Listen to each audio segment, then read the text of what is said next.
start our meeting. Everyone who's present to please quieten down, thank you. Just to note that we are recording this meeting. It is being streamed live and it is available on the City of Hobart's YouTube channel. I'd ask everyone who's attending the meeting to be respectful of and considerate of other persons attending, and language and conduct at the meeting that could be perceived as offensive, defamatory or threatening to a person attending the meeting or listening to the recording is not acceptable. And for the purposes of the recording, elected members should wait for the chair to announce them before speaking. And I ask that all mobile devices be turned off or put to silent. I note that all elected members are here, including, I think Alderman Zuko's just about to come in, yes. So there's no apologies, there's no leave of absences. I'll start with an acknowledgement to country, just to acknowledge that we are meeting on the land of the Muwanina people, who were the traditional custodians of this land before the colonisation process. I also want to acknowledge the Palawa community, the contemporary Aboriginal, Tasmanian Aboriginal community, and their determination and resilience and their work to promote Aboriginal culture and rights. Thank you. The minutes of our meeting, 23rd of February, moved by Deputy Lord Mayor, seconded by Councillor Harvey. All those in favour say aye. Aye. Then say no. Carried unanimously. Item 3 is the transfer of agenda items. Are there any items that anyone would like to propose for transfer that's on the agenda? Councillor Posselt. Yeah, thanks, Lord Mayor. I'm just aware that we do have someone present for the item 16, the proposed relocation of the farm gate, and I'd propose moving that to item 11, just in the interest of the public. So that's item 16 to item 11. Is there a seconder for that? Councillor Dutta. All those in favour say aye. Against say no.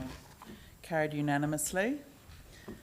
Item 4, communications from the chair. I don't have any specific communications tonight.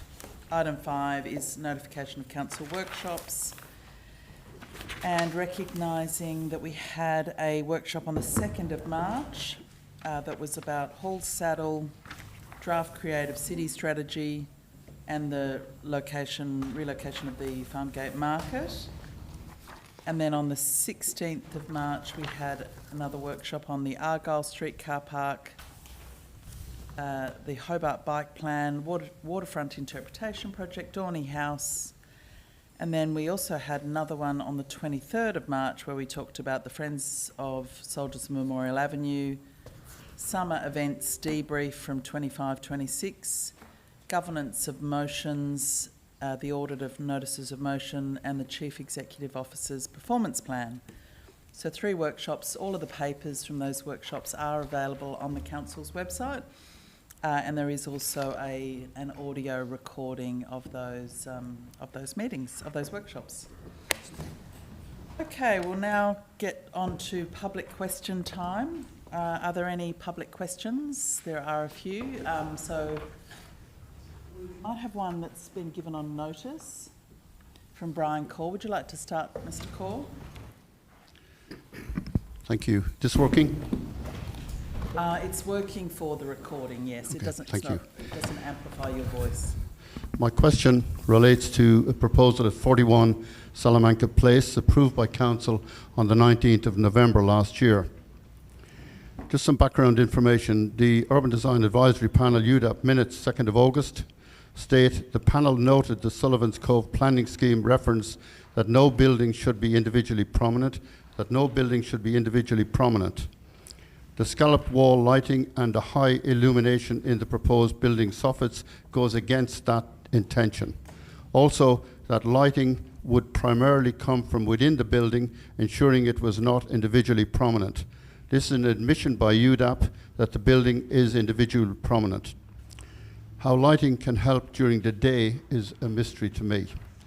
The key point is that UDAP accepts that the proposal would be individually prominent and then gives, in my opinion, a rather silly reason to approve the building. Now, with the Lena appeal, the Supreme Court on the 29th of October last year homed in on planning scheme clause 23.2 and in particular objective 7, which states new buildings must not be individually prominent in terms of contrast with neighbouring buildings by being significantly higher or having a larger apparent size when viewed in street elevation. Mr. Corr, that's your 1 minute of preamble to your question. So would you like to get on to your questions now, please? You're only I would allowed ask for another minute, please. I'm a ratepayer who comes in here now and then with a question. Are you saying I can't have another minute? Well, we just have rules for everybody, Mr. Corr. How many questions have you got? Well, I've got one question in 4 parts, but the questions are useless without me giving some background. Yeah. Okay, I'll give you another 30 seconds and then if you can finish up, please. With the Lena appeal, the Supreme Court agreed with the tribunal that the words must not in Objective 7 had to be given extra meaning. When the planning staff here looked at it, they said that all the clauses, I think 13 of them, could be grouped together, and they ignored the fact that the Supreme Court said that clause 7 should be, because it has the word must not, should be treated separately. So exactly 3 weeks after the Supreme Court decision, on the 19th of November, the development came to elected members. Okay, Mr. Corr, that's your 30 seconds. If you wouldn't mind asking your questions now. Can I just remind you that there are other opportunities to provide deputations to councillors through our workshops. You can apply for a deputation where you're given 5 minutes to speak about a matter. So it's just we've got very strict rules around public questions in this context. So sorry about that, but that's the rules. It's also good to see that the council is just as timely in making sure that people pay their rates and then deny you a minute or two. Questions in 4 parts.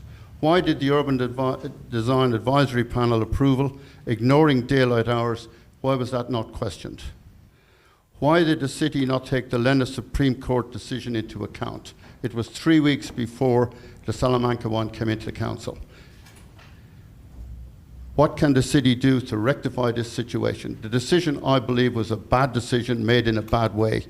So it really should, actually, can you recall the decision and reassess it, taking the Lena Supreme Court decision into account? That Lena Supreme Court decision should ricochet around every council in Australia, because it doesn't matter what the planning scheme is. The word must should be treated separately. Is that your final question? Yes.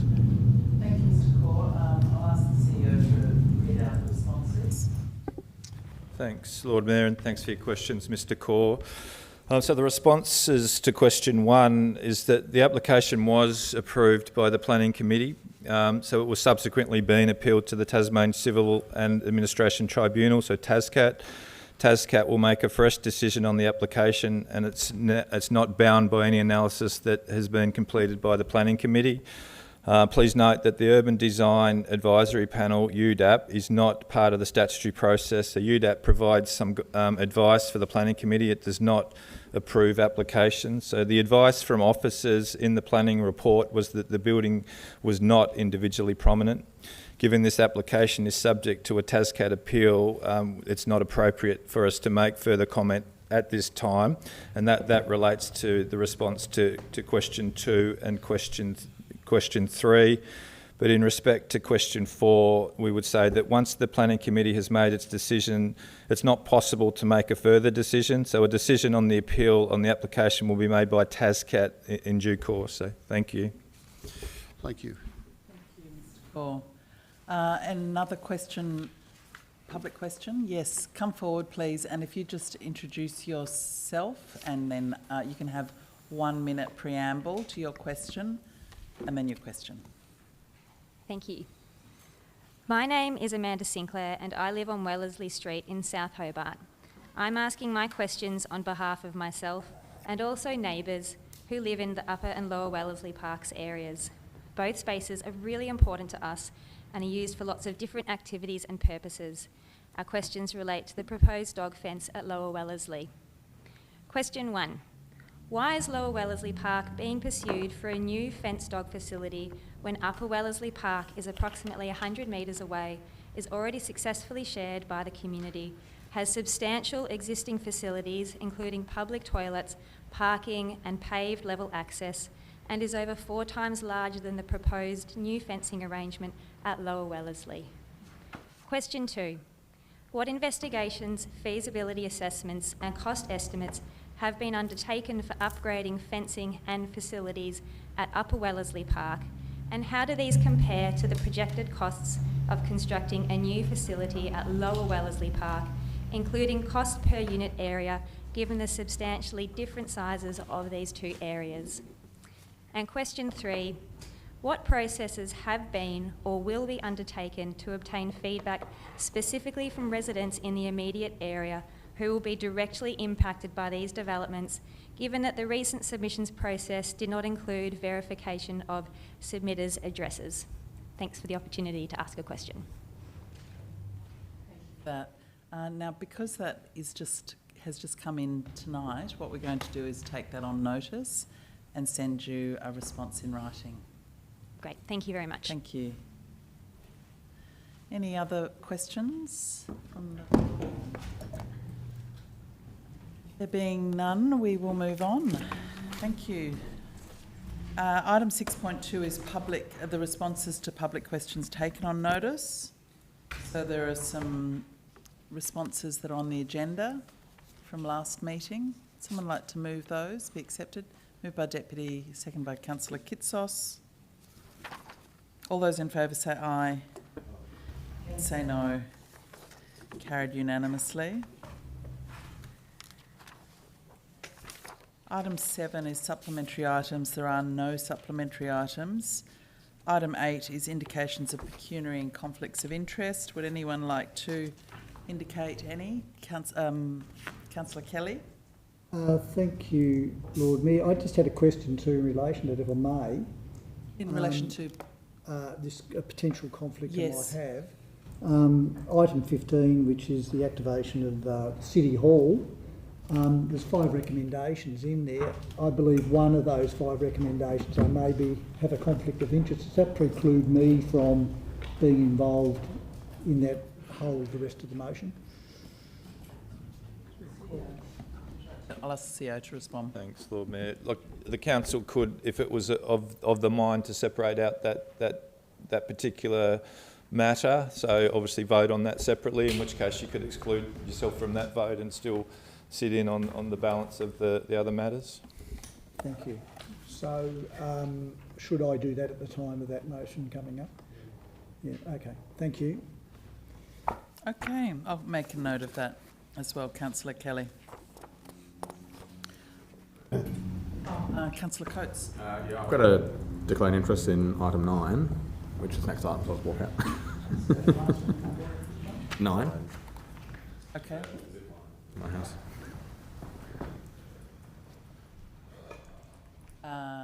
Councillor Coates has declared an interest in leaving the room. So we'll move on now to item 9, which is a petition which was tabled on the Ridgeway Waterworks zip line. So there's a recommendation there. Moved by Councillor Posselt, seconded by Councillor Lohberger. All those in favour say aye. Against say no. Carried unanimously. Item 10 is the dog management. Oh, wait for Councillor Coates, here he comes. Item 10 is the dog management policy review. There's a recommendation there. Councillor. I'll move the officer's recommendation. Councillor Harvey, seconded by Councillor Zuko, Alderman Zuko, sorry. Discussion? Lord Mayor, I have a foreshadowed motion, if I can. Got a motion from Councillor already, Dutta. yeah. Any discussion on the matter? Councillor Lohberger. Did we bring another item forward? What was that, sorry? We end up bringing another item forward, Lord Mayor. It's after, okay, thank you. Any discussion on the dog management issue? There being none, Councillor Dutton. Thank you, Lord Mayor. I would like to speak on this particular item for a number of reasons. Let me begin by introduction first and then refer to 6 points or grounds on which I would oppose this recommendation. Now, it is noted that Council has received complaints regarding damage, safety, and amenity impacts associated with the off-leash dogs. Unfortunately, evidence to substantiate some of these claims, for me, in my view, are not convincing. However, the existence of complaints does not of itself justify the complete exclusion of recognized form of community recreation. I think to impose a total prohibition on dogs owners using South Hobart Oval, in my view, is neither proportionate, it's in my view not lawful in the spirit of the law or the intent of the law, and nor is it consistent with the principles of community governance.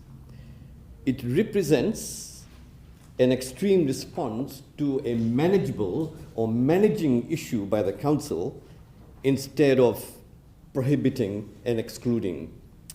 Therefore, here are my grounds for my objection and not supporting the recommendation. Point number one, in July 2025, staff very strongly, clearly, and categorically made this recommendation in clause 3.8.52, and I quote, "Given that the current situation at South Hobart Oval has existed for over 20 years, and whilst it is not ideal, it is considered that maintaining the status quo would be the fairest situation for the different stakeholders at this time," end of quote. Now, here is a very clear evidence given to us. The question to ask, what is it that less than 12 months we have so dramatically changed our position? Where is the evidence? I've asked for evidence and I still find it wanting. Ground number two, there is a legislative intent of the Dog Control Framework. It is my understanding that the Dog Control Act 2000 is designed to regulate and manage dogs in public spaces, not to eliminate their presence altogether. The Act provides councils with a framework to balance safety and access through controls such as declared areas, leash requirements, and behavioral enforcement. A total prohibition contradicts the spirit of this legislation, which assumes shared use of the norm and management, not exclusion, as the solution. Ground number three, the absence of mediation and procedural fairness. It must be noted that council correspondence confirms mediation was identified but not pursued in 2025. At the outset, it must be emphasized that no genuine mediation process has been undertaken between the affected parties. The concerns raised, whether relating to safety, amenity, or maintenance, are not unique nor incapable of resolution. Across Tasmania and Australia, shared use public spaces are successfully managed through dialogue, compromise, and practical regulation. To move directly to prohibit without first exhausting mediation, in my view, is procedurally unjust and inconsistent with good governance. Council has an obligation to facilitate coexistence, not to impose exclusion. Ground number four, liability concerns, in my view, are overstated. Advice from our insurance company, clearly, MAV, clearly indicates that councils, may I have another 3 minutes, please? Moved by Councillor Coates, seconded by Alderman Bloomfield. All those in favour say aye. Aye. Against say no. Carried unanimously. Thank you. The advice from our insurance clearly indicates that councils are not automatically liable for incidents arising from shared use of public land, provided reasonable precautions are in place. And we can do that quite clearly. This is a critical point. Risks cannot be managed. Measures such as designated times, clearer signage, enforcement of leash laws where appropriate, and community education are well-established tools that we can use for management. A blanket ban is not a risk management strategy, it is an avoidance strategy, and an unnecessary one at that. Point number 5, community inclusion and equity. Council owns strategic commitments, and particularly under Pillar 2, community inclusion. The emphasis here is accessibility and equity, especially for those who are elderly, physically handicapped, and immobile. Now, for many of these groups, dog walking is not merely a recreation, it is essential for physical health, mental well-being, and social reconnection. Removing access to nearby familiar and usual place is not fair for those who are not able to access the other alternative that's given to us. And ground number 6, inadequacy of proposed alternative. The suggestion that dog owners can simply relocate to Wesley Park fails to appreciate the realities faced by many in the community. Accessibility barriers mean that Wesley Park is not a viable alternative for elderly or mobility impaired residents. A right displaced is often a right denied. In conclusion, this recommendation as it stands is disproportionate, it's exclusionary, and inconsistent with both legislative intent and community values. It prioritizes elimination over management and convenience over fairness. South Hobart Oval is a shared community asset.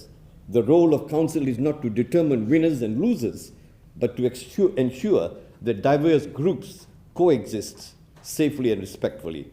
A total prohibition, in my view, on dog use fails this test. Thank you.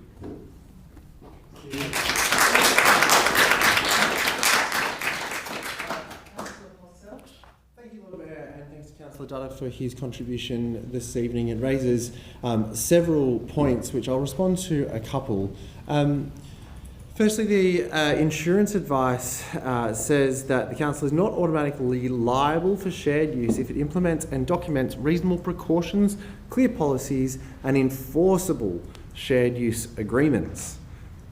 Goes on to say, however, assessments show that several of these safeguards are no longer practical or achievable at South Hobart Oval due to escalating conflict, high resource demands, and incompatible uses. So the legal advice is that we need to achieve condition A, but the council's response is that condition A cannot be reasonably achieved with resource restrictions as well as the significant conflict in the community. Councillor Dutta also raises equity of access, and this is something that I think is important to draw upon. There is a cohort of people who have no really quality, flat, level surface to access in South Hobart without dogs. So at the moment we have Upper Wellesley Oval and Darcy Street Oval. Both of them are declared off-lead areas. They are 900 metres apart. And yet there's nowhere I can take my family to kick a ball around outside of formal sport and not be bothered by other people's dogs. I have young children that are at the face height of a dog. Their faces are the same height as the dog's mouth and are at risk from even just jumping and being clawed in the face. I do not go to off-lead dog areas with my children because I don't think the risk is worth it. I'm not the only person in the community that feels this way, but this community group doesn't have a voice in this debate. It is always soccer versus dogs. It's not the case. We are currently excluding a cohort of children from accessing open space with equity. And so I think that it is a very reasonable proposition when we have two ovals that are 900 metres apart in a capital city to say, one oval, you can be off-lead dog area, other oval, you can be family, people who don't want to be bothered by dogs, people who want to be able to run laps of the oval and not have dogs chase them, people who want unencumbered access to a sunny green space without dogs off lead and sometimes out of control. And that's where this fundamentally lands, is that this is a pragmatic solution to a complex problem that sees winners across all of the user groups. Because Upper Wellesley has a car park, is flat and level and paved access as Darcy Street is from the car park. Yes, the people who live in the immediate vicinity of Darcy Street who have previously used it for off-lead dog exercise will need to travel further, and some may need to drive. But conversely, people who live near Upper Wellesley Oval who have used Darcy Street will no longer need to drive, and they will be able to walk. Not every suburb in our municipality is as flush with green space as South Hobart. If we look to our neighbours in North Hobart, for example, there is very limited access to off-lead dog facilities, and Lena Valley equally so. To be able to be within 1 kilometre of an off-lead dog exercise area is extremely fortunate in our limited and constrained city.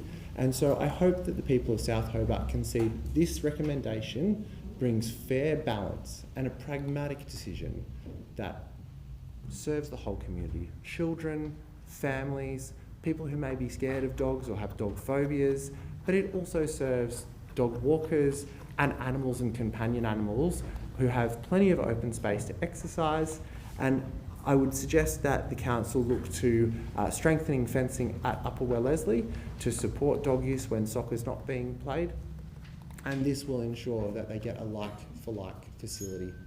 Thank you, Lord Mayor. That's why I've made my decision.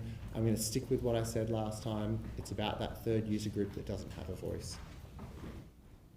Councillor Lohberger. Thank you, Lord Mayor. As I've said before, this is one of the most difficult issues to come before us on this council. Two groups of good people who want to do objectively good things on the same piece of public land. One side wants to let their dogs exercise off leash while the owners also enjoy each other's company, and the other wants to play soccer, one of the fastest growing sports in this state and in this country. South Hobart Football Club has gone from strength to strength clearly because of its excellent management and what I hear is a great culture.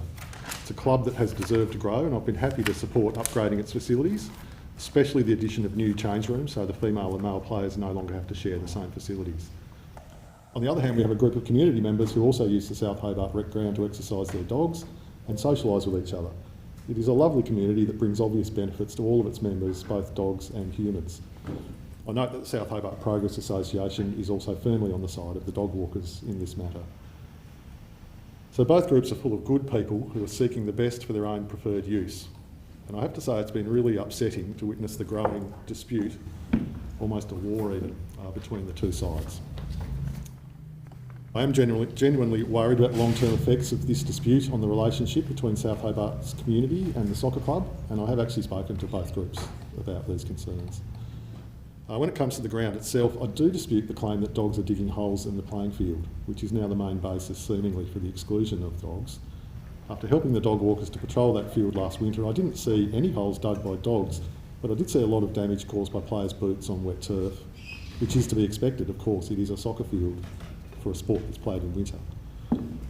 Given all of this, I'm actually very supportive of Councillor Dutta's foreshadowed motion, which is a compromise arrangement, very similar to the compromise that I attempted to bring last time this came before us. It will retain off-lead dog exercise on the ground between 5 a.m. and 11 a.m. during weekdays only, barring days when the ground is unavailable. I want to thank Councillor Dutta for foreshadowing that motion. This is a compromise that involves a significant loss of access for dog walkers. But at the same time, shared use still means responsible use, and I believe that dog walkers will patrol and clean the field at the end of their access every day. In fact, I'll happily join them myself if I'm needed. The community of dog walkers has already shown that it can come together to clean the field before soccer takes its turn, and I would ask again that the club come to some compromise here with the community. The issue won't just go away, and that's the problem. I truly fear for future relations in South Hobart if this ill feeling continues to fester. Look, as part of its ground tenancy, the club is required to inspect the entire field before the start of training and games every single time. That's a fairly standard one for most users, I believe. But I do think there is an opportunity here for the club to invite the community to do those patrols together with a club official in the spirit of compromise and the shared use of what actually is a community facility. Thank you, Lord Mayor.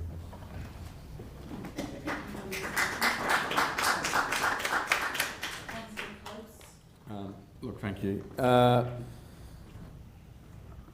Look, thank you for the contributions so far by my fellow elected members. You know, I guess there's a few observations. Clearly, this remains a divisive issue.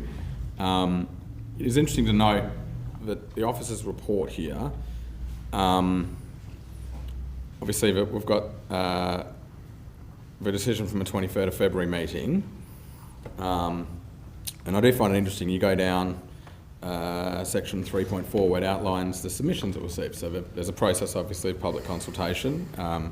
As you know, we in council don't always get it right, so often it's good to go out to the public and see what they think. And I reflect on Councillor Lohberger's comment that it seems that everyone's in one camp or the other, and you know, never the two sides can meet. But 3.4.1 outlines of the 243 submissions that referred to South Hobart Oval, there was 137 who supported the proposal to restrict dogs at all times, and 105 that were against the proposal to restrict dogs, and only one submission was neutral. So 1 out of 243. You know, obviously it's pretty clear to me where the council find itself here. There will be no.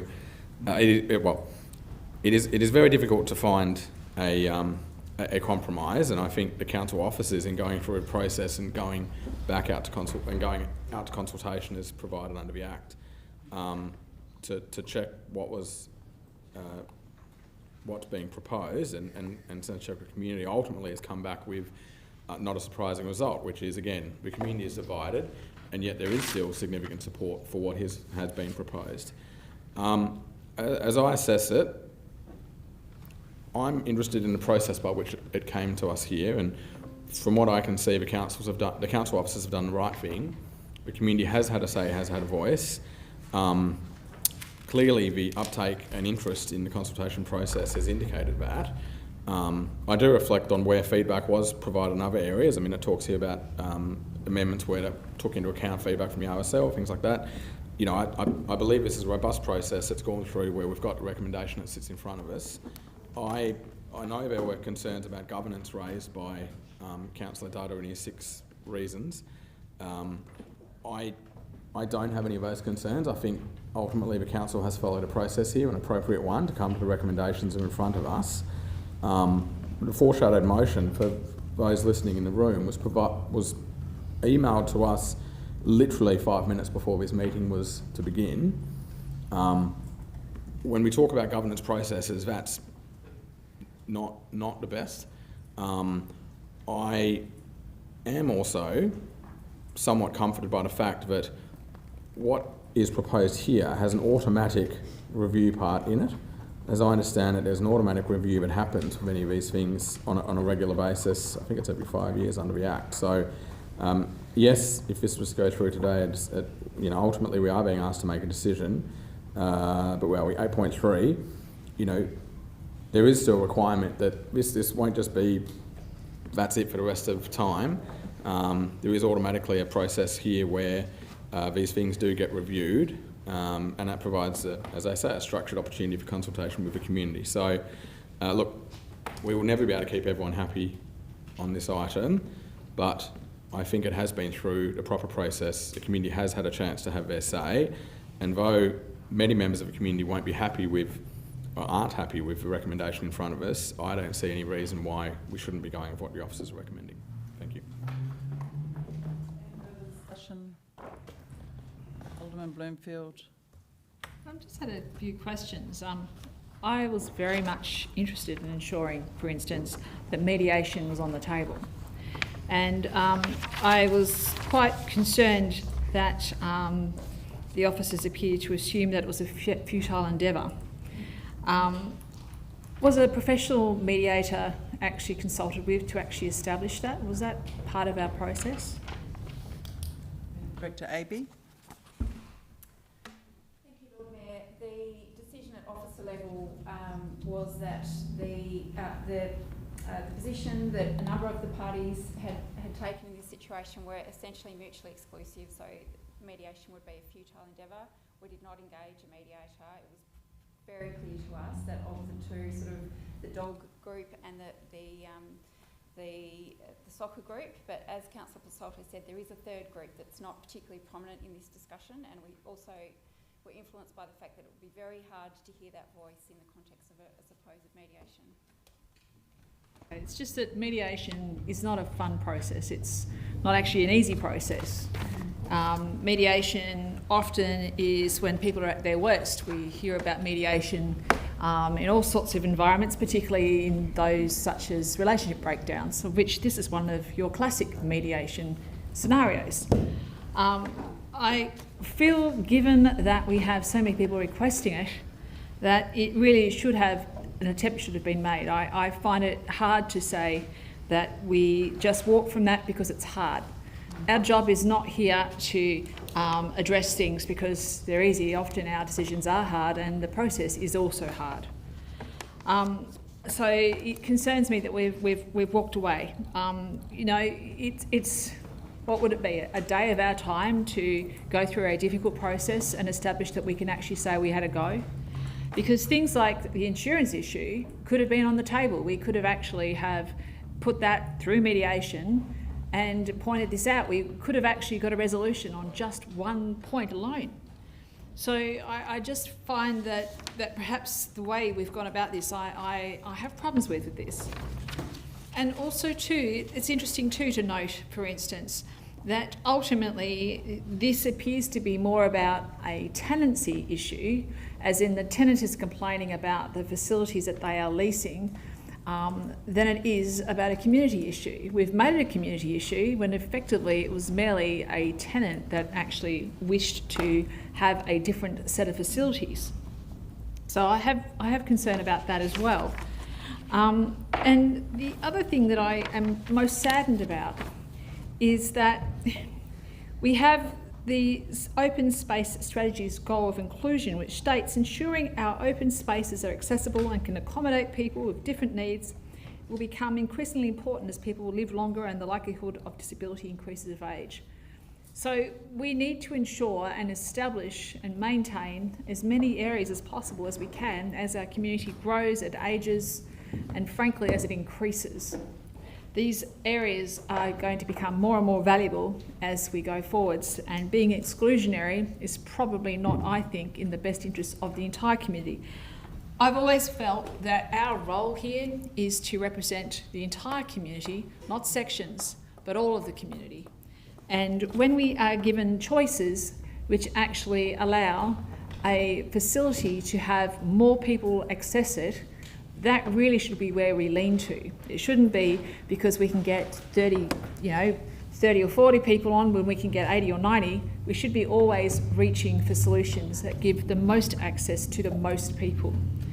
So for that reason, I'm appreciative of Councillor Dutter's motion coming forward, because I do feel that unless we get serious about understanding the fact that mediation should be on the table and it should be taken seriously, and yes, it is hard. It is always hard.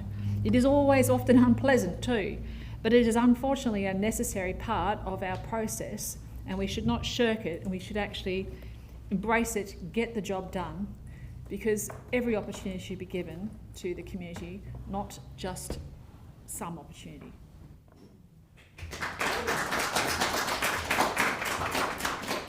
Any further discussion? Councillor Elliott. Thank you, Lord Mayor. I disagree with a part of Councillor Dutter's foreshadowed motion and agree with parts of it. My cards are well and truly on the table where I stand, and I haven't changed my position at all on this. I disagree with Councillor Dutter that this is an extreme response. It is a very common response to how sporting fields, recreation fields are managed. There's nothing extreme about this, and I also disagree with the messaging that this is a backflip from the council, a 180. The admin response that Councillor Dutter read out before noted itself that this situation isn't ideal, And there's been new developments and new information come to hand which shows that what wasn't ideal then is even more imperative now. We can't say that we don't know what we're now aware of. We can't plead ignorance anymore because we're aware of risks and have advice related to matters. I do agree with Councillor Dutta around he used the word avoidant. This is exactly avoidant, this decision, in that it's applying a risk management strategy. It's eliminating a risk, avoiding the risk. When you can't, that's a fundamental way to approach risk. Can you eliminate the risk and avoid it, or do you need to mitigate it and manage it? And this is something where we can avoid the risk. We can eliminate it by separating the two inherently conflicting interest groups, you could call them. This motion is the recommendation. Yes, it is exclusionary because sometimes you have to be exclusionary to be inclusive. And we need to be looking at the community as a whole, not just this one field. We need to look at the complete offerings. So yes, this decision is exclusionary and it does exclude. It excludes to include. And I agree wholeheartedly with Councillor Purcell's reference to the third group. And that isn't just kids and parents. There are a lot of other people who are put off and do consider the risk of this. And I also note Alderman Bloomfield's point around increasing, maximising usage. For all we know, following this decision, the usage of the park could increase because those third groups are coming to the space and enjoying it. Mediation, I respect and wholeheartedly agree with the officer's advice that mediation would be futile, because it absolutely would. If mediation was going to work, it would have worked years ago. There's absolutely nothing. We could role play how mediation would go. We know the issues that well. It is futile and it would be pointless, and the officer's advice to that effect is because they're being realistic and not wasting council's money and ratepayer time, which is chewed up. This issue is chewed up hours and hours and hours and hours and hours and hours and hours. Dozens and dozens, if not hundreds, of emails on this topic. And there was nothing stopping the parties mediating between themselves if they were able to play happy families. It hasn't happened, and it would be completely futile. You can see from the tone of the emails that are coming through now, the disagreement and the aggression is escalating. I got an email the other day that people are now yelling out from the car window, "Are you soccer traffic?" And it's like, oh no, this is so sad. We now have groups yelling out the window and beeping their horns at people and saying, "Are you soccer traffic?" Like, how immature, and how... That, when I received that email, I was like, right, this decision, enough is enough. The line in the sand now, we actually have residents yelling at each other in the street. I was embarrassed for the author of that email because we don't do that. And so the issue is escalating. The line must be drawn in the sand. The amount of officer time and therefore ratepayer money that this has absorbed, going round and round and round, please, dear God, let's put this to bed. When my kids fight, they have to be separated. And this is exactly what has to happen with this group. And I think there's been a lot of immaturity, to be honest, which has led to this. So some people actually need to think about the way they have contributed to this situation. And if it isn't the dog poo, then they're now moving on to all the different issues. And now we're literally at the fact where people are yelling out the window at each other saying, "Are you soccer traffic?" Like, honestly, some people just need to grow up. I think Alderman Zirko. Lord Mayor, this has been going on for a long time, and probably even longer than a lot of elected members have been around this table. Will it ever be resolved? I'll say this to you. If we go down the path of the proposed motion, it's never going to be resolved. This is going to keep on coming back to us and haunt us and haunt us. There was a comment made by an elected member in regards to mediation and collaboration. I have to read this. Several submissions favoured facilitated mediation between the dog walking community and South Hobart Football Club to reduce conflict and agree on a practical shared arrangements. That's great, doesn't it? Sounds wonderful. It's a beautiful, beautiful comment. But let's read what the officer report says.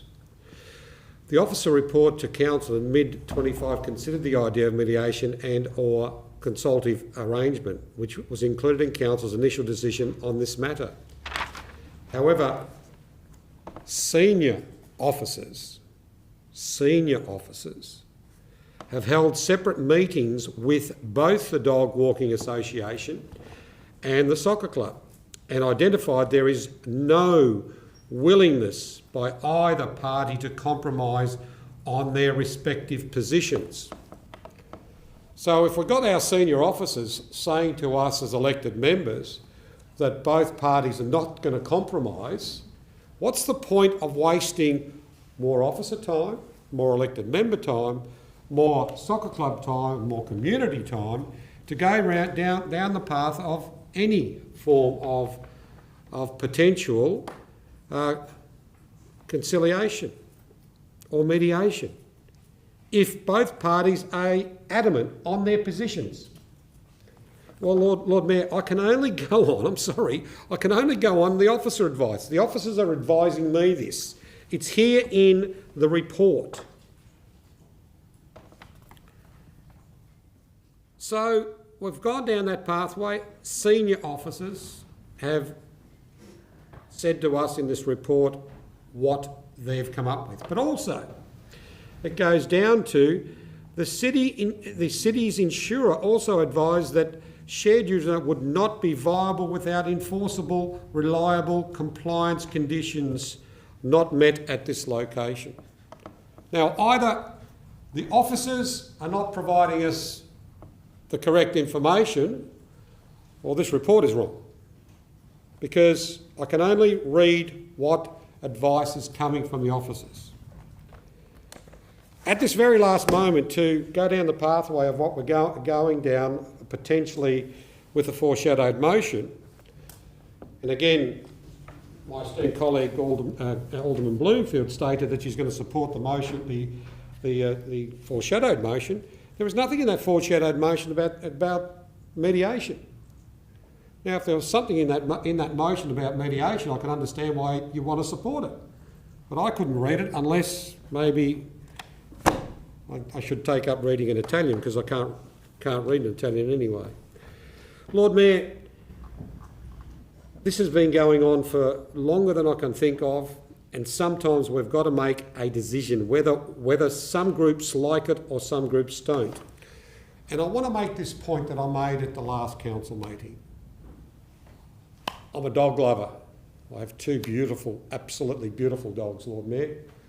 The other week, I took my motorhome and went down to the down Port Arthur and took my dogs where they're able to go, Lord Mayor, and I love taking them.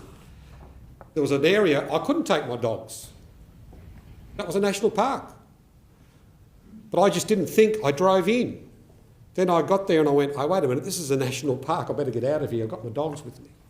So there are areas that we cannot take dogs, not only just sports fields. There are national parks. And I love taking my dogs everywhere. And actually, if people could see the photo of can I have 3 minutes, please, Lord Mayor?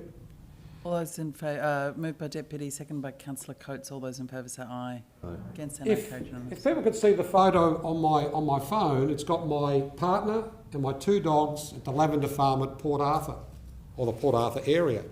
You're allowed to take the dogs there. So we do. So it's not just about the sports field, it's about where you can and cannot. Now, I understand that people, are so, adamant that that's where it's got to be. I just come back from Melbourne on the weekend and I walked past a park where it was dogs everywhere. But it wasn't a sports field. It was a specific park. This is why I support Wesley Park. Let's provide those people who want to exercise their dogs in a specific area. And as I explained, the walk from South Hobart Oval to Wesley Park is 12 minutes. You know what? My dogs would love that 12-minute walk. But everyone doesn't live around South Hobart Oval in South Hobart. They live in the whole of South Hobart. So there's going to be some people that might have to walk 12 minutes, some people might walk 2 minutes, and some people not walk at all. If we go down the pathway of the foreshadowed motion, we are going to be debating this probably next month, the month after, the month after, and the month after, and then it's going to be who dug up the hole? Well, was it the rabbit overnight? Was it the dog, or was it the feet of the soccer players? Do we want to continue this debate on and on and on? I don't think we do, because that's what's going to happen. And all of a sudden we're going to be down the pathway of some legal battle. And there's enough legal battles as there is in this council. Let's finalise it once and for all, because I assure you that if we go down the pathway of that foreshadowed motion, we're going to be debating this forever and a day. Deputy Lord Mayor. Yeah, thank you very much, Lord Mayor. Can I just ask a few questions before I make my contribution? Could you just tell me, through you to the relevant director or to the CEO, how long has South Hobart Oval, how long has it been shared? I don't have the exact date, but I understand it's at least 20 years. And how many times have we consulted with the community to be able to update the dog management plan specifically for that particular oval? There have been numerous consultations both in relation to the Dog Control Act, which requires consultation every 5 years. We've also done consultations relating to the South Hobart Master Plan. So it's quite an in-depth consultation process. Thank you very much. 20 years, I heard. Before I do actually make my contribution, Lord Mayor, I would just like to say that, elected members, I'll rephrase that. I think when constituents actually send us emails, they send it to us with their whole heart on an issue that they're very passionate about. I'm not embarrassed for the author of that email. I completely understand the place that they were in and the passion that they have around this particular issue. Now, 20 years is a long time to have consulted with the community. I was elected in 2018, and I recall from my time, even when I began, this particular issue came up. And we had always agreed that it was a shared space for dogs and for soccer players. And as I mentioned in the last meeting in February, this is one of the most difficult decisions I've had to make. I deliberated over it, I marinated in this and that and calls and talking to both sides. And I think it's a really humbling process for us to be able to do. It's a privilege to be able to talk with so many of our community members, even if we don't agree at some points. But it is our role to make a decision. It is our role to make those difficult decisions. As I said during the meeting in February, I would really have loved for that amendment that Councillor Lohberger put up, and Councillor Duttor has now put it up for this particular meeting, to have that compromise. To have that compromise of the hours that they are allowed to have dogs off lead in that particular park. What I do also appreciate is that equity is about addressing the existing inequalities. Equity is about giving access to the broadest cohort within our communities.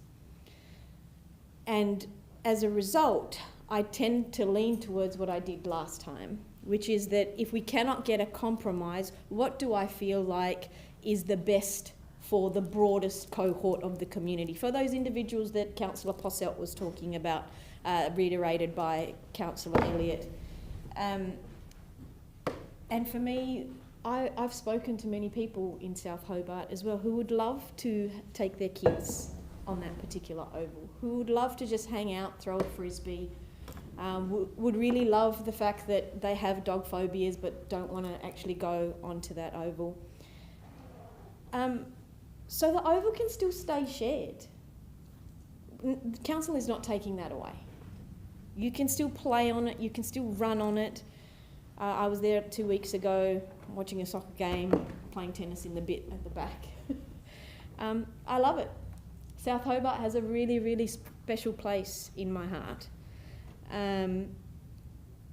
But when we're talking about procedural fairness, I believe procedural fairness has existed for a considerably long period of time. If we say 20 years you've shared something, I think proper process has been followed.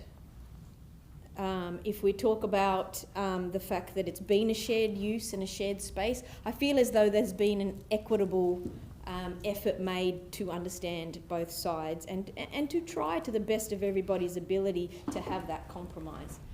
I would love, if this fails today, that we look at the foreshadowed motion put forward by Councillor Duttor. But as it stands, like I said last time in February, it's time to grieve and it's time to heal, because this is impacting people's lives.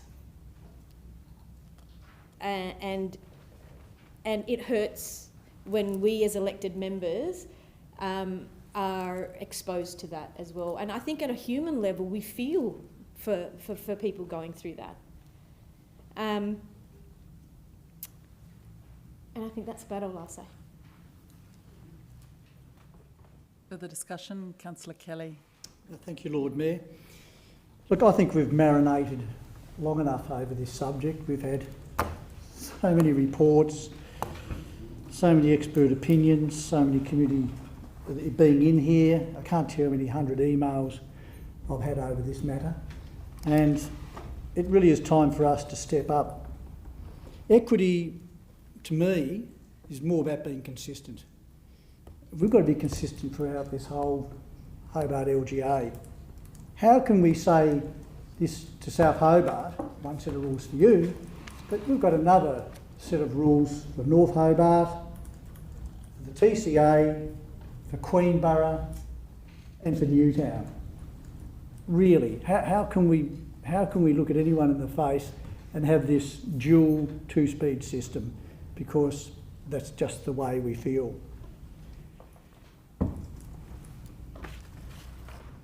Councillor Duttor's alternative motion, it may be a noble attempt, but because of those reasons, I just think it fundamentally lacks that fairness and equity. He makes absolutely no mention, nor does anyone here tonight, about this other special set of rules we have for these other 4 locations.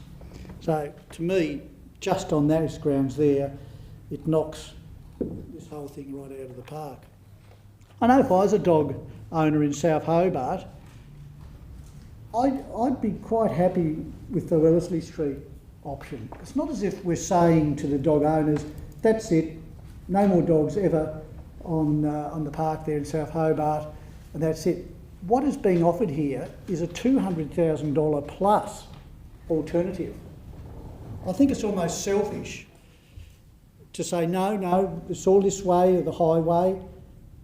If that's going to happen, the opportunity to develop Wellesley Street into this exclusive, and it's according to the report we got on the proposal, there's every chance that'll be knocked on the head. So, I mean, how crazy is that? I mean, I can't see I can't reconcile with that.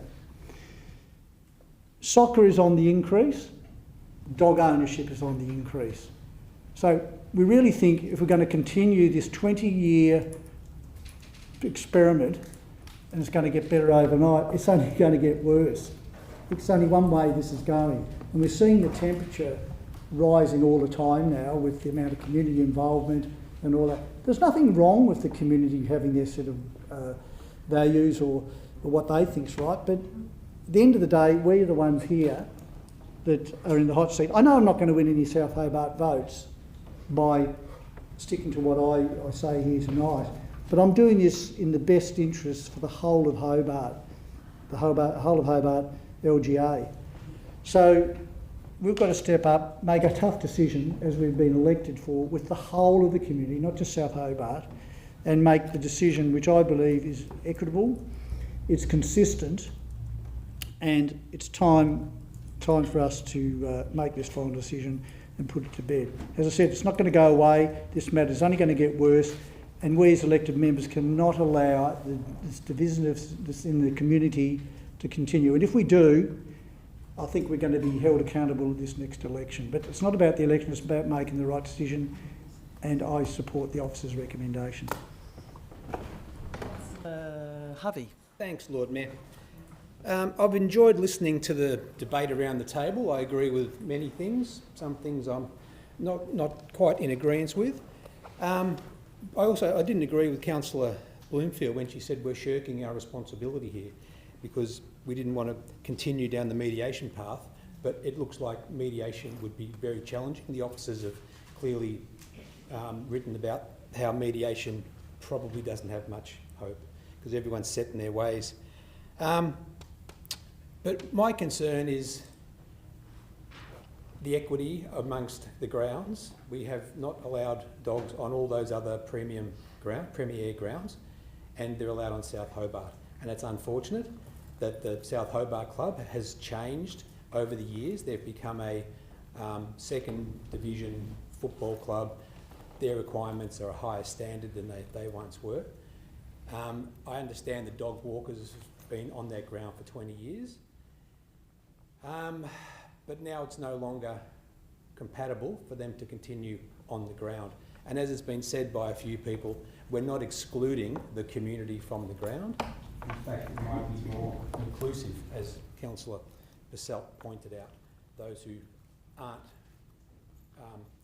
who don't want to be around dogs, maybe will use the ground a bit more. So tonight, I haven't changed my mind on the officer's recommendation. I supported the recommendation at the last meeting. I'll be supporting it again tonight, because I'll just repeat it, that the dogs are no longer compatible on this ground.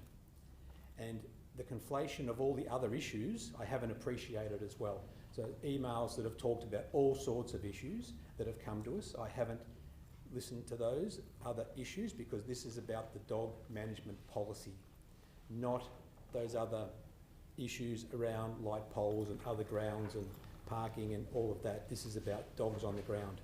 So I'll be supporting the officer's recommendation again tonight. And it does pain me, because I would like to have a community and a football club that get along with each other. The history of the football club is long. I think it's 1910 it was established, so it's been around for 116 years. And I think that's an institution for any community to embrace. Any club that's been around that time has shown its worth. So it's sad that the community don't feel their support for that club, but I hope they learn to appreciate that club into the future and they become part of that football community, which is literally, thousands of people. And the players and the women that'll be able to benefit from having access to that sporting ground, the new facilities that are being developed on that site, I think is a real improvement. So anyway, but I'll be sticking to the officer's recommendation tonight. Thank you, Lord Mayor. Councillor Kitsos. Thank you, Lord Mayor. Well, I stand here today with a heavy heart. We know what the outcome of the vote is going to be, and it appears that the long-standing status quo of sharing on this recreation ground is coming to an end. Sharing's been at the heart of this ground, at the heart of this green space since it was first vested to the community, with residents having to come down and get their horses off from grazing so that cricket could be played. Sharing is not a new concept, and I'll mourn the loss of this alongside the South Hobart community. A community that's woven its daily lives into this oval for decades. It's going to be difficult to transition from this space to something else. The ground has a proud history. It's the people's ground. The land was vested for community recreation use, in the truest sense of the word. This space was meant to be the village green, not a closed stadium or a private enclave. So although tonight the dogs will lose access to this ground, we have to hold fast to the promise made by this organisation that the community access will never be curtailed, that this ground belongs to the school children, to the families who practice here for their weekend soccer matches. It belongs to the kids who commute through here in the morning and the afternoon to school, who drop everything for an impromptu game of tag or to kick the ball. This field belongs to us. We have to ensure that the gates are never locked, that they must remain a safe, open and inviting sanctuary for everyone, from the smallest sports groups to the casual jogger. To the South Hobart Football Club, as you make use of this space, I suggest a concerted effort is needed now to bridge the gap with your neighbours. I want to see productive, proactive engagement with the community, not just as spectators, but as co-users of this green space. I urge the club and the council to work together actively to make sure that the public is always welcome, to make sure the gate stays open and this stays a point of pride and the town square for us all. I urge the council to be mindful of the club's ambition, a healthy ambition, but an ambition nonetheless to use this as an elite field. And I suspect that we will see more changes to this space over the coming years. We want a club that we can be proud of, that's our local team. It grows when a club acts as the true custodian of a community asset, ensuring that the space feels welcome for everybody, even when a match isn't on. This transition is going to be incredibly difficult for us all, but I can see that Council's trying, and Council has committed to pivot and to assist the dog owners of South Hobart to find a new home at Lower Wellesley Park. This is hugely commendable, and it's not something that they had to do. The community consultation for this project has just closed, and I'm looking forward to reading all of these submissions and making sure that the community's interests are advocated for and the voice is heard. This is an olive branch from Council to give our dog-owning community a new home.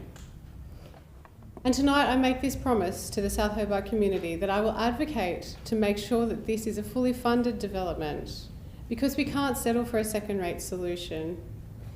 I'll fight to ensure this project is resourced to the best it can possibly be and the amenities foster the same social glue that the Oval once provided.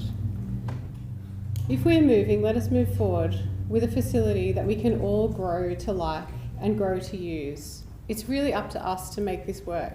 Can we make this work? Well, let's see. I'm on the end of an era tonight, but I will ensure that the gates to the Oval stay open and that the community stays welcome. Thank you. Any further discussion?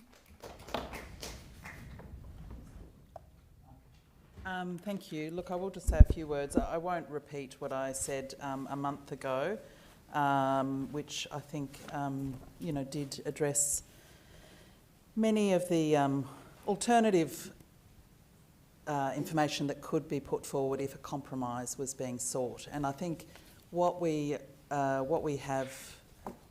has gone through this process is a lack of, or a feeling of a loss of trust and confidence in the council, which is really unfortunate. And I did want to just flag a petition that won't be submitted now until next month.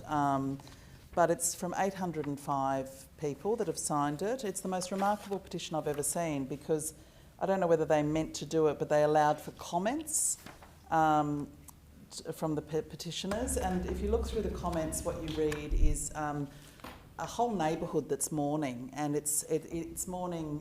People might say it's irrational because it's just about dogs, but I think what they're saying is they're feeling a sense that the council is kind of not being proactive in planning recreation areas for the broader community. That, not just this decision, but, lights and buildings and other bits and pieces suggests that the council is in reactive mode, that it's responding under pressure from one particular cohort and not others, and that there's a whole cascade of decisions that council is making that potentially aren't really drawing on actual dialogue and relationships with the people of South Hobart. It's really, getting submissions and feeling like you're being overwhelmed with emails is one thing, but actually reaching out and having dialogue with some of the community groups is a way to actually build understanding and trust from the community. So I think there's a lot of work council needs to do. I'm really sorry of where we've got to, but sometimes planning well to start with saves a lot of time later. And what What we haven't done, I don't think, is plan well. We've let our tenants really run the strategy rather than the organisation really deciding how to sort of best utilise this facility. So I think there's a lot of ground to make up. As I said, this petition is quite fascinating.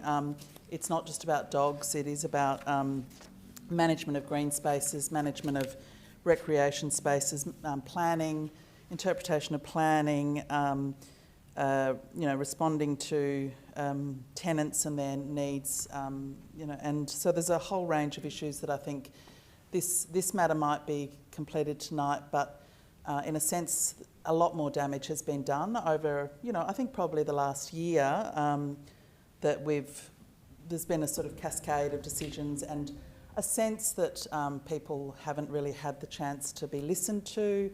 There is conflicting information around, who was invited to mediation, who was consulted on mediation, when it happened. I mean, all of this just again takes away from people's confidence in the decisions that we're making. So I am sorry on behalf of the council that I don't feel that the process has run as well as it could, but I do hope that we can going forward have some more collaborative opportunities to talk about the management of community spaces, recreation spaces, with the South Hobart community, and I look forward to participating in that. Thank you.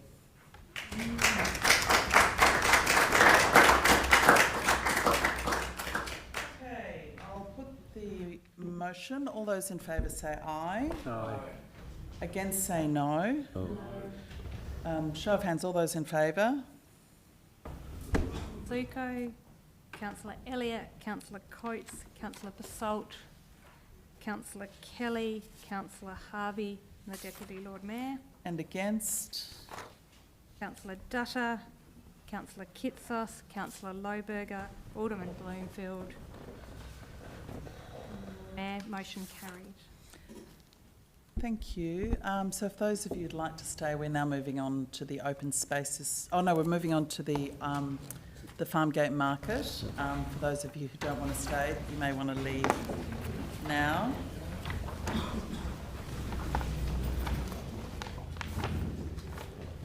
Okay, I'll open item 16, the proposed relocation of the Farmgate Market. Recommendation in the document. Would someone like to move that? Councillor Dutta, seconded by Councillor Kitsos. Discussion? No discussion? Councillor Alderman Bloomfield.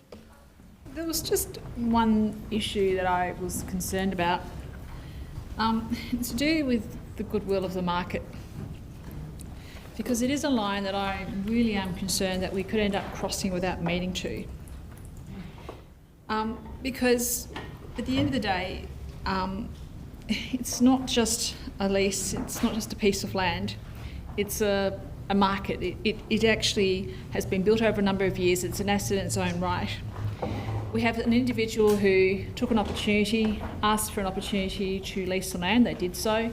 They put a lot of time and effort and built a market out of it. The market itself has value in the fact that they have a brand, a reputation, and now the community knows that on Sundays you go to Bathurst Street, you go there and you spend money. That's got value.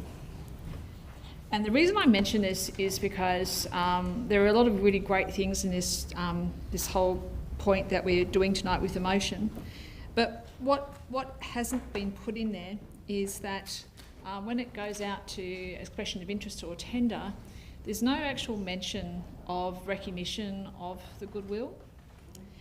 And when I looked at alternatives elsewhere, I found that it isn't unusual to actually put as part of the process that should an expression of interest not be won by the current holder, okay, it's only in that instance, no other instance, that there should be a part to play there such that the person who does win it actually pays at value the goodwill that they have now taken over. Because if we don't do that, then effectively everything she's built disappears. We're already seeing a very similar scenario in Derwent Valley, where the person who had that lease for their market woke up one morning and found out that they weren't going to be renewed, and the value of what they had disappears. Now, I understand that there is no legal requirement to do so, but it doesn't make it ethical. Okay, I have been involved where hoteliers have a hotel and they lease it out, and the person who buys the lease actually buys the goodwill. So they put a couple $100,000 up and then they lease it. But they then have the right to sell that goodwill to the next person who then leases it. Okay, but some business owners who own these buildings might go, well, you know what, I just have to cull that lease and I can take the goodwill for myself and then I can sell it. And I have in instances seen this happen in Hobart. It doesn't necessarily make it a choice that would be very ethical or moral. Yes, they can do it, it's totally legal to do. I don't want our council to be that. I want our council to treat those who take a chance, are innovative, who really grow something, they create an asset for our city. I want to know that when we create the leases, when we create these intents or expression of interest to go out, I want to know that that is part of what is on the table, because we want to nurture these people who have taken opportunity and made something for themselves using an asset that we have. I want to know that that is part of what we do here. I know that it's not necessarily directly involved, but if I don't put it on the table tonight, it doesn't necessarily mean that it'll be part of our process, and I think it's absolutely vital that we do that. Councillor Posselt. Thanks, Lord Mayor. I would just like to move an amendment to this item that removes point 3, that we go to competitive tender for the farm gate market, reflecting on, I think, what I interpreted from Alderman Bloomfield's contribution as well. With the council resolves to assess future contract arrangements for the Sunday farmers market using the unsolicited proposals policy, which provides a clear council endorsed pathway to consider and approve a single party arrangement. For anyone who needs it, it's in writing in your inbox. Briefly on this, I think... Sorry, Councillor Posselt, is there a seconder for your amendment? Councillor Dutta. Thank you, Councillor. I think, to be just very brief, I don't think that we need to go on about this, but there's no other person proposing to have a farm gate market. It's unnecessary red tape. It's very successful and, in fact, award-winning, and it's akin to us deciding to provide sponsorship to Dark Mofo, as we've got in tonight's agenda, but to go to competitive tender to find out if there's anyone else who wants to run Dark Mofo. These events are often the creation of an individual with a vision, as Ms Peaty has created for this city over the last decade or so. As I said, I don't think it needs really significant debate. I think it just gives confidence to the farmgate market enterprise. If anybody out there is listening and wants to run a farmers market in Hobart, then I'm sure that this council would welcome another unsolicited proposal to say, hey, I want to run a farmgate market as well. Can I run it on Saturday on Collins Street? And I'm sure this council will consider it through the proposal that I'm proposing, which is the unsolicited bids proposal. I'm advised by staff that is the correct pathway to use, should we choose not to go for a competitive process this evening. Thank you, Lord Mayor. Okay, I'll just focus on the amendments. Yeah. Start with the amendment. Is that right? We'll just after this. Oh, yeah. So just on the amendment. Yeah, so just on the amendment, look, I hear the argument and I can appreciate the reasoning behind it, and I guess it is not unsurprising that the existing owner-operator may well end up being successful in what would be a public and competitive process, in which case you might turn around and say, well, that was a whole lot of red tape and cost and delay and risk. You know, why would we do that? There's been, to my knowledge, no issue with the operator and the way in which they undertake in accordance with their licence. But, you know, I think the reason that recommendation number 3 and looking at the sections in 3.16, 1, 2, 3, 4, to me the 3.16.3 is the reason why I don't support the amendment. The establishment of Liverpool Street, as it's being proposed, for the ongoing real events will require substantial investment by the city to ensure the site is safe, functional and fit. And then it continues, so 3.16.4, in this context, it is appropriate that we undertake a public and competitive process. I guess we as a council are stewards of the sort of broader LGA public interest here. The public and competitive process might bring about an understanding. We do need to sort of test that market, because what we are proposing is, as it's laid out to us, a substantial investment by the city. And so, look, I think the officers have clearly considered this and have provided us with their reasoning as to why they've put that recommendation in. And so I do hear the arguments that are being made. I'm not suggesting there's no merit to those arguments, but I think on the balance, I have no reason to doubt that the officers have considered this item and have given us their recommendation accordingly. And I don't find any new or compelling evidence to which I would vote with the amendment to overturn the officers' recommendations. Councillor Harvey. A couple of questions, Lord Mayor. When's the end of the lease? Is it 2027? I just couldn't scan and find it again. 2027? Yep. Yep, okay. And was it was raised at a workshop, I think, by the councillors about going out to a competitive process. I don't think it was raised by the officers. Is that correct? Through you to the CEO? As I recall. Yeah, okay. Also, when you look at the credentials of the market, the environmental achievements are really, they were doing things way before council was even doing things. And the national and global rankings of this particular market, Lonely Planet, Best in Travel 2025, one of the top 10 farmers markets in the world, 2 Australian Tourism Awards Silver Award winner, Excellence in Food Tourism, Time Out Magazine Australia, Best 21 Markets in Australia, #1, the Farmgate Market, Qantas Traveller Insider, where Australia's beating heart resides, Tasmania Farmgate Market, TripAdvisor ranked 12 of the things to do in Hobart, and TripAdvisor ranked #2 shopping in Hobart. So it'd be really challenging for anyone to compete with a proposal to beat an established market that's been kicking goals for quite a long time. But that said, well, getting towards the end of the expiration of the lease, is that when you would propose putting this out to expressions of interest? When would that start? Through you, Lord Mayor, to whoever might suggest. The Director. Through you, Lord Mayor, we intend to do it in the next financial year with the operator's lease ending October 2027. We want to have it concluded before that date. Okay. And what has the proprietor of the market said about going out to expressions of interest again? Director. Lord Mayor, the discussions with the operator, they've accepted that position of council. Okay.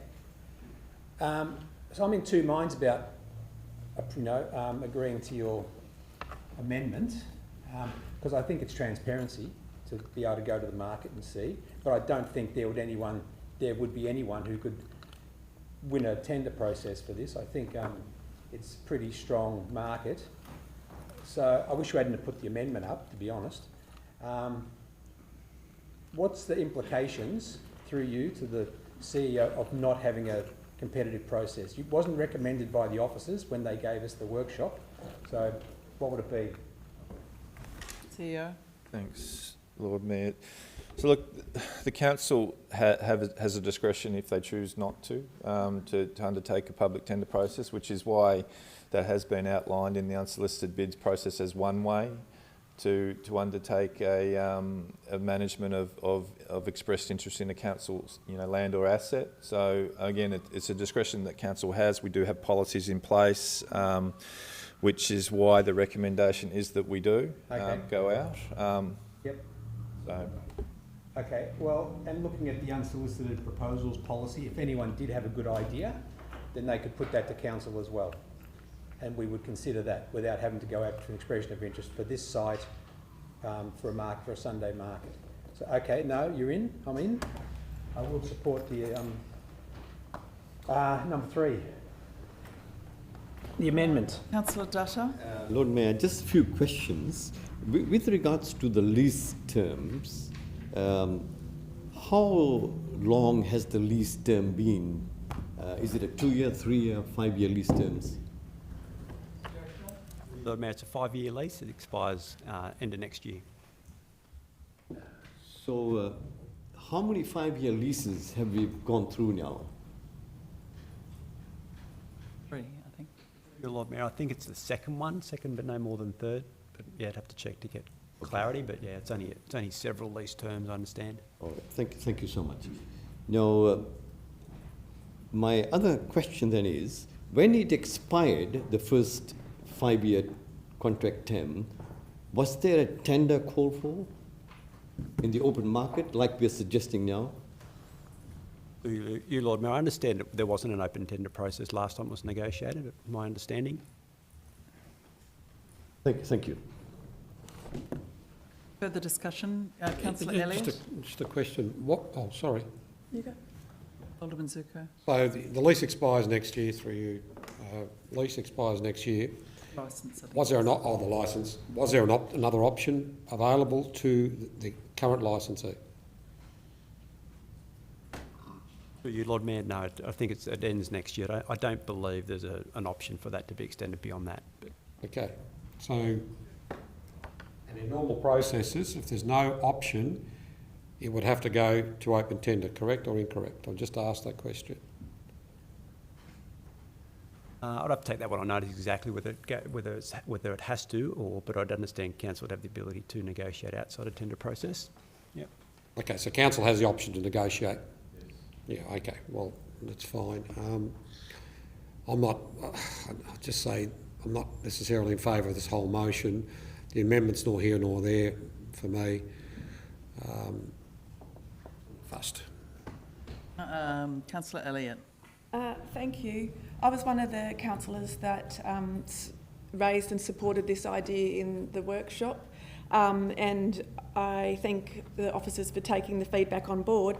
The key difference here for me is that the market's currently operating in Bathurst Street and is an established and well-respected market that does great things, but there is a potential fork in the road where we're looking to use or make, net at least 200k expenditure of ratepayer money doing infrastructure to shift it to a new location, which is currently on the table as being Liverpool Street.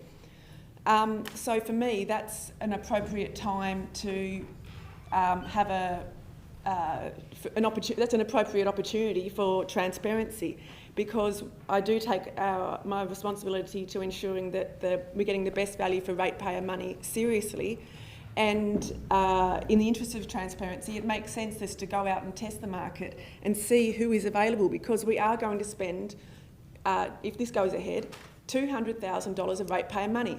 I wouldn't be doing this to an established market if there wasn't that change. If it was staying in Bathurst Street and nothing was changing, and then this natural sort of fork in the road wouldn't exist. But if you're putting expenditure behind it and investing a lot of money, I think it's appropriate for transparency reasons and for value reasons that we go to market. And I agree, it's highly likely that the farm gate market would be successful and would continue on with absolutely no harm done, only transparency and value increased.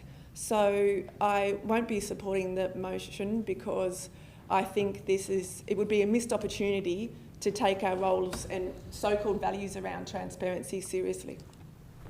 Further discussion. This is just the amendment. Councillor Kelly. Yes, thank you, Lord Mayor. First I'm going to say we all love the farmers market and we respect the work that Maddie Petey's done there. She's a good operator and it's a great business. Had Maddie, though, said, we just heard the director saying she does not mind that this goes out to open tender.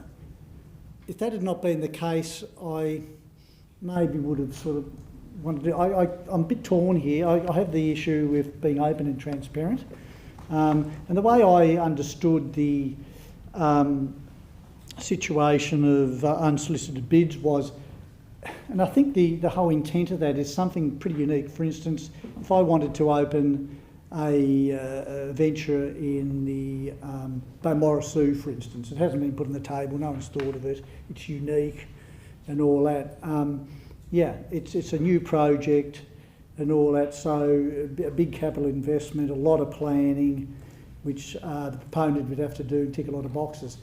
This, to me, is a completely different set of circumstances. It's been established by the council. Farmgate Market have done a great job in getting on board and doing that. It's been reset now, and we're spending, and I guarantee it'll be more than $200,000. We can back that in. We've never come in on budget with something like this before. There's going to be a lot of other things come there. I've already had approaches too, and had it not been, I'd had approaches from other people saying that, oh, well, surely this is going to go to be advertised an open tender. Well, you know, I don't know, that's another bit of a blur there for me. To hear an argument tonight put forward that, oh, well, someone else can put an unsolicited bid in as well, to me, well, really, that doesn't sort of, that's almost like making an open tender system as well. That, if we're going to have that idea, we're going to put a big advertisement out there saying that we're accepting unsolicited bids now for something for the city's offering. Well, isn't that going to a tender as well, almost? The same process here. I think, in summary, seeing that Maddie Petty is quite open to that, we're going to look more cleaner with this whole deal, and we're being transparent and honest about it. We're investing a significant amount of money. I think the best idea would be to not replace this with 3, be open, transparent, everyone's happy then. We're not going to get any person that's upset. Alderman Bloomfield. The point I made earlier is that when everyone's happy, everyone's happy. We need a robust system developed so that, for instance, if... You've already spoken, Alderman. Yeah, but I'm talking to the amendment. Yeah, that's right. Yeah. I have the right to talk to the amendment. Oh, okay, so the amendment came after you first spoke. Yeah. Okay, no worries. Yeah, so everyone's happy when everyone's happy, but we need to develop a system that allows, what if someone does come up and she does not get it? I want to know that she'll be treated fairly and equitably. I want to know that she is given ethical treatment.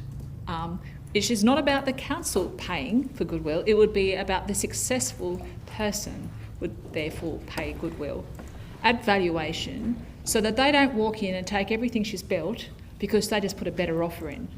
That's a big deal to me. Okay, that is what I want to see our council do.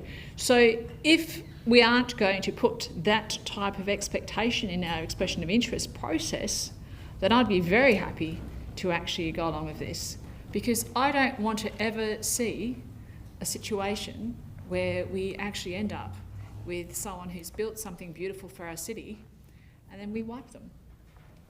Okay, if there's no further discussion on the amendment, question, if I may. Through you, Chair, to the CEO, if there's been a lease for 5 years, the person's taken it on and they're not successful at the end,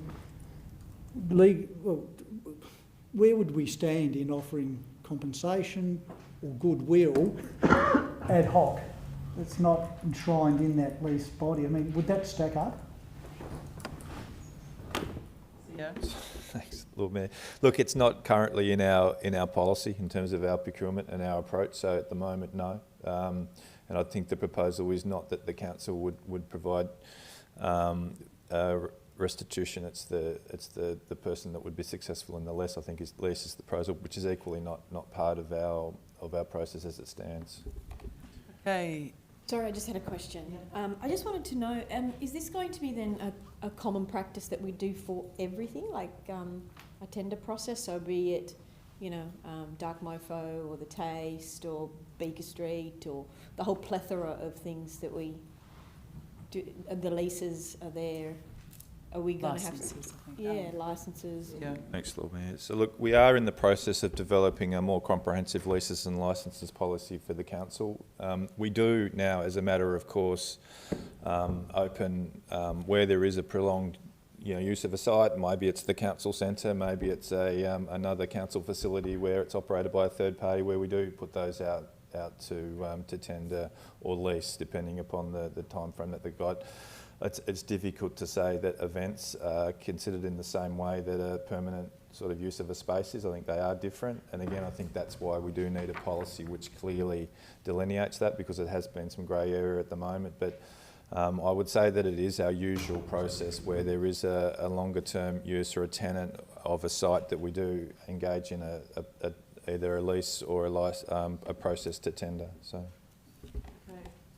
Councillor Dutta, this is just on Lord the Mayor, amendment. I have two more questions. The last time I asked questions, two more questions. In the current place where the farm gate market is, how much did the council spend to make that place viable? Director. Lord Mayor, the current site on Bathurst Street, the operator funded the majority of the infrastructure and improvements that went in to support the markets there. So it was how much was very low cost to council. Okay, thank you. All right. And the other question is, after the first 5-year period, was there an option in the contract for the tenant to accept that option? Lord Mayor, I don't believe so. No. All right. Thank you. Now, on the basis of the answers that's given to me, sorry. I think Ms. There's Parker. 5 options. Yeah. Through your correction to that one, yeah, there was an option, so stand corrected. All right, thank you. So in that contract, there was the 5-year and an option of another 5, which then it was taken up. But in the contract now, when it expires in 2027, there is no third option. That's what I'm understanding. All right, thank you very much. Now, on the basis of the answers that have been given to me, I'm quite satisfied, because the contract is still valid until 2027. If it happens after that, then I would go along and say, okay, fine, we're at a different position. But at this point in time, I'm quite happy to say we have a contract. If the farm got moved there, the contract exists, and therefore the business continues. Thank you. Okay, Councillor Posselt. Thanks, Lord Mayor. Just a very quick question. The Twilight Market and Franco's, were they open tender processes? Lord Mayor, I don't believe they were open competitive processes. Okay, I'm just going to try and keep things moving. We've got a lot on the agenda. So this is just a vote on the amendment to replace 3 with the 3 that's on the screen. All those in favour say aye. Aye. Against say no. No. Show of hands, all those in favour. Dutta, Councillor Pasalt, Councillor Kitsos, Councillor Lohberger, Alderman Bloomfield, Councillor Harvey, Deputy Lord Mayor, And against? Zuko,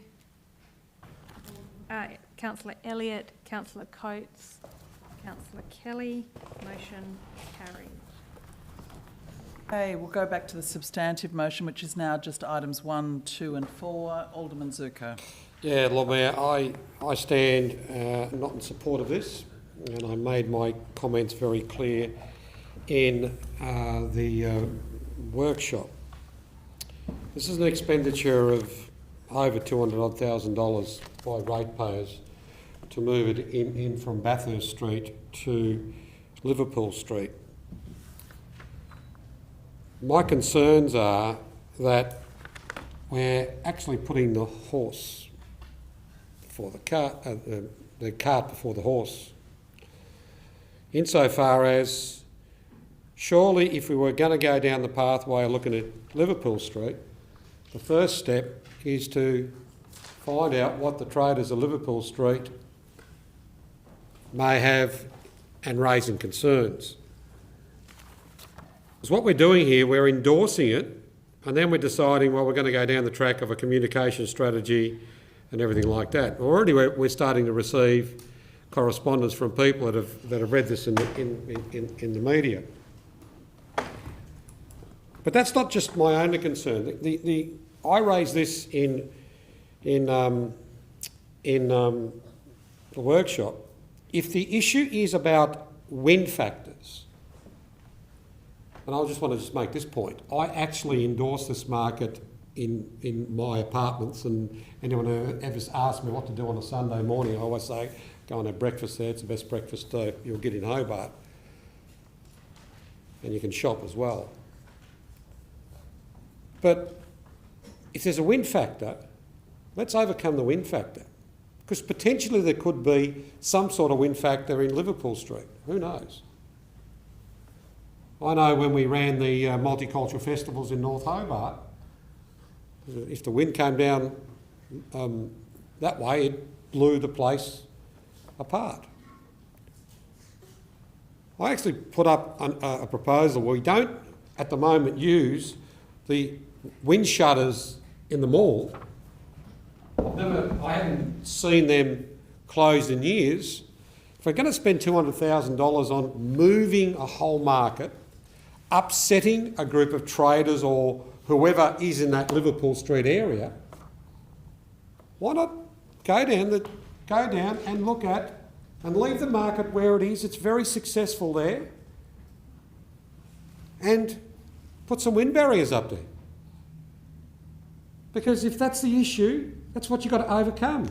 Overcome the issue, don't create another one. And that's why I cannot support this. Because what we're going to do is go down the pathway of creating another issue. And we just had the debate that went on for a number of years on South Hobart Oval. And here we're going to go down the pathway of a number of traders in Liverpool Street jumping up and down. Yes, of course, there's going to be a photo shoot of some trader going, I support this. But already we're seeing people who are not supporting this. Fix the problem, not create further problems. Like I could go down the pathway of, foreshadowing emotion to go down the pathway of coming back and seeing how we can actually leave the market where it is and overcome the wind factors, but it's not going to get done. So I'm not going to waste any further debate on matters, but I've expressed my concerns. I'm not going to support this, not because I don't support the market. I fully support the market. And I fully support the market staying where it is. And I'll repeat it for the third time. Let's fix the problem if it's the wind factor, not create other problems, because that's what we're going to do. We're going to have a group of people in Liverpool Street that have got businesses, that maybe a church or whatever have you, really making a song and dance, whereas at the moment there is no song and dance other than the wind. We're blowing it in the wind. Councillor Elliott. Thank you, Chair. I have a question, first of all, about the multi-criteria analysis in the supporting documents. I do really like this approach, but my question is, it's on page 303, and it has the rankings there, and it has Liverpool Street, and according to the legend, it says that operator support for Liverpool Street is very good, and I was just wondering what data or intelligence that is based on, please. Like how many people have we spoken to in Liverpool Street? Director.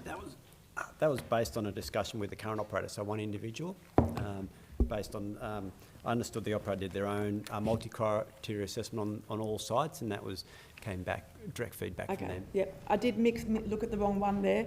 I meant to say likely and revealed support by local businesses, the three-quarter motion. So my question is, what businesses in Liverpool Street, what number of businesses have you spoken to? Through you, Lord Mayor, no businesses on Liverpool Street were spoken to by the council, so that refers to the conversations we had on Collins Street. Yep. Thank you. For this reason, and I will say from the start that we were off to a rocky start as a council with this proposal, in terms of it came to the workshop saying, we're going to go to Collins Street, it's going to be $600,000, it's going to be great, you just sign here basically. And then the elected member said, no, we don't want to do that, we want to look at other options. And this multi-criteria approach was taken, and it's really, this is really good, and I hope to see more of it. But unfortunately, I've found myself in the position where I probably naively thought that we would do more consultation before it would be brought back to council. But this is a problem we keep having to regurgitate and go over, because literally the recommendation here is that we endorse Liverpool Street as our preferred site. We do a comms strategy, and then we engage with businesses, but simultaneously we start a competitive process, and that implies then that the competitive process is based on Liverpool Street because that's our preferred spot. Then point 4 is that we also simultaneously start to develop a series of regular events in Liverpool Street. So 3 and 4 are clearly saying that the decision's made, it's Liverpool Street, because we've gone out to market based on the Liverpool Street location. We're developing a program, a calendar of events based on the Liverpool Street location, but we haven't asked any of the businesses.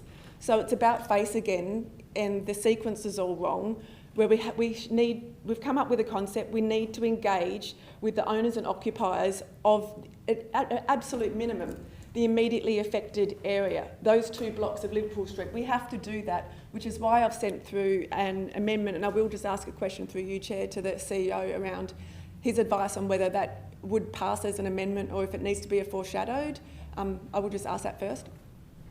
Thanks, Lord Mayor. No, look, I've seen your amendment, and what it does is seeking to strengthen what is included in point 2, which does refer to an engagement process, but yours is looking to make that as a step and then another step back to council, which is still pretty consistent with what was proposed. So. Yeah, so to be clear, my amendment, it actually changes the motion that points 1, 3 and 4 all drop away, and it's this single item, which basically, it isn't rocket science in any way, shape or form.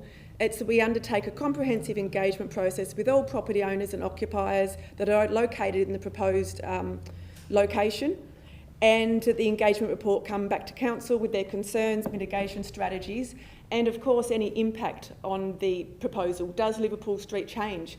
Because this council is repeatedly criticised for engagement, and here we are doing it again, saying this is our preferred location. Not only that, it's so preferred and our mind is so fixed, and we haven't asked you any questions about it, but our mind is so fixed that we've gone out to market and we're starting a calendar of events.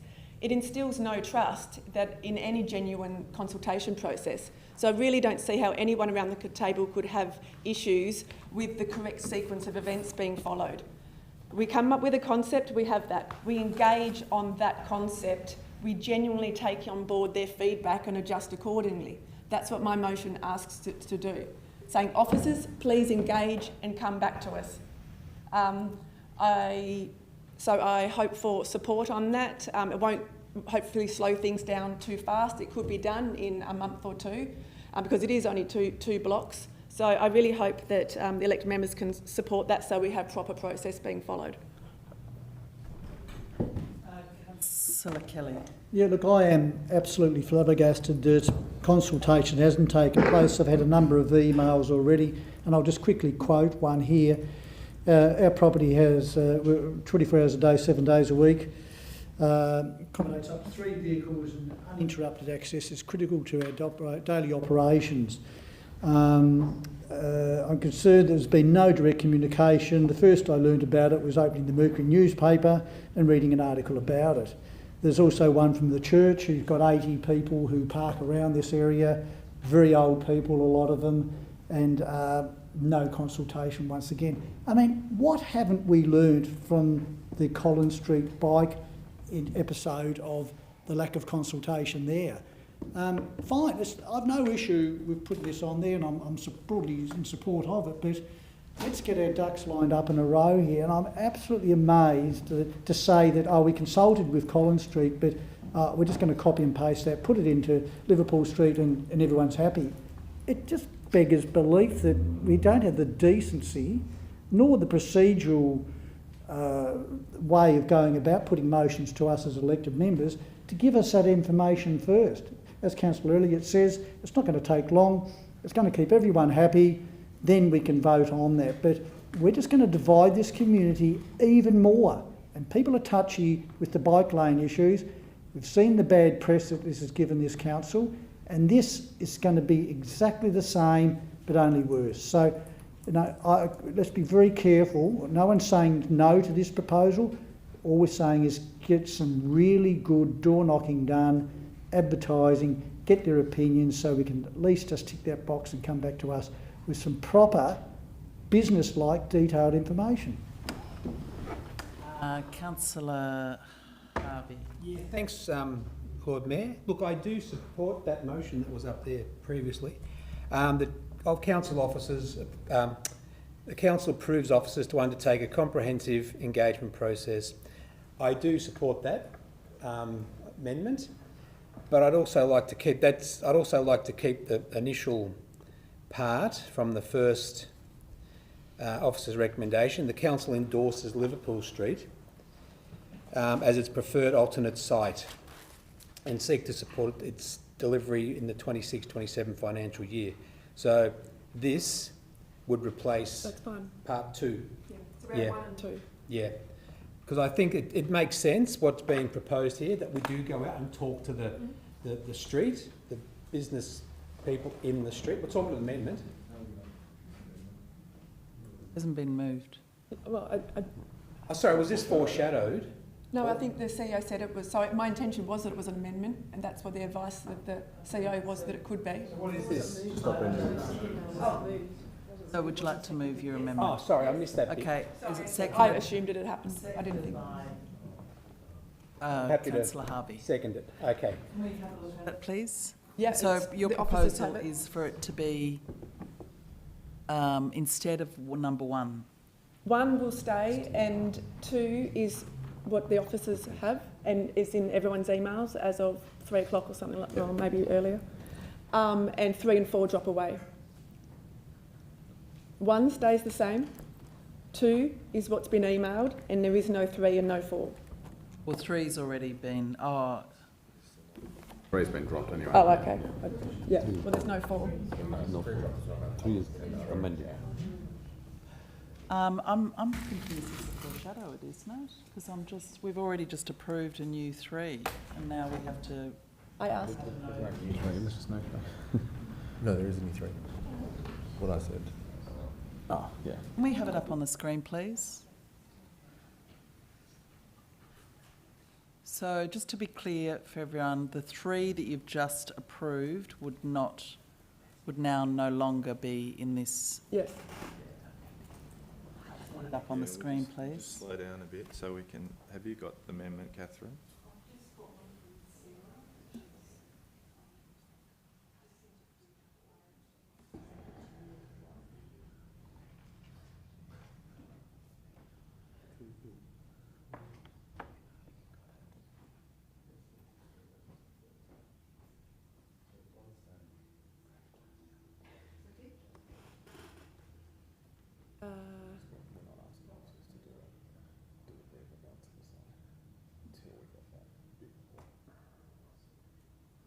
Not the 3rd one. No, it's the process will be developed. It's not. The 4's not very affirmative. It's pretty really loose.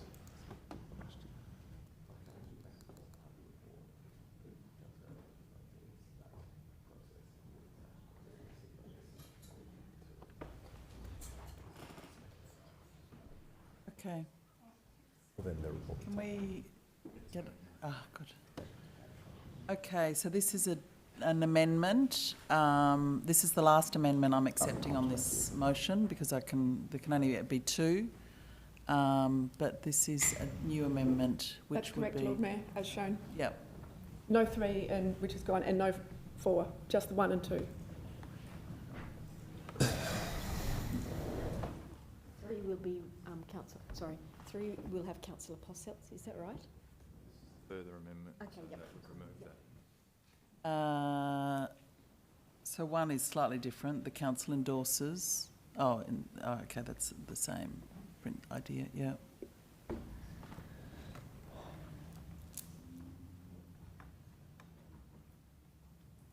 That one is different. The point one is different from what's in the agenda. So the point one would actually stay as it is written, as I understand it. The council endorses Liverpool Street between Murray and Harrington Street as its preferred alternative event site to seek support and seek support its delivery in the 2026-27 financial year. So that's slightly amended, and then as amended by Councillor Elliott. Okay, so we've got that moved now. We've got it seconded. Councillor Posselt on the amendment. Thanks. I just would implore the mover and seconder of this to just consider what's happening. I agree with the process of what you're proposing, Councillor Elliott, in terms of the consultation happens first, and then we make further decisions and reports to return to council. I don't think that one is particularly material how it's worded, whether or not it's the council recommendation or this one. I think number 2 that you're proposing is a better option, so I'm supportive of that. I'm just going to reread what number 3 was that we just endorsed, which is that the council resolves to assess future contract arrangements using the unsolicited proposals. It's got no timeline set in it. It's just saying that when we decide to go to sort this out, we're not going to use an open tender. We're going to use the unsolicited proposals policy. I don't think, again, that it materially affects the timeline that you're proposing for consultation to occur first and for it to come back to us. If consultations resolves that there's things that we can't overcome, then I'm sure that a report would be prepared for us that says, actually, we're not going to proceed, because it just says assess future contracts. Assess future, they're pretty loose unit words, intentionally. Sold. Yeah, sold? Sold. Cool, thanks. And the only other point I'd take, Councillor Elliott, is that, thank you, is that the council notes that a process will be developed by councillors to guide the delivery. Again, fairly loose wording, and I just wonder if maybe there's like a word that you might like to insert into your amendment or consider how it's written. I'm not really fussed on 4, to be honest, but I think if 1 and 3 stays there, we'll just insert 2, we'll probably have the same result. Be a bit easier. Okay, Councillor Elliott. Yes, I'm happy to accept keep 3 in that the council previously voted on. Sorry for the changes. I only intended to have number 2, but yes, happy to have point 1, 2 and 3. No 4. Yep, that's fine. Seconder, okay with that. Yeah, Councillor Kelly. I'm just a bit confused, just so I can get this right in the head here. How can we endorse something if we're getting opinions and other information to make that decision on? Surely that should be superfluous at the moment. Preferred. That's a endorsement of Liverpool Street. Councillor Kelly, I think that's a question you can only answer yourself. Okay. Oh, and the second question, if I may. Ask me. No, just through me. Questions through me. No, whatever. Just to get the meeting going. Through you, Chair, to the CEO. So that means, CEO, that an existing, say if we had a regular contract with a contractor at the moment for cleaning whatever toilets, for instance, and it's an ongoing 5 by 5 years, being long established and all that. Does that mean someone at the start of, or coming up, leading into a new contract with this regular arrangement, can put an unsolicited bid in and therefore not go public? I'm a bit confused as to where this situation's coming. I just think it's not quite right the way it's being utilised, and surely that example, as I just quoted then, is raising a really big, dangerous issue here. Lord Mayor, just a point of order. Sorry, that pertains to the amendment that's already passed, not to Councillor Elliott's proposal about consultation. I appreciate the question and the substance of it, but I think missed the boat. It was about the previous matter. Can I ask that the question later on then, through the CEO? Or we've already passed that amendment, so but you can ask more questions later if you like. Technically, it's actually there because you've accepted it to be 1, 2, 3, so it's in the debate. Sorry to say to you, it's in the debate. You've accepted it in 1, 2, 3. Yep. Sorry, it's in the debate. Thank you, Alderman Zuko. It's okay. Yeah. What would you like to say? Sometimes I don't know what I'm talking about. Look, Lord Mayor, I just want to assist Councillor, sorry. In one, may I suggest to the mover and the seconder, just to appease those people that are, like Councillor Kelly about, we're going to approve something, but then we're going to go to consultation, that after the word financial year, subject to. In other words, we're endorsing it, subject to we going through that process, right? Because at the end of the day, we're still got to go through the process, still got to come back, right? And that way there we're going forward. And I think that'll appease a lot of people, and I'll say this to you, it'll appease me more. I will ask Councillor Elliott a question, if I may, Lord Mayor. Yes. Would you consider, after the word financial year and the mover of the motion, using the word subject to? Because all it's doing is going out, right? We don't need to do that. It says, and the impact on proposed Liverpool Street location, on the bottom of number 2. So Okay. consultation and the impact, it's already there. Okay. We can approve, it's okay. Am I okay? Who else wants to speak? Alderman Zuko still speaking? Please do. Don't get me wrong, this is the problem. Yeah, this is the problem when we're dealing with a matter and we make changes in an environment like this, where we've got 3 minutes to sort of thing, a number of different debates, a number of different amendments.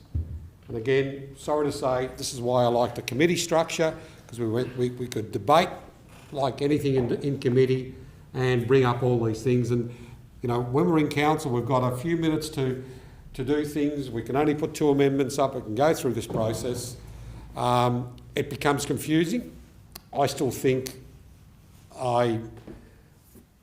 that's the cart. But look, I'm not happy with where we're going anyway.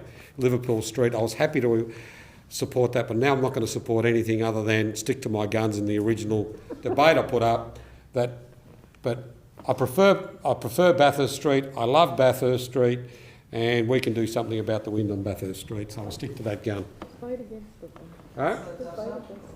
Thank you, Lord Mayor. I think this is a good process in the fact that we talk about consultation, and I think this really puts a process, because when we asked the questions to the councillors, the staff, we didn't have any evidence, as it were, that they could provide to us with regards to consultation. So I am quite supportive of this, and I think the point has been made, and I'd rather the motion be put. Thank you. Is that the motion be put? The amendment? Yes. Okay. I need a seconder for that. Councillor, you can't move that, Councillor Elliott. Councillor Sherlock, sorry, Deputy Lord Mayor. The amendment to be put. All those in favour say aye. Aye. Against say no. No, I'll be alone. No, I'll be with you. On the amendment. All those in favour? Aye. Yeah, in favour. Councillor Dutta, Councillor Elliott. That's the procedural we're voting on.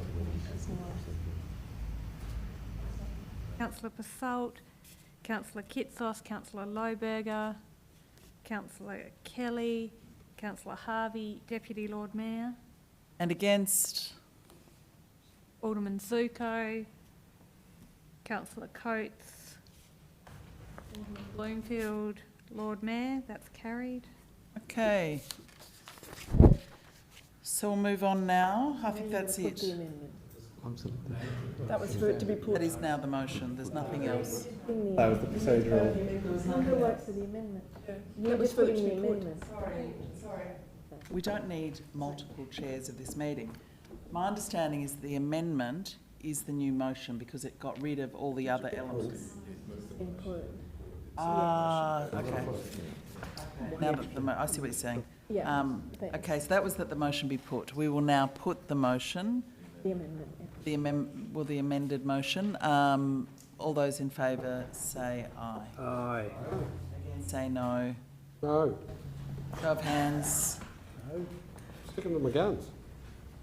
Councillor Dutta, Councillor Elliott, Councillor Coates, Councillor Basalt, Councillor Kitsos, Councillor Lohberger, Alderman Bloomfield, Councillor Kelly, Councillor Harvey, Deputy Lord Mayor, Lord Mayor. And against? Alderman Zico. Carried. Okay. Move back now to item 11.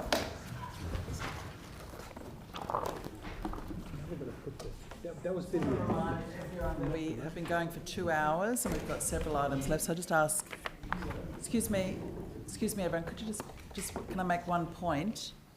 That we've been going for 2 hours and I just ask that if people can be as efficient as they possibly can in their contributions. There's often no need to repeat points that have already been made. And then we'll get through this agenda, which I worry that we won't get through it all. Okay, we're moving on now to item 11, strategy. Someone like to move that? Seconded by Councillor Lohberger. Point of order, Lord Mayor. Sorry, just on procedure, we can't replace, my understanding is that we can't replace a motion with an amendment. That would be a full foreshadowed motion, even if it's the same. We didn't take a vote on point 3 again, although Councillor Elliott replaced the motion. Councillor shadowed. Sorry, we've gotten a bit out of shape, I think. The second amendment was passed. We did the procedural motion. That then becomes the motion, which we still have to conclude the motion, which we haven't done yet. The double vote on it. Well, no, but so we get back to the substantive motion. Yeah, the it amended becomes motion becomes the substantive. motion. So what I've got is the ones that have spoken to the motion so far are Zuko, Harvey, Kelly, Elliott and Bloomfield have spoken to the motion. The rest have been amendments. All right, I'll take your advice. So now we are going to talk about the new motion. New substantive motion. Motion be put, thank you. That's a procedural motion seconded by, is he seconded for that? Deputy Lord Mayor, I'll put that. All those in favour say aye. Aye. Against say no. No. Show of hands, all those in favour. Councillor Dutta, Councillor Shut it all down. Councillor Lohberger, Alderman Bloomfield, Councillor Harvey, Deputy Lord Mayor, Lord Mayor. And against? Alderman Zuko, Councillor Elliott, Councillor Coates, Councillor Basalt. I don't know what the vote is, sorry. Kelly. Now I'm putting the new substantive motion. All those in favour say aye. Lord Mayor. Okay. No, sorry. No. We're putting the motion. Yes. Sorry, Yes. I just wanted to clarify because there's an elected member missing what motion we're putting so that she can vote informed. It's my amendment, a motion. Okay, thanks. Sorry, I've got it down. Say aye. Aye. Against say no. No. Show of hands. All those in favour. Dutta, Councillor Elliott, Councillor Coates, Councillor Basalt, Councillor Kitsos, Councillor Lohberger, Alderman Bloomfield, Councillor Kelly, Councillor Harvey, Deputy Lord Mayor and the Lord Mayor. And against? Against? Alderman Zuko. That's carried. Moving on to item 11, open spaces strategy. Lord Mayor, can I move item 11, 12, 13, considering we're trying to rush to move this forward? Okay. So it was moved by Alderman Harvey, seconded by Councillor Posselt. Discussion on the open space strategy. Any discussion on the open space strategy? Councillor Coates. Thank you. Look, it's a pretty interesting report, actually. It's worth delving in depth, but I just wanted to, for the benefit of those watching, highlight that unfortunately cycling isn't a particularly high participation activity, as the report outlines. And I think that's something to keep in mind when it comes to physical activity participation in Tasmania. Thank you. Any further discussion, Councillor Harvey? Lord Mayor, I just wanted to consider changing one word. This is 3.22, and this might just be an oversight in the report. 3.22.1 on page 64, and I'm quite keen to see the establishment of a park care program that encourages members of the community to become part of a group that helps maintain a park in their area, not allows them. I don't know why we use the word allow. We're giving them permission to become part of a group rather than encourage them to become part of a group. Can I just get clarification of why you've said allow rather than encourage? Director Reeve. Lord Mayor, yeah, look, happy to actually make that slight amendment, so that's fine, yep. Yeah, okay, thank you. Don't need an amendment for that, yep. Deputy Lord Mayor. Yeah, thank you. I'll be really quick. I just wanted to say thank you so much to the staff. It's a really great report, and I do like the overview of various different things around community spaces, cultural things, as well as, you know, about education on different things around animal and plant species that was commented on in the survey. So thank you very much to the staff. Any further discussion? Councillor Posselt. Thanks, Lord Mayor. I'd just like to rise. You can always, a statistician can make a statistic say anything they like. Councillor Coates has asserted that cycling's not that high. It's the 6th most participation rate, with around about 1 in 10 Tasmanians participating in cycling. It has more participation than Pilates, basketball and golf combined. Okay, any further discussion on the strategy? There being Councillor Elliott. One question I had was related to 2.2.1 around the Green Infrastructure Asset Management Plan. Is that a standalone body of work that would be done or incorporated into our legislative asset management plans? Is it a standalone thing, or would it just be built into the asset management plans that we're working through? Through Lord Mayor, I'd say that is a standalone sort of document. It certainly would relate back to our asset management plans, but greening's a slightly different thing to actually the main infrastructure assets. Okay. And just for my peace of mind, that work wouldn't be prioritised over our legislative asset management plans, would it? No. Thank you. Okay, any further discussion? I'll put that. All those in favour say aye. Aye. Against say no. Aye. Carried unanimous. Oh, sorry, no. All those in favour raise your hand and called out.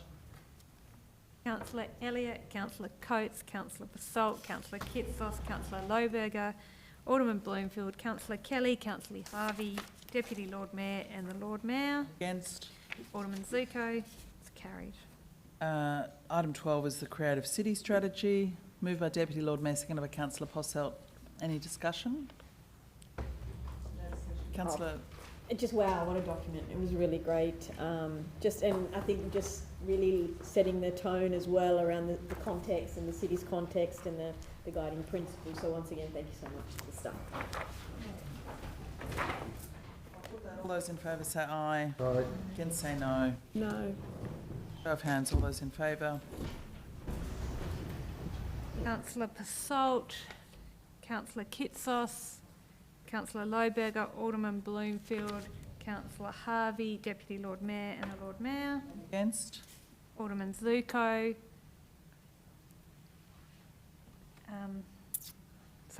Councillor Elliott, Councillor Coates, Councillor Kelly.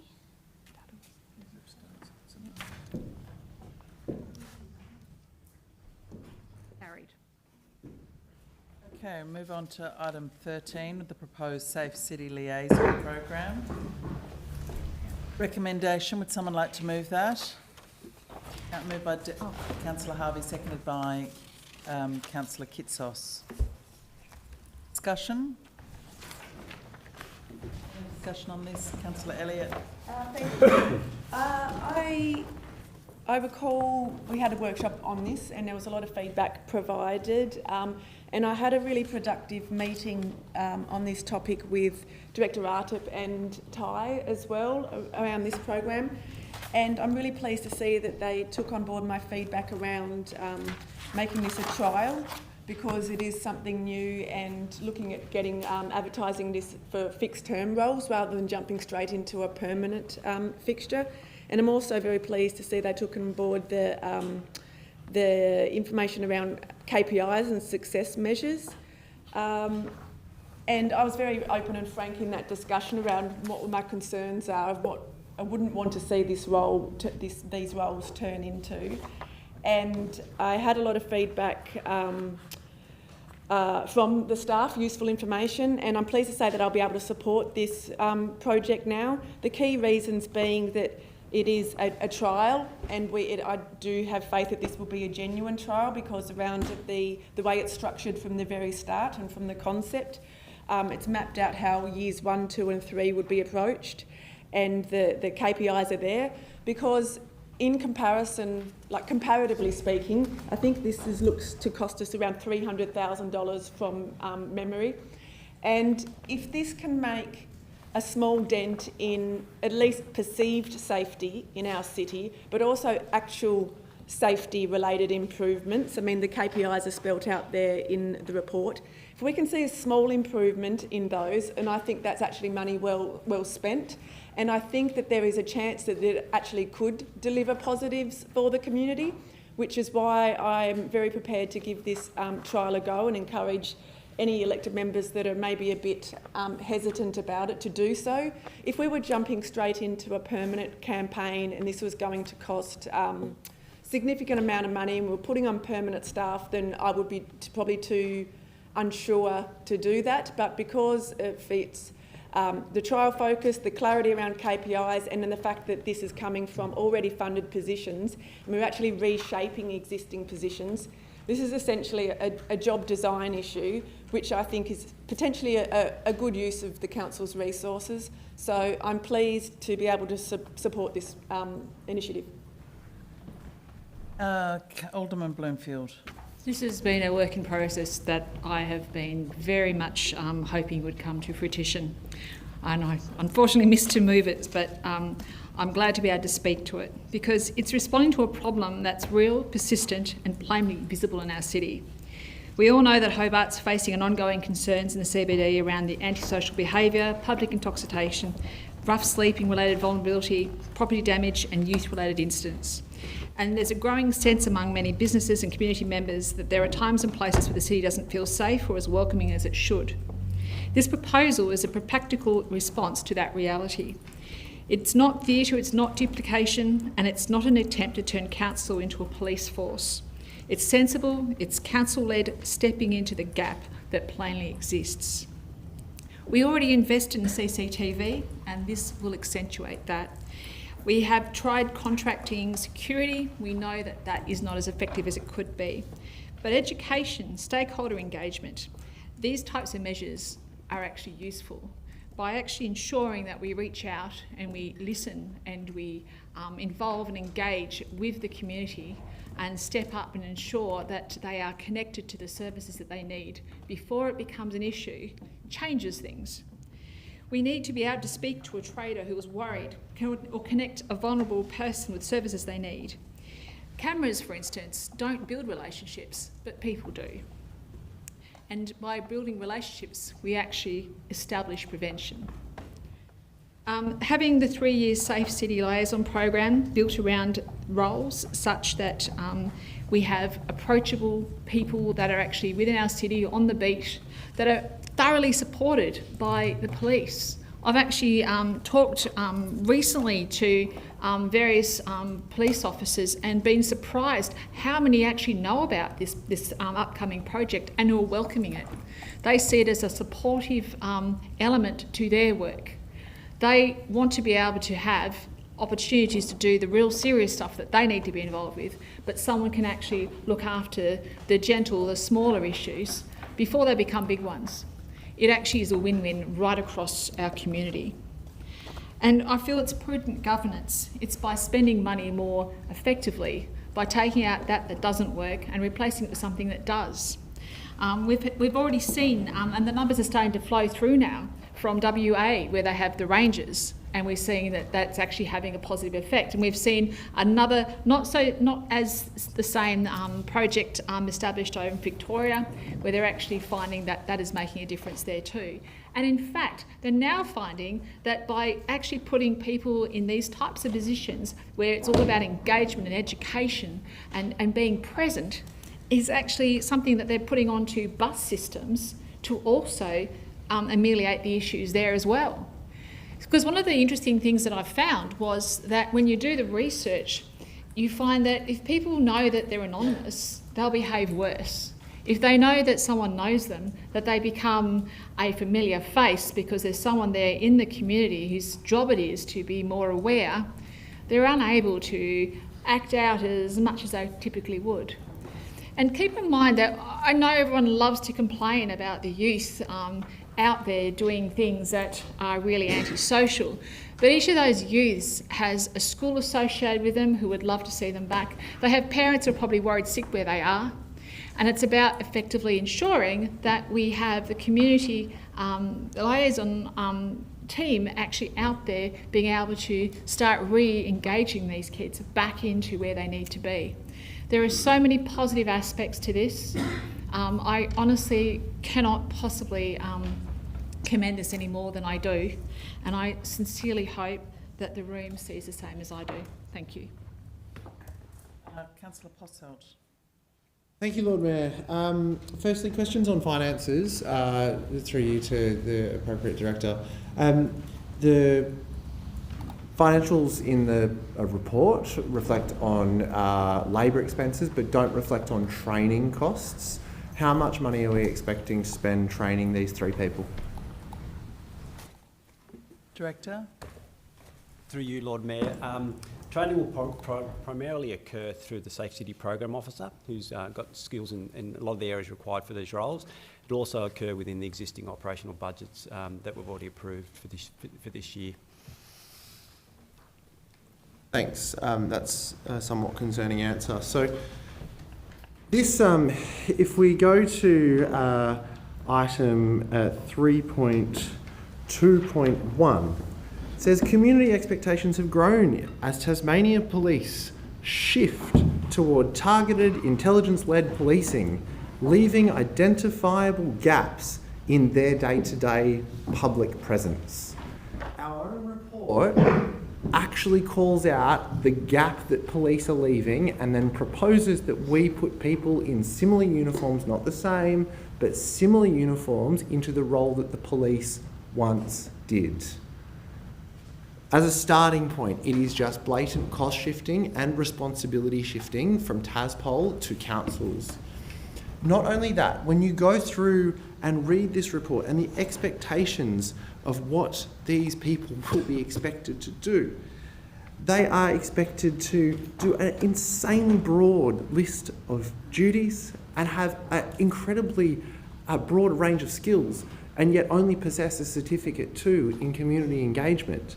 Some of the skills that are expected based on this paper would require multiple tertiary degrees, from psychology to social work to other health and community services related degrees, including policing. They ask, some of the suggested roles that these officers will undertake include smoking compliance, so anyone who's smoking in the no smoking area, they'll book you for. On-street dining education, going into cafes and saying your chairs are a little bit too far along. If you can just shift your chairs in, we expect to keep people safe. Okay, that's kind of, they're kind of the same thing. Engaging with at-risk individuals, our homeless community, drug and alcohol affected people, people with mental health problems. Just go and engage with them, no problem. And you'll be expected to have knowledge of referral pathways for a number of different services, including youth services, homelessness services, drug and alcohol services, and other social work services. I mean, this is what a social worker does. Social workers know those referral pathways. As a frontline paramedic that knows some of the people by name, which we, Alderman Bloomfield said, when people know who you are, they don't respond that way. Not true. I know some of these individuals by name, and I don't even know the referral pathways. And I'm tertiary qualified and 15 years in a frontline health role that deals with these people on a day-to-day basis. But not only that, Lord Mayor, they are expected to support businesses, gather data, control and monitor CCTV, but they won't have any direct line to the police. That's a step too far, a bridge too far. They'll just be expected to use the generic police number, or if there's an emergency, then they'll just call 000. No link to the radio room, no direct comms. They are expected to wear body-worn cameras And that in itself is almost a red flag. A body-worn camera implies that there will be some sort of conflict in the future. Our parking inspectors wear them, and our parking inspectors have conflict all the time with people who they've given a ticket to. But parking inspectors are dealing with relatively reasonable people who have got a $50 fine, not drug and alcohol affected people, not people with acute mental illness, and not some of our homeless community that have many, many complex problems. So the expectation of providing this service is ridiculous. At the very least, they should be tertiary qualified in something, something that's relevant to this. But not only that, the risk to the individuals that put their hand up for this job is not adequately assessed. We've heard that the training will be delivered by a Safe City officer with a background of a certificate too. We're not getting formal training in first aid qualifications. We're not getting formal training in mental health. We're not getting formal training in the referral pathways, just kind of an in-house thing.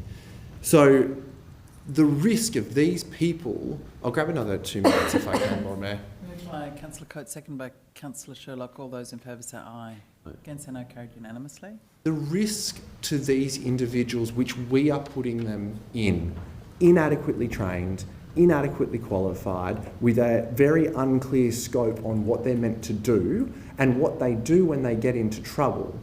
For example, in ambulance land, I wear a portable radio by policy on my belt, and it has a duress alarm. When the duress alarm goes off in the communications centre, the police have the same system. The entire communications system shuts down with a massive alert on the screen, and until they have radio confirmation that I am safe, nothing else happens.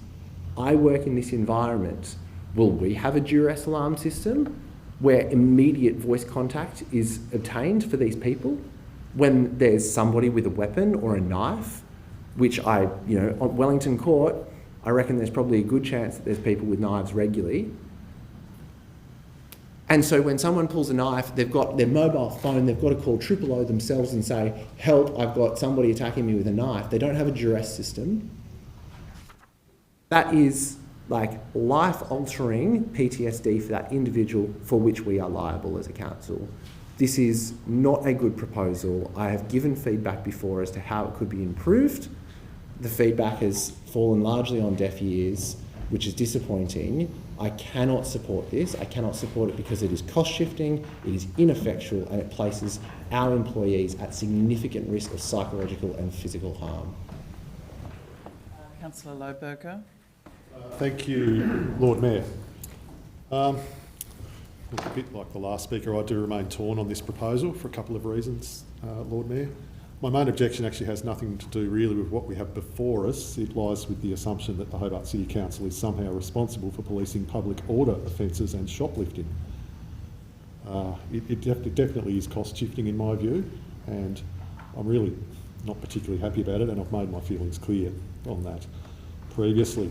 I do note the Glenorchy shopping precinct is facing similar issues to the Hobart CBD, and I want to commend Elwick MLC Beck Thomas for her recent call for police to permanently station officers in the main flashpoint at Northgate. I absolutely agree with and support visible policing where it's warranted, and I think there are some areas in our CBD where it potentially is warranted at the moment, particularly Wellington Court and some of the bus stop areas. But my other problem with this proposal is the effect it may well have on our frontline staff. I think the previous speaker's just spoken about that at length. It does worry me too, especially where staff may be confronting extreme delinquent behaviour or severe mental illness.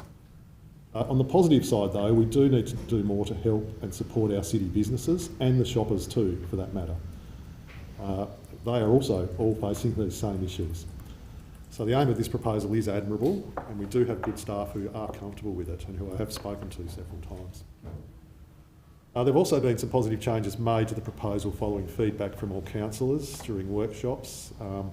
While some things have been ignored, other things have been taken on board, and I am glad to see the proposal will use our camera network more often to monitor issues in real time, rather than going back to find things that have happened previously. I do think it could be a little bit of a game changer for Hobart, but we'll see what happens there. My remaining concern, however, is the effect on our staff. As someone who's worked in the community sector, I do question whether the training is adequate given the enormous range of different issues they are going to encounter, and they will encounter them. So after weighing all of this up, I am willing to accept the staff recommendation and vote to support this motion, just with one exception.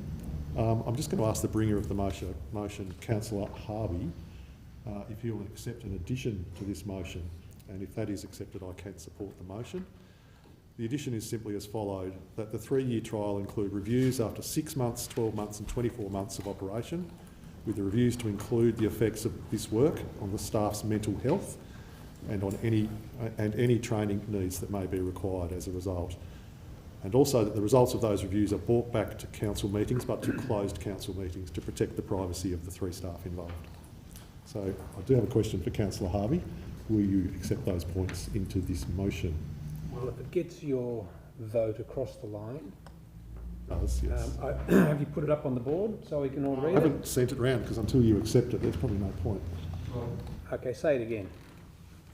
I sent it to you. Anyway. I think it's an amendment. It's an amendment. He can accept it in if he wishes. Yeah, he can accept it, but it still has to be moved. Hang on, let me have a read. So moved by Councillor Lohberger, seconder for...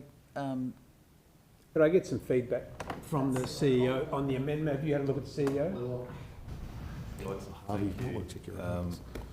For you, Lord Mayor. I mean, I'm only just receiving it now, obviously. Yeah. I mean, it's a... Well, I'm just looking at it now as well. Yeah, it's fairly operational in nature, and certainly the council employs me to look after the well-being of our staff, and certainly in terms of the review process, that is what we would do via the management hierarchy that we have in place. But if the council see fit to want to apply that level of oversight, then so be it. But it would be an amendment.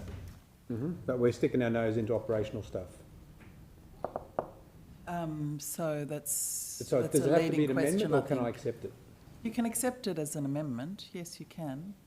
No, I can accept it into the motion. You can accept it in if you like. Yes. Okay, I'll get you on side there, so support this. So I shall accept it into the substantive motion that I moved. Thank you, Councillor Harvey, and thank you, Chair. Seconder. It's the seconder. The seconder, are you happy with that? Yeah. Who's the seconder? Alderman Zuko. Councillor Kitsos. Lord Mayor, I can't support this, and I will never support this. And I've made my points clear in workshops. Most recently, I was watching a video of a shopping centre, and I've said this about even security guards don't impose what police do on the streets. I was watching a video of a security guard in a shopping centre in Melbourne. You're firstly talking to a young person, then all of a sudden 2 young people, this is inside the shopping centre, came behind him. The person had a hijab, whatever they're called, ripped it off, his long hair, started pulling his hair and all this and that. And that's a security guard. I've actually been in the Wellington Centre and seen, from my own eyes, what happens. I've walked the streets of Hobart. For years I've advocated that the best presence on our streets are police. We're talking about spending $300,000 on staff that potentially, if they're undertrained, could end up costing this council a lot of money in the future, going down the path of stress and whatever have you. I advocated 2 things three things in the workshops. Number one, I'd rather see that $300,000 spent on having our staff in a safe environment, monitoring more cameras across the city, so when they do see something untoward, they can immediately contact police. Because if I'm in front of a group of young people, camera or not, I'm confronted, I can't do anything other than contact police to do something about it. But if that staff member's sitting in an office and we've got more cameras across the city, and if you look at the camera system in Victoria and Melbourne City, as I've seen for my own eyes, they can monitor a person walking all around the CBD. And they can keep on liaising with police and saying he just turned left there, he just went there and everything. So I'd rather spend the $300,000 there. To be honest with you, Lord Mayor, I'd rather be spending $500,000, another $200,000 on top of this, in sitting down with Tasmania Police and saying, look, we've got $500,000 here. How can we get more police presence in the city of Hobart rather than having to have one of our staff or security people being attacked? I'm sorry, I just can't support it. I've said, over the years I've advocated one, either having municipal police that are fully trained and that are police and have the same powers as police, but they're municipal police that we pay for. That's not going to happen. I would support $300,000 to even $500,000 towards more cameras in the CBD monitored by our staff. I've got no problems there. Or $300,000 to $500,000 and see if we can get Tasmania Police to put more police presence on our streets, and I think that's the best way to go. This is not a solution to the problem. This is going to create more problems to something we're trying to solve, and we're not going to solve it at all whatsoever by having some person in a beautiful coloured vest with a camera, and here I am the safety officer. Sorry to say, it's not going to work. Councillor Kitsos.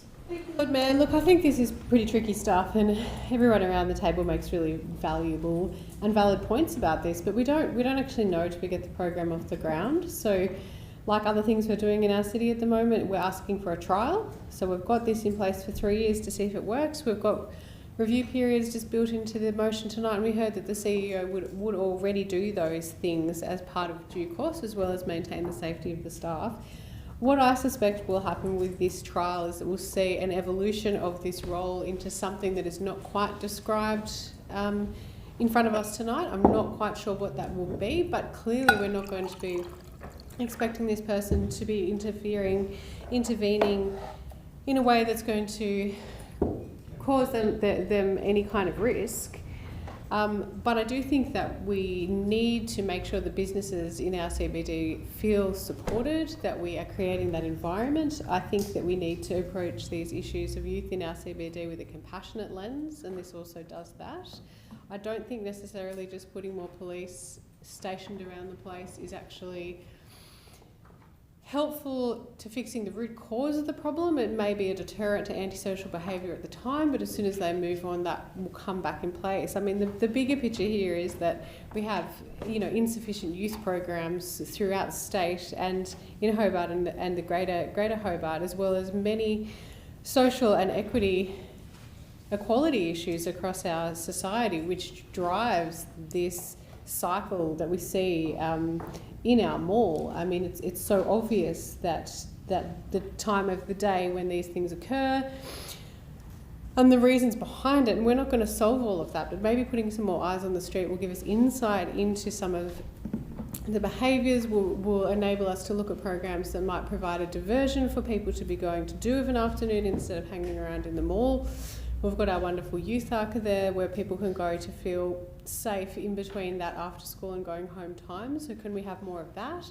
But I think until we have eyes on the ground, we don't actually know. I'm not expecting this person to behave like a police officer or a security guard. Let's see what it turns out to be. Let's keep them safe. Let's review in 6 months, and I'll support the motion tonight.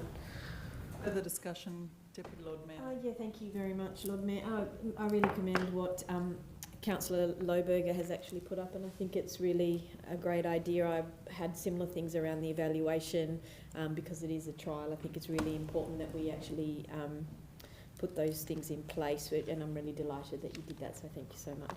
I did want to start off with the premise that's outlined there at 3.1.1. Modern expectations of local government have evolved significantly, with communities increasingly looking to councils to play a more visible and proactive role in public safety, amenity and wellbeing within public spaces. And then it outlines at 3.3 and 3.4, I think it's really important that this was certain feedback from business groups, from the City of Hobart's Safer Hobart Alliance and community service providers and Tasmania Police. And at 3.4, it talks about how an internal audit report on community safety prepared in November 2022 identified several key gaps in the city's current approach, including limited outcomes focused partnerships, challenges in assessing and utilising CCTV data, the absence of a proactive community safety workforce, and the need for clearer collaboration frameworks with Tasmania Police. So I think what this is attempting to do is bridge that gap between police, between business groups, between the Alliance, and addressing some of those concerns. And as Councillor Kitsos so eloquently reiterated, it's a trial. We don't know what's going to happen, and I completely understand from the perspectives of Alderman Zuko and Councillor Posselt the very important, very real issues that they've raised tonight, and I'm not discounting that at all. But what I am saying is, let's just give it a chance. Let's give it a chance to be able to see what it does for our community, to be able to see if this is such an important value for our community, as has been outlined in various different places here in the report. And maybe it will be really valuable. Maybe it will be valuable for our businesses, and maybe it will be valuable for our community. And I am willing to give it a chance and have those evaluations in those places that we've put in. So I thank you to this, a big thank you to the staff for putting this up. A big thank you to them for, being part of the Safer Hobart Alliance and putting these recommendations to us, because it's really valuable and doing something broader for our community, and we'll see how it goes. Thank you so much, Lord Mayor. Further discussion? Councillor Harvey. For a number of years, Lord Mayor, the business community in Hobart has said that they'd like Hobart City Council to be doing more to improve the perceptions or to improve the safety of the businesses in Hobart. It's a really challenging thing to do, but I've had personal contact with a number of businesses, not recently, but in the past, where they've had issues that they just couldn't get resolved. But to have someone that they can report things to, that they can talk to, that they can liaise with, who can then take that information and add it to the data and hopefully seek some sort of solution, I think is really important. And these I don't like the word Safe City Liaison Program Officer Tony.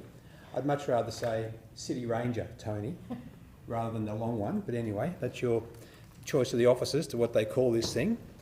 But anyway, I think the Rangers, City Rangers, are not there to confront anything. They're not there to step in between people having fights, but they're there to possibly observe or to talk it down. And if they've got the right skills, and my sister would have been brilliant at this, who lived in Broadmeadows and was the liaison kind of for all the gangs in Broadmeadows, and people would talk to her, and they all respected her. So it's interesting to see who we get in this job. It will be interesting, whether they're the right people. And I wouldn't put any academics in there, for God's sake, no. I'd put people with the social skills rather than the people who want to study it and write data about it. I'd put people who have the absolute best community, what's the word I'm looking for? The social skills to be good at this job, not someone who wants to study what's going on. So the academic side of this is not what I'm interested in. It's people with those really interpersonal skills that have the right nature. And I'll give you an example. A person who used to work for this council wrote something recently on Facebook how he intervened in something in Melbourne. There was some aggression going on because he's trained in this field. He ended up in a conversation with the aggressor, and within a very short time it all de-escalated because he had those sort of skills. So I'd like to think we employ people that have those skills to de-escalate things when the opportunity arises, but also to work with the business community to be able to say, well, what's happening, what's going on? You can text me, call me, and I'll be here when you need me to take down details or to give you the confidence or whatever they need to do to make businesses feel more comfortable, whether they're going to be there when there's anything going on, but just to give business that comfort that there are people in the city we can talk to. We call the cops, they don't necessarily come, they're busy, they don't want to be tied up wandering around the city all day, but to have our own city rangers going around the city, looking after business interests, I think is a really valuable opportunity for us. And looking at the program approach and objectives, there's, I don't know, a dozen or so of them. I won't read through them, but I'm really happy with what these officers will be doing, operating under an educate, engage, refer model, support local bylaw compliance. That's tricky as well. You pick your targets. You don't just, walk into something blindly. Operate as the primary counsel, smoke-free Hobart, education and compliance. That's a really challenging role as well. But you don't walk into it blindly and get punched in the face. Working with vulnerable people, that's a skill in itself.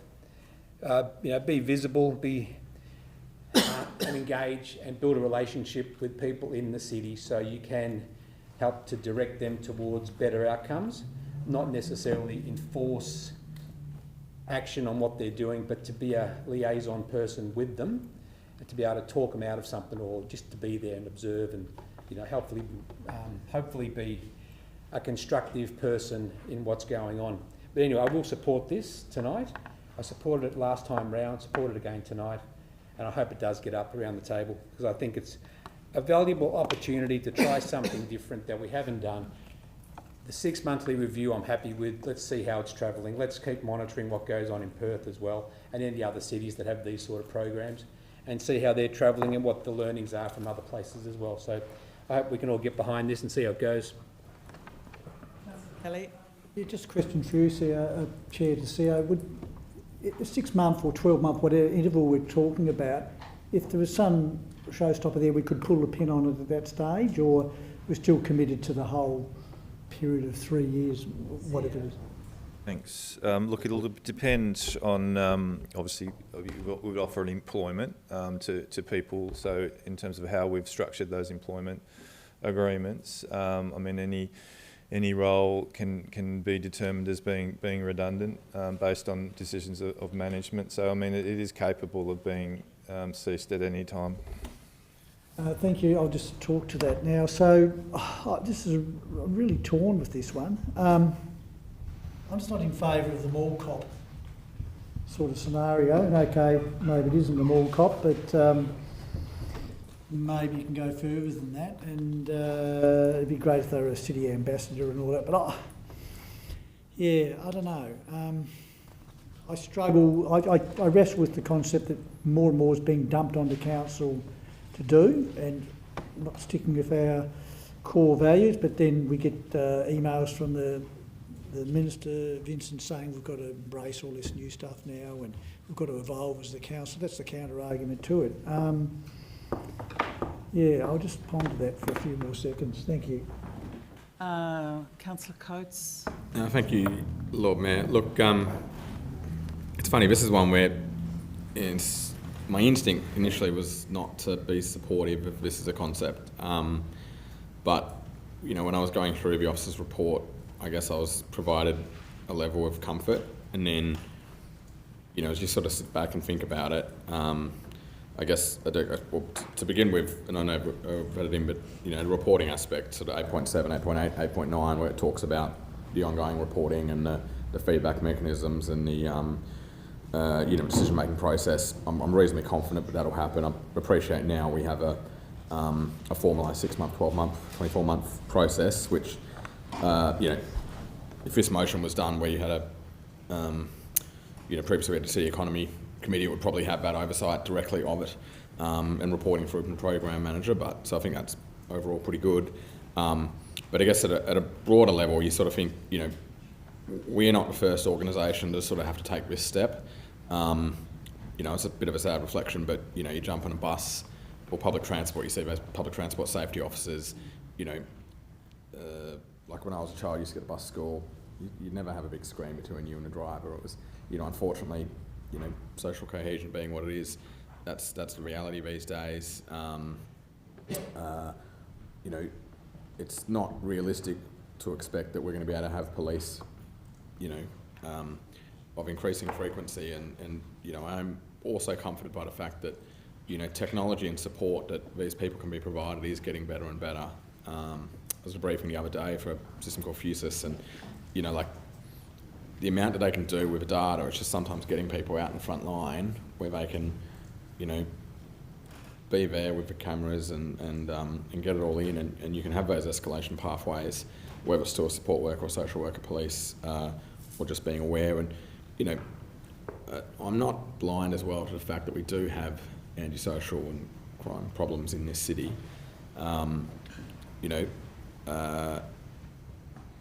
Just in the last sort of 5 or 6 years, I mean, like, University of Tasmania vacated the con building. It's within a very short period of time. It's all graffitied up and smashed windows and looks horrible. Welcome Strangers the same. You go across the road to the park, and an element of antisocial behaviour was behind the fact we've got these 2 beautiful trees that have died. So, it can be worth. There are long-term costs to the community when this sort of activity happens, and if I know people in retail trade, and the shrinkage is off the chart, and sometimes having that preventative approach and the visible approach can assist in that. So, inevitably this will be a small cog in a wider system, and in some ways the Hobart City Council finds itself downstream of decisions made at state government level, federal government level, but it's almost like we're working with one hand behind our back sometimes with this sort of antisocial behaviour. But look, ultimately I think that the technology and support can be provided to these people. The information in the report, which talks about the process and the ongoing learnings and the feedback and the reporting, now I guess the formal reporting process through us as a board and the future council beyond October does give me a level of assurance.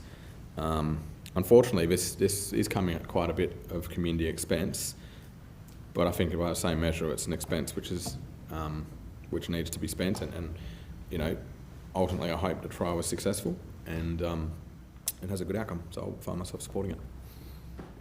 Further discussion?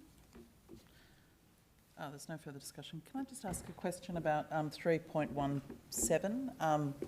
That 3 existing council positions have been identified for reallocation. I'm sorry I wasn't at the most recent workshop, so I'm sorry if it's available somewhere else. But can I get details of those positions and what they currently do?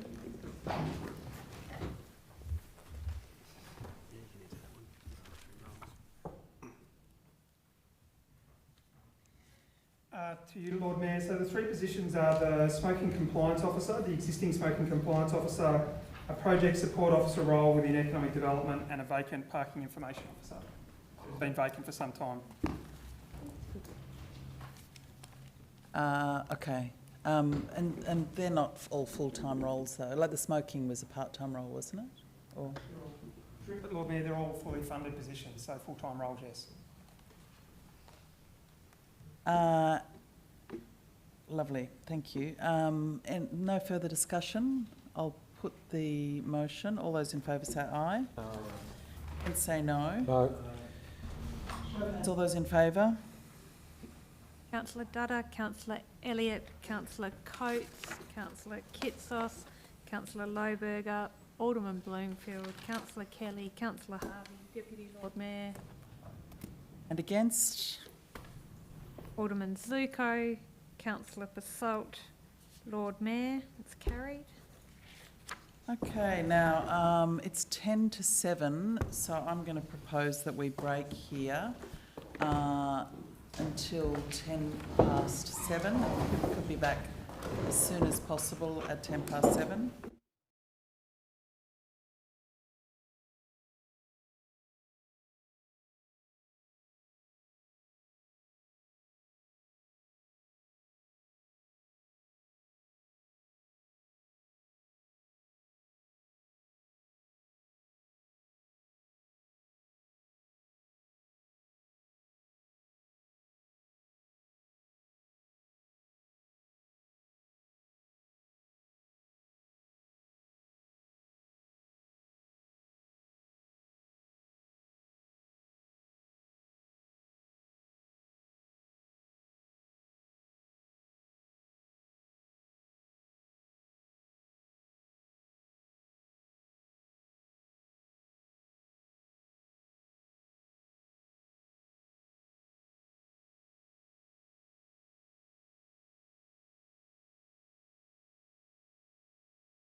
Going to restart the meeting and open the item 14, the Plug it into housing incentive.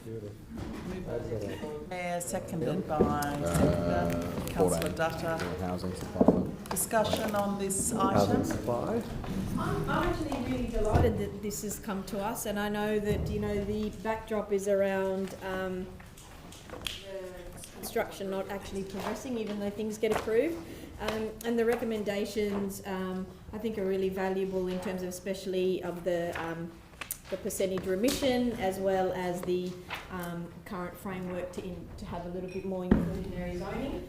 And the potential for that, and to re-examine that, as well as how they're going to implement it, I think is really wonderful as well, and understanding that this requires collaboration, not just from the council perspective, and council doing it by ourselves really, but also including state government as well as other agencies like Taswater. So I commend this, and thank you to the staff. Alderman Bloomfield. Just have a question. We talked about it in workshop, and I just don't see the numbers in here. What's the estimate cost? What are we giving away? CEO.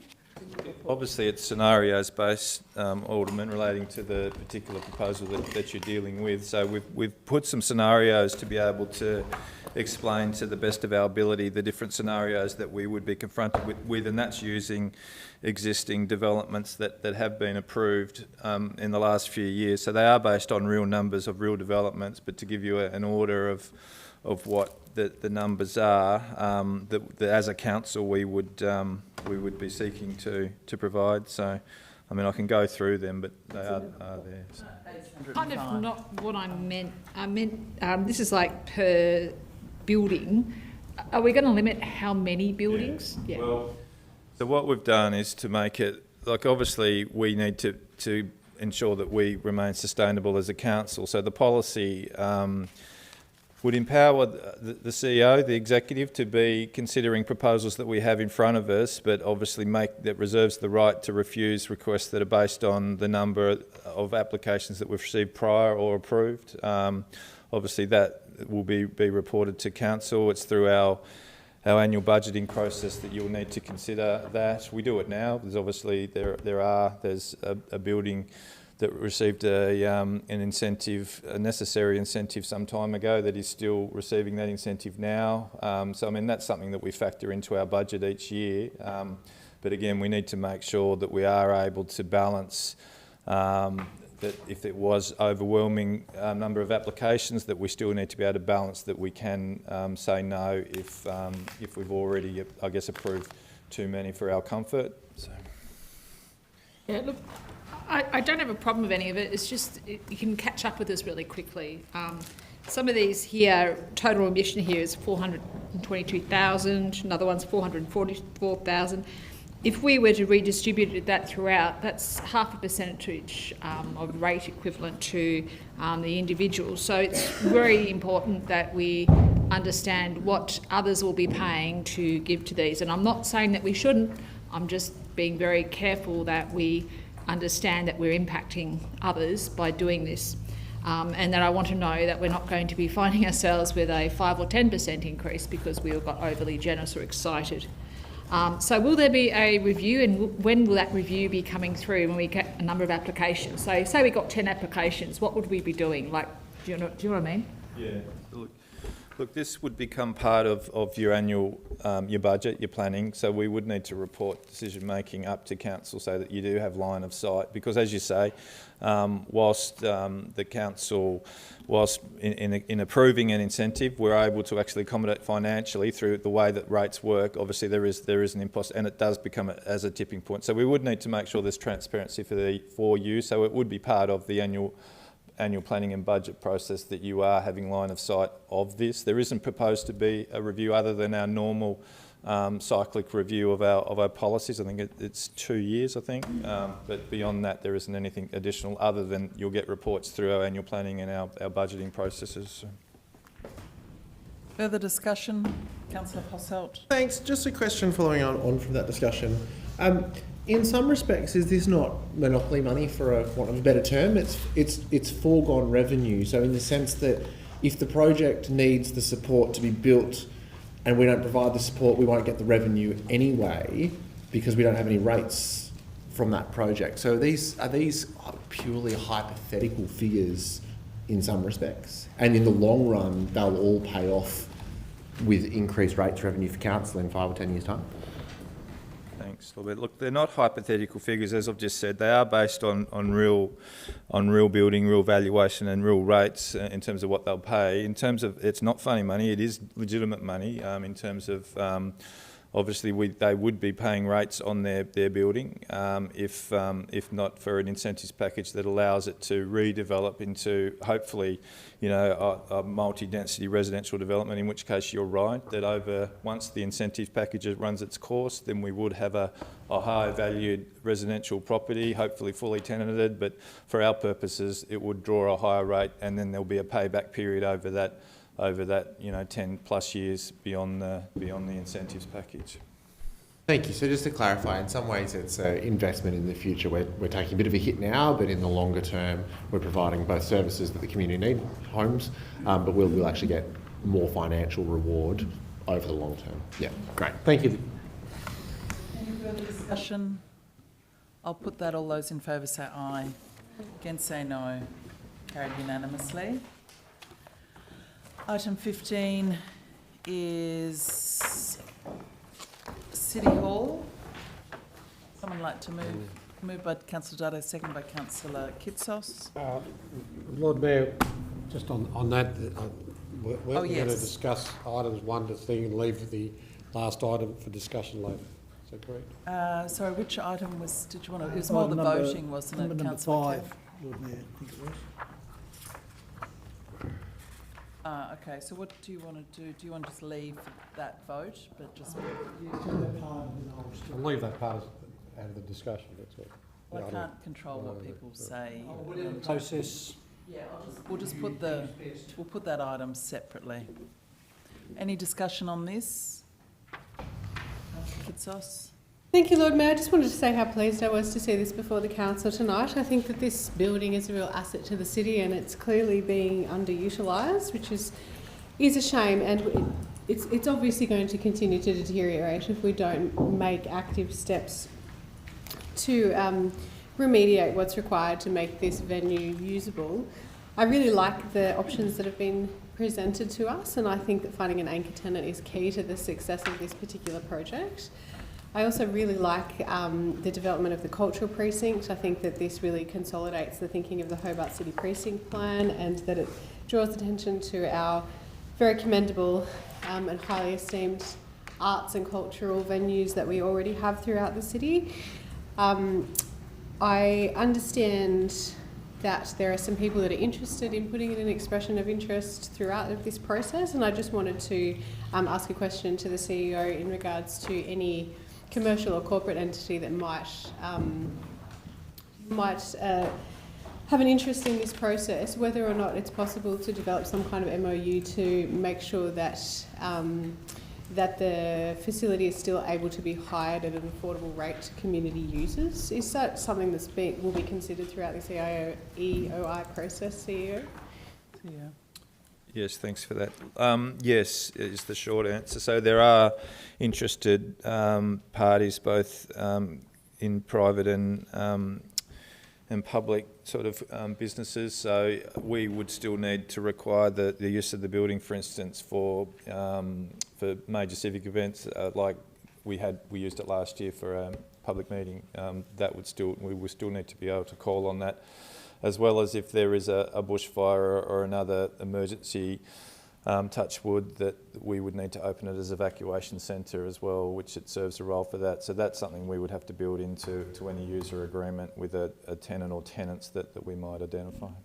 And can we have a financial viability clause for community use so that we can still have people use it like Festival of Voices? That's certainly something that is quite often a complaint with these sorts of processes, is that community sectors get priced out of the use of buildings. So it is something that we would. It runs counter to what we're trying to achieve if we're pricing out community groups from being able to use the building. So it's certainly something we can write into the expressions of interest. Yeah, great. I think that that this kind of venue is really needed by the music community at the moment, and the call from what I understand is that a community hub is really something that is lacking in Hobart, so a central place that stores all of the larger instruments that can be used by multiple user groups, a place that can be used for performances but also rehearsals. So it's very difficult to get rehearsal space in Hobart, and it's very expensive.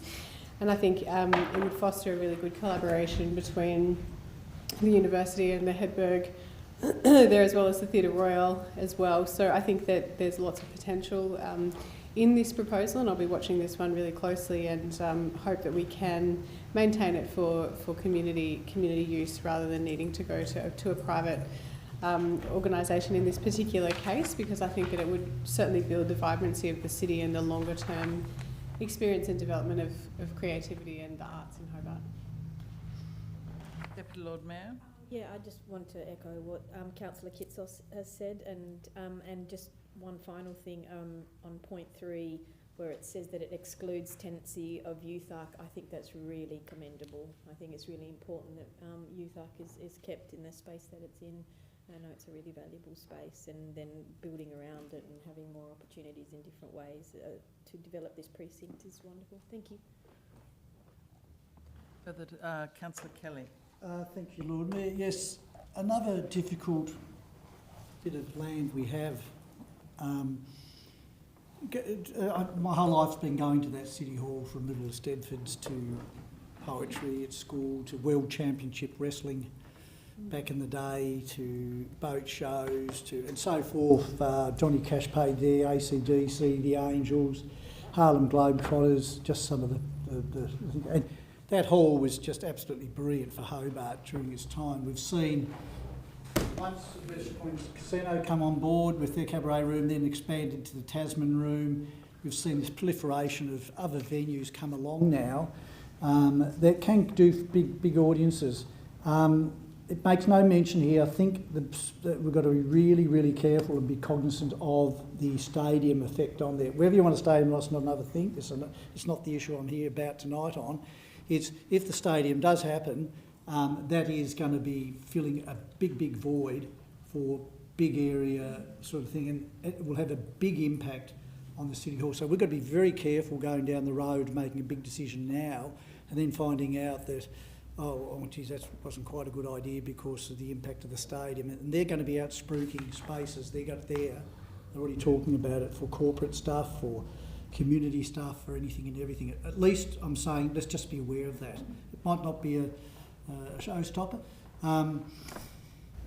The other thing too I'd really stress is here that this site has got to be have 7-day-a-week activation every day of the year in a perfect world, and that's what the CBD area misses here. It needs that ant trail of people moving around the waterfront, which is dead in a lot of places. You look at the Ciro building and the IMAS and all that, and it's filled with public servant desks against windows which are only operating for 42 weeks of the year, and in peak times they're closed.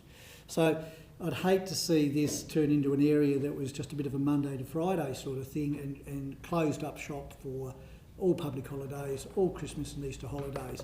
We've got to get this area activated. We've got to be bold. The report does very well say too that, look, UFARC have been a great addition to the area, and it's great things that we do with UFARC, but there is another opportunity for them if we so desire to be able to cater for something that was going to be a bigger and bolder thing. They've identified a good area that could be used for that. So places like that can be utilised in other spaces. I do worry that, look, we've got a big area there with the TSO Concert Hall. We've got the Theatre Royal, which is running at a huge loss at the moment, I do note. A big article that was in the paper a few weeks ago, and that does concern me. These places bleed money. They typically do not make money unless they're cinemas. And that's the good thing about places like cinemas. You get that activation 7 days a week, every day of the year. And it's not so much the activity in there, it's the feed-off effect from that. I just think we've got to be really smart and really careful with who we choose in there and have a really big open mind, because the space that UFARC do take is considerable. We talk about storage, the perfect storage area for musicians or for whatever activity is going to go in the hall there. It is a big barn, it's past its use by date, served the city absolutely brilliantly, and but with this, you know, you look at these other spaces, PW 1 and 2, Mac 2 shed, huge. It's hardly ever used apart from the boat sheds, and I know that's set up for bigger activities as well.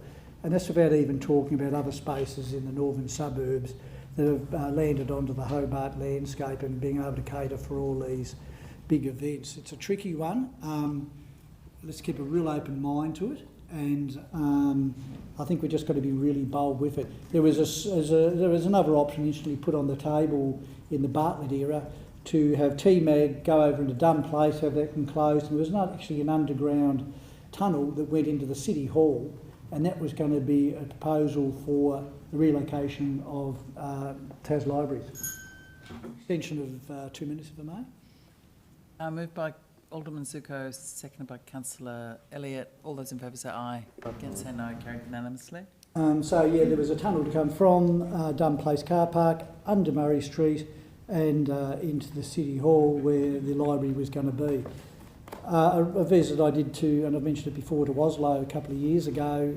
My goodness, what a transformation of the waterfront they had. They've got the Munch Museum, they've got the new Opera House there, and just on the same area in the waterfront there, they've got the public library. Now, their public library, you've just got to either go there or look it up at least. It's got 5 levels of everything from incredible children's learning facilities, 3D printers, a bit of an auditorium, sewing machines, breakout rooms and all that. And it was one of the most incredible sort of touring experiences I had, seeing what a country like that, as progressive as they are, and that they were open every day of the year. And this trail of people just walk that waterfront. And this is exactly what this city lacks, is this 7-day-a-week operation. I saw it in the operation of the pub down there. Everything's closed down. You've got a lot of tourists around, nowhere to go. We should not even discount the idea of possibly the information centre being in that front bit. This is the new gateway to Hobart down here. We meet people from the wharf. The big white boats pull in there. Historically, it's the original site of occupation by colonials. The Aboriginals used to use it as their hunting ground area. There's a lot of cultural stuff in there as well that may not be tied into there. There was even a thought that I thought, well, why not? This could be a good place for the First Nations people for all their displaying. I don't know, but let's be bold on this one. We've got a great opportunity. We own it. It's a mega block if you stand back and have a look at it. And I think this report is fantastic to way of getting the whole system going. And that's not to talk about the whole surrounds around that as well. There's mega opportunities here. So I'm excited by this and look forward to seeing how it transpires. Alderman Zuko. Yeah, like it's been a long time coming. I fully support the proposal, Lord Mayor, but I do have a little concern with point 5. Insofar it's saying there that the council develop a concept plan for the redevelopment of Market Place as a civic square for City Hall, which would cater for adjoining business and designed to mitigate the impact of future floods.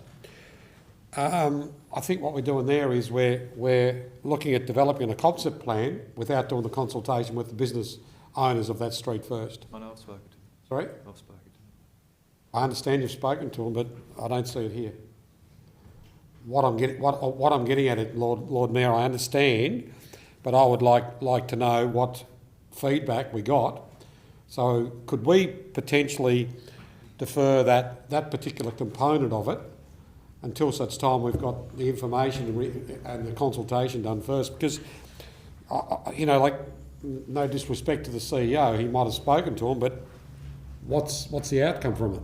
Now, a little while ago we had an amendment up about doing a consultation first and then finding out what the traders of the street want and what they don't want. I don't know what they want. Wouldn't that come once you've got a concept to consult on? Well, I think it's first about saying, look, we're looking at potentially putting a Civic Square site on Marketplace, what's your concerns? Because we're going to develop a concept plan. They should be part of the concept plan of it. They should be part of it, Lord Mayor. So could I defer part 5 to a workshop, Lord Mayor, or for That's further an information? amendment. It's an amendment. Councillor Kelly, you'll need to leave on that because you've declared an interest on 5. Sorry about that. Just on that one there, once we deal with it, you can come back. Yeah, the CEO wanted to just say that maybe he can just provide some information. But just to the point, just to respond and provide some clarity. So we have sat down with the developers in terms of there isn't a concept plan that's been developed at this point. There was some early thought through the master plan, which the property owners along the marketplace have got, and again. They're not terribly concerned with the proposal as it stands, as was proposed in the master plan, but obviously they would need to be fully engaged and indicated so in terms of any future master planning work. So that, again, level of engagement has happened, albeit at a very, very early stage. Yeah.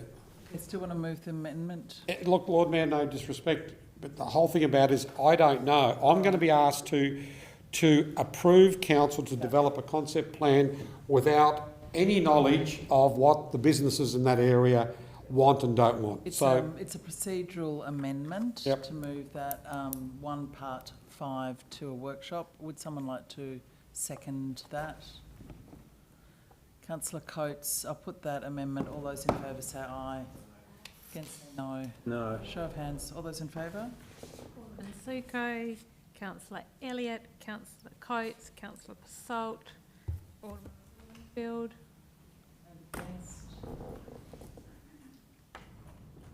Councillor Dutta, Councillor Kitsos, Councillor Lohberger, Councillor Harvey, Deputy Lord Mayor and the Lord Mayor.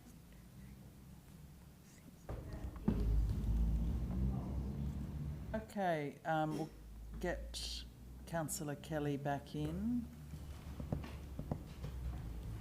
and continue the discussion on the motion. Did you want to say anything else, Councillor Alderman Zuko? You finished your...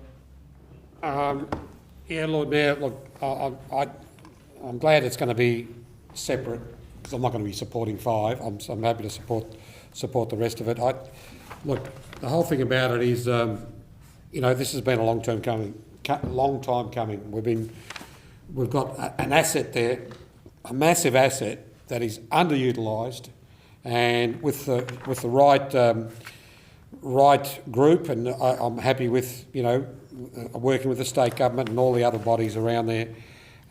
Who knows? We might get someone that's interested in doing something else with it. Who knows? I'm happy to support all that, but unfortunately I cannot support 5 because I have no idea what the traders of the street want. Okay, further discussion? Yeah, thank you. Councillor Kelly piqued my interest with his comments about storage, and that some of the reference points in here were about limited storage in the report. Has the notion of moving Youth Arc been explored at all?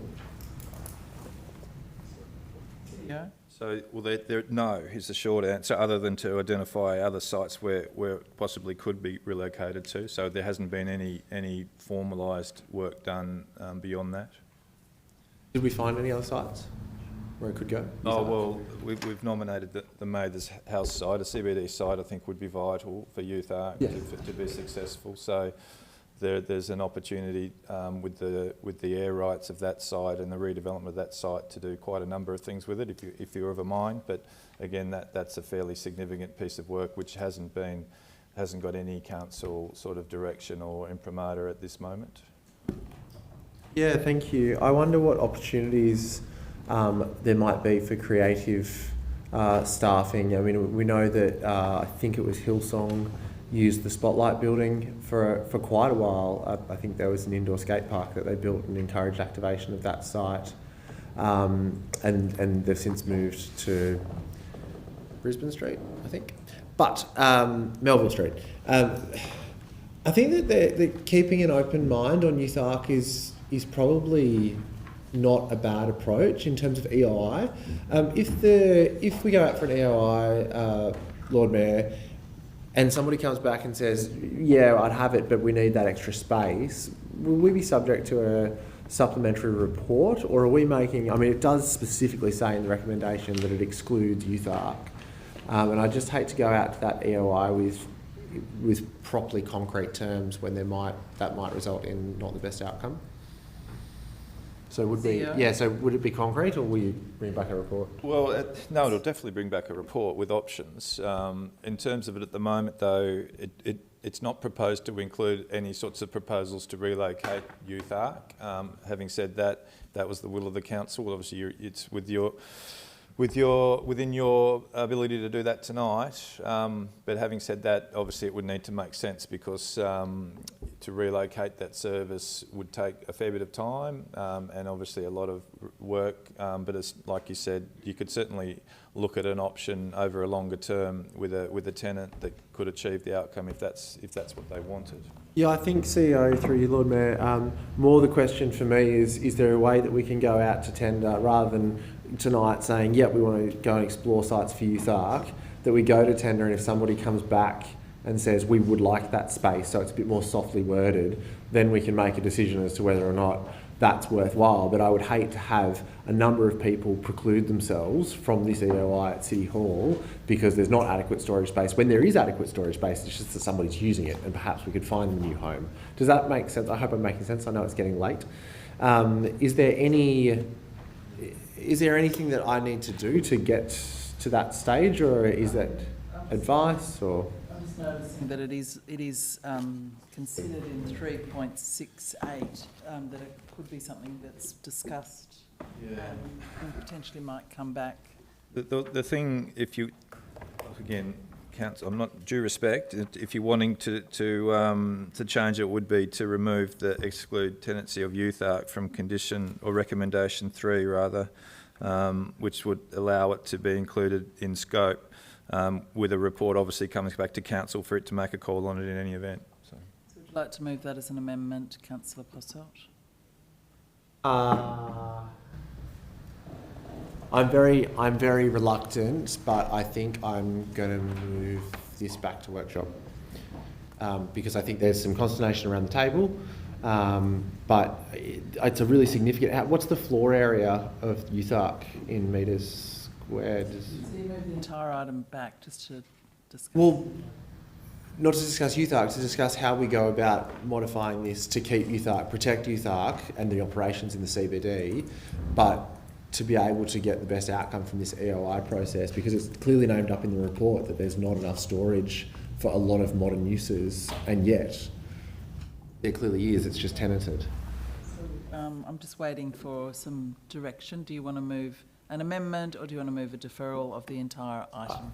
I think I've given my reasons for moving a deferral, so I will try my colleagues around the council table as a pragmatic approach. Deferral. Councillor Coates, all those in favour of deferral say aye. Aye. Against say no. No. Show of hands, all those in favour. Alderman Suko, Councillor Coates, Councillor Basalt, Councillor Lohberger. Against. Councillor Dusher. Us, Alderman Bloomfield, Councillor Kelly, Councillor Harvey, Deputy Lord Mayor and the Lord Mayor. That's lost. So, did you want to move the other amendment, Councillor Posselt? How many can you move? No, you can move. He hasn't moved an amendment. That was a I mean, deferral. I can try it on. I would encourage you not to debate it and just let us know what you thought. But the amendment would be to exclude the words "excludes tenancy of Youth Arc" be removed from the EOI process.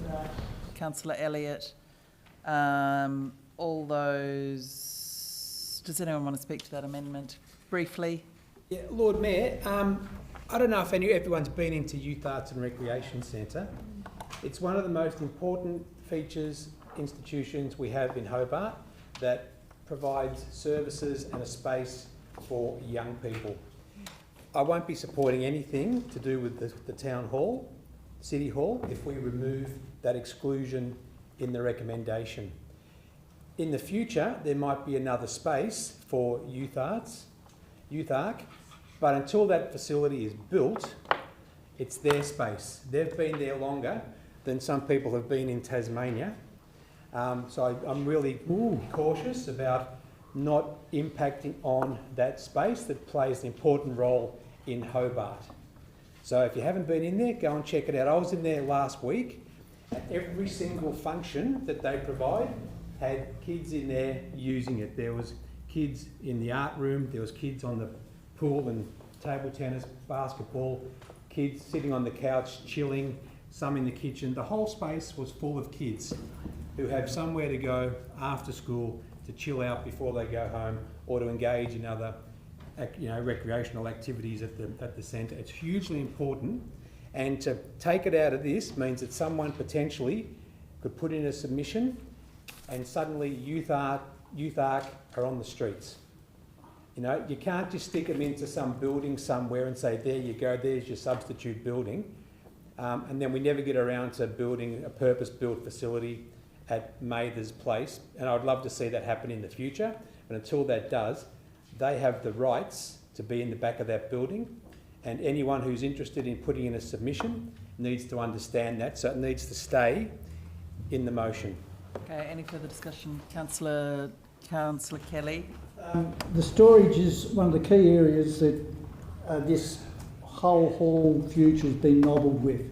Now, no one is saying to put Youth Arc on the street here at all.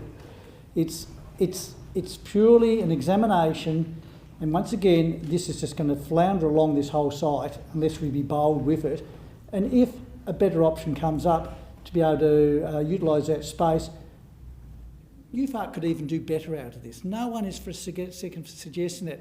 Let's be brave and say, look, let's look at all the options on the table, speak to Youth Arc and advise them of what we're doing so they're not reading it in the Mercury, and do it that way there, because we're not being bold enough and we're just not going to get anywhere at all without having, that's a huge space they've got there.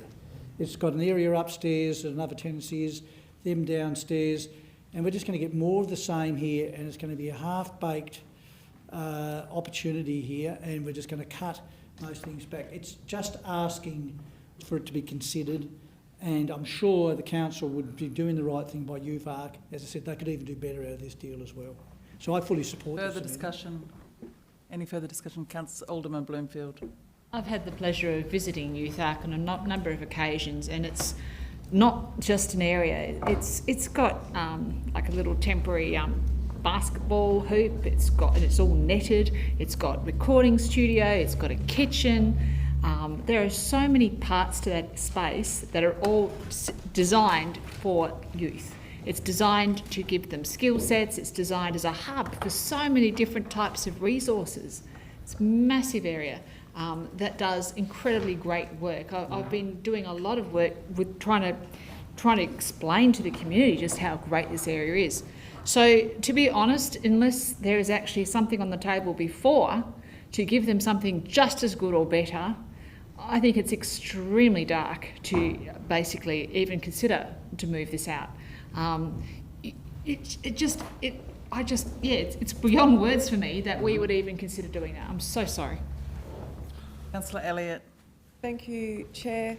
I think this is a once in a however many decade opportunities to completely look at this area with fresh eyes, and I think it makes sense for the whole of the building to be up for consideration. There's a big leap between consideration and submissions and potential plans and Youth Arc being on the street. There's a whole heap of things and forks in the road and decision trees that would come to that, and none of us here would allow that to happen. So I think that sort of hyperbole is not very helpful. So I will be supporting the amendment of Youth Arc, the exclusion of Youth Arc tenancy come out, but we'll be asking perhaps the officers to take on board maybe the various views around the table around Youth Arc, and maybe it could be a topic of a workshop sooner rather than later. And for anyone listening, Youth Arc won't be out on the street with nowhere to go. But I think we'd be doing a disservice to the concept if we didn't look at it within an appropriately broad parameters. And who knows what could come out with Youth Arc could very well end up with something bigger, brighter and better. So I'll be supporting the amendment. Okay, Alderman Zuko. This is why it would have been better for this to go to a workshop to sort of nut out a few issues. I just want to let everybody know I was extremely heavily involved in the original implementation of Youth Arc when it was first implemented. I did a hell of a lot of work. So it's an important component of our youth in our city, and it has been for many years now. Yes, I understand that we've got to look at the building as a whole. I think it's great, and in any commercial sense you would do that. But you've got Youth Arc there. It's been there for years. Unless you find the solution for Youth Arc first, maybe where we should not even be going down the pathway of putting this out until we have the solution. Or, as part of the EOI, Youth Arc remains there in place until such time an alternative site is found or provided. So, in other words, okay, Marty Zuko, you're interested. Youth Arc's going to be there until such time council finds a new site, but that's part of the thing. In the future, you may have that space, and it could take 1 or 2 years or whatever have you. So that the EOI could have those types of things in it. This is why sometimes it's better to go into a discussion in committee, as I keep on saying, or back to a workshop to overcome some of the concerns that people raise, or overcome the points that people say, well, we need a developer would want the whole space. I know myself, if I was a developer wanting that site, I would want the whole space. But we have an issue with all the space at this point in time that we haven't got the solution for. We need to find the solution for Youth Arc, or a potential solution to Youth Arc for the future. So I'm going to test the floor again. I'm going to move that the matter is deferred to a workshop so we can overcome some of the issues. It's a procedural motion. I'm going to put it up again, Lord Mayor. I haven't put it up before, but I'm putting up a procedural motion. We did just have a vote on that, but... I'm putting up a procedural motion. Seconder? Councillor Kelly, all those in favour say aye. Aye. Against say no. No. Show of hands, all those in favour. Alderman Zuko, Councillor Elliott, Councillor Coates, Councillor Persault, Councillor Lohberger, Councillor Kelly, Alderman Bloomfield, Councillor Kelly, Councillor Harvey. And against? Councillor Dutta, Councillor Kitsos, Deputy Lord Mayor. Lord Mayor, that is carried. Okay, moving on to item 17, no, 18. 17. LGAP motions. Moved by Councillor Posselt. No, I was going to move the alternative. I need a mover. Deputy Lord Mayor, second by Councillor Harvey. Discussion? Any discussion? Councillor Posselt, you wanted to say something? A foreshadowed motion, the council does support the motion. You can just, I think this is one where you can just change, propose an amendment to support. Propose that the council supports the motion as put by West Tamar. Elliott. We've actually discussed this around the table recently about, not only this evening, but around scope creep and what is the appropriate jurisdictions. I've raised this in EM requests as well, which is why as I saw this motion, I thought, oh, fantastic, look at that, that's exactly what I want. And then I read the officer's recommendation and was a bit perplexed. So, yes, it's been our historic requirement to provide vaccination for children in schools and the community. In the modern context, council as a third bureaucratic entity entering schools, particularly in the capital city context, entering schools and engaging a contractor workforce of healthcare workers to immunise children seems like the most inefficient way to run a vaccination program. Surely if you were going to want to vaccinate children in schools, you would either have the Department of Education or the Department of Health, which is responsible for public health, deliver that program. Department of Health obviously employs nurses, but it's very important to point out that most public schools have school nurses now as well who could easily be upskilled in nurse immunisation. I don't understand why school nurses are not immunising in school. Many schools have nurses on site every day. This is a bizarre arrangement. I'm absolutely perplexed why we would want to not support Tamar Council's submission. Pretty straightforward. I don't think I need to say anything more. Okay, would someone like to, anyone else like to comment, or I'll put the amendment? Lord Mayor, how long have councils been providing immunisation? It's in the report, Tell Councillor me, Harvey. what's the answer? I want to hear it. How long? How many decades? No one knows. Lord Mayor, there's evidence showing that the City of Hobart's doing some sort of immunisation going back over 90 years. Okay. And I'd much rather trust the City of Hobart to provide these services than the Health Department. I know I can trust in the council to get this done because we've got a bit of experience. I've got 90 years worth of experience. So I'm happy to support the officer's recommendation that we go against the West Tamar option. So happy to support the officer's recommendation. We do a good job. I'd much rather it get done and know it's been done rather than rely on other people who may not be as reliable as the City of Hobart. So I'd like our ability to continue with immunisation to continue.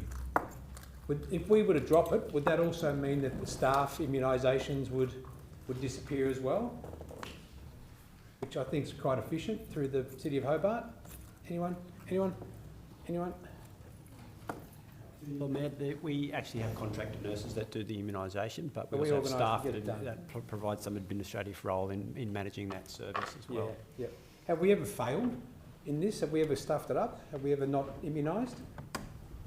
I think some of these questions maybe take on notice. Yeah, it's but I getting just late don't in want the to night support for these ones. dumping it from council's role because Okay. someone thinks they know Alderman better than the Bloomfield? officers. I think this is more about some of the smaller councils not being able to afford to be able to supply the services and wanting an opportunity to say no. The problem that we have is that in order for us to make a decision on this, to be fair, we would need to be aware of their circumstances and their resources, because there are whole towns out there in Tasmania who do not have GPs, who struggle to get the medical support and services. And it's very likely that this is often one of the primary points where people can trust that immunisation services are available. So I feel that we really can't be going against what our officer's recommendations are at all, purely because we are possibly saying we're approving changes which probably have far worse outcomes than we probably understand. Okay, I'll put the alternative motion, which is that council support the motion tabled by West Tamar Council. So just before we do that, can I foreshadow the original motion from the council Well, officers? okay, well, actually, we've got an amendment, so I'll go back and do the original motion, even though that's I'll move not, the original motion. No, and it's then- already done. Yeah. Okay, so I'll put the amendment. All those in favour say aye. Aye. Against say no. No. Show of hands, all those in favour. Councillor Elliott, Councillor Coates, Alderman Zuko, Councillor Basalt, Councillor Kitsos, Councillor Kelly. No, sorry. Lord Mayor, Hang on, let's get this done. And against? Councillor Elliott, Councillor... Not me. Sorry, my apologies. Councillor Dusher, Councillor Lohberger, Alderman Bloomfield, Councillor Harvey. That is carried. And me. Oh, the Deputy Lord Mayor. My Okay, so that's carried as the amendment. Yes. It's substantive, so we're going to vote on it again. Okay, so we're voting on exactly the same motion again, because it's now the substantive motion. All those in favour say aye. Aye. All those in favour raise your hands. Exactly the same vote as before. Alderman Zuko, Councillor Elliott, Councillor Coates, Councillor Basalt, Councillor Kitsos, Councillor Kelly.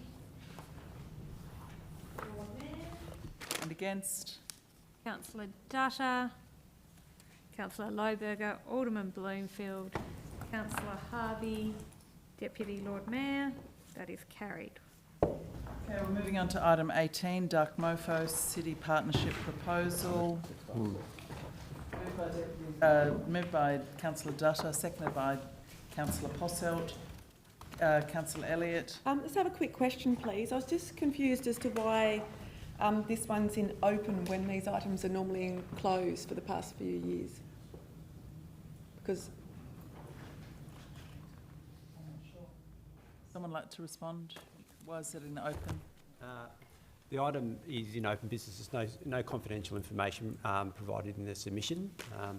We didn't attach their private confidential information to the report tonight. So that was dealt with in closed previously. So tonight's just a decision on the grant funding and the city partnership agreement with Dark Lab. okay, so the rationale for putting in closed, it isn't around the our donation value. Okay, thank you. Any discussion? I'll put that. All those in favour say aye. Against say no. Carried unanimously. Item 19 is a motion from Councillor Lohberger. Would you like to move it, Councillor Lohberger? Thank you. Yes, Lord Mayor.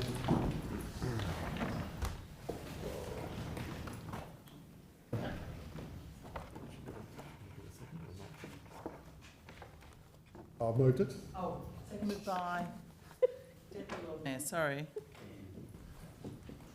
Look, I'll be as quick as I can here.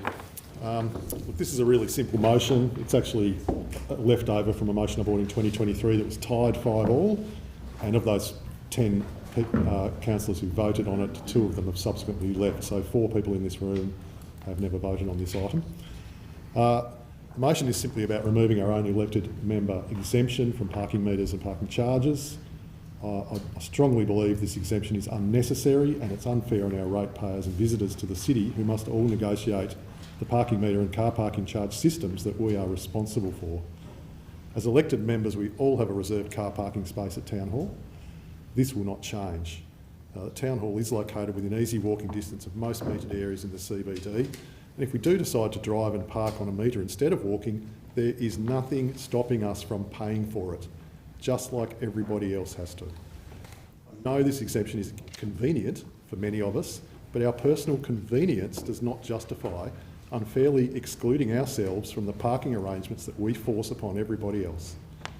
Ratepayers and taxpayers in general, I believe, are really sick of seeing politicians making rules and then exempting themselves from those same rules. And I know we didn't do that ourselves, but we are the beneficiaries of this. And I would ask that we all keep this fact in mind when we're voting on this issue tonight. It's a simple issue. It's not a complicated proposal. Either we take away this perk that really is unnecessary and it's unfair, or we vote to keep it. So look, I commend the motion to my colleagues, and I would hope that we can all get this done quickly. Thank you. What's it called? A perk? I think a bigger perk is how much we all spend on petrol. That's a much bigger perk than how much we would spend on parking, which would be a couple of dollars a week or a few dollars a week, I imagine, versus the amount we spend on the petrol bills that we send to the council. I haven't billed the council for petrol. I don't take any perks other than a parking permit. So I've got a little amendment here which would be that we also take away the petrol allowance. What?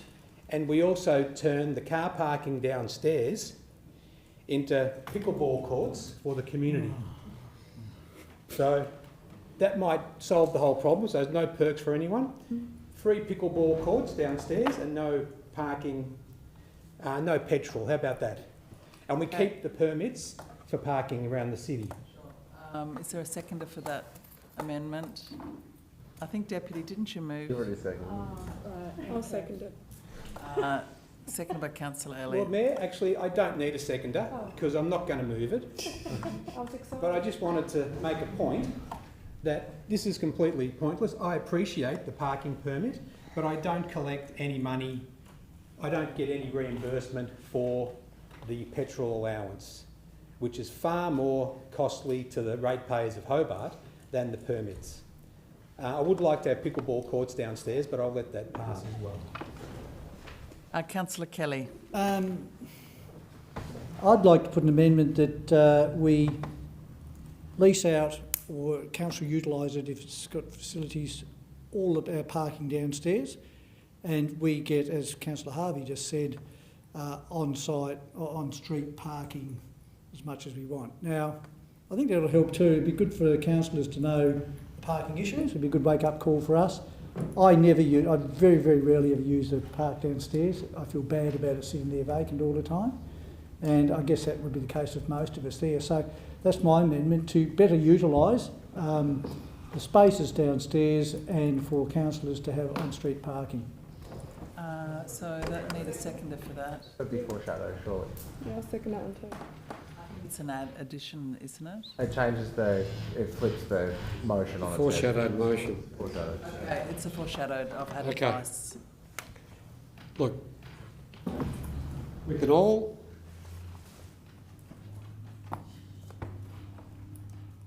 Time hasn't started, I'm just waiting for... Sorry, Alderman Zuko. Yep. Look, we can all get around here and want to have little jokes about this and whether or not this motion is relevant or not. The motion is not relevant. I think people need to read the Local Government Act and understand what the Local Government Act says. The local government is very, very clear. Elected members are entitled to reimbursement of costs. Now, we can all support this motion, and at the end of the day, I will still, as an elected member, have the right for my reimbursement of costs. Okay? And I want to just explain to you what happens for me to go down the pathway of reimbursement of costs for an easy park pay for 1 hour at $5.60. I would have to go first to the administration of this council seeking a reimbursement. Let's say at $40 an hour, that's rough. Let's give it 10 minutes for that staff member to do it. That's $6.60. That's step one. Step two is that administrative officer has to then contact me to sign the form, which is paper, which uses ink and all our administrative aspects. Let's give that another 10 minutes to the staff member. That's another $6.60. The next stage is it goes to the Lord Mayor. I haven't allocated the Lord Mayor any costs, but the next stage, stage 4, is it goes to the CEO. And I just plucked a conservative hourly rate of $175, but I know it's more. But I gave the CEO only 5 minutes to sign off on it, right? That's $14.50.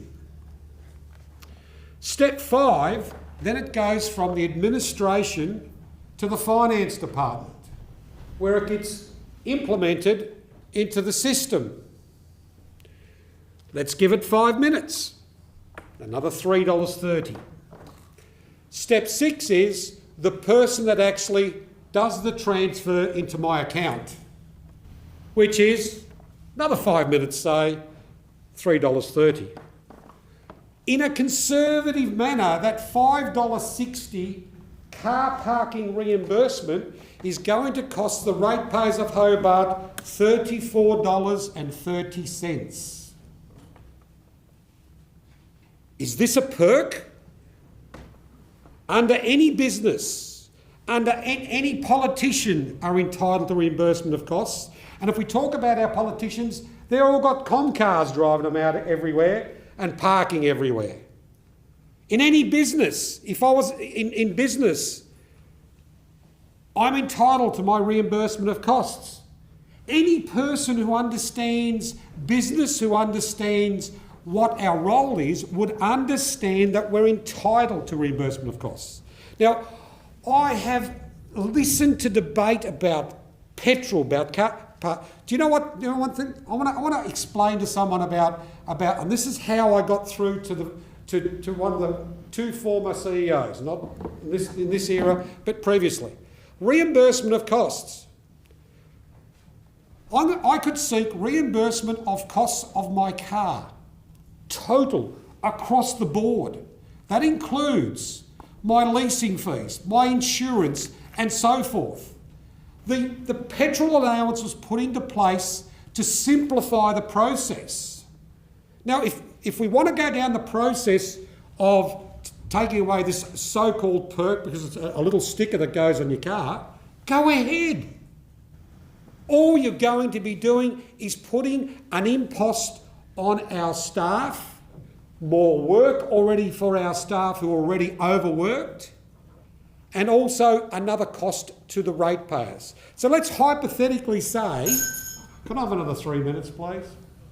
Moved by Deputy Lord Mayor, second by So Councillor let's hypothetically say, oh, sorry, Lord Mayor. I don't think there's anyone against. Okay. Yeah. Let's hypothetically say an elected member, any elected member parks 4 times a week in any car park.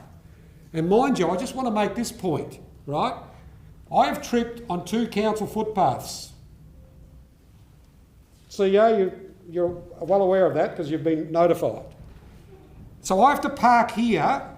I've already tripped on had 2 two operations, and I've got to walk across the other side of the city or Salamanca all the time, and I'm already handicapped. Really? Like, if I parked 4 times, if any elected member parked 4 times a week and we went through this process and I sought my reimbursement of $5.60, it's going to cost the council nearly $150 for $20 worth of car parking. But we talk about car parking on the streets of Hobart. Sorry to say this, but I have to.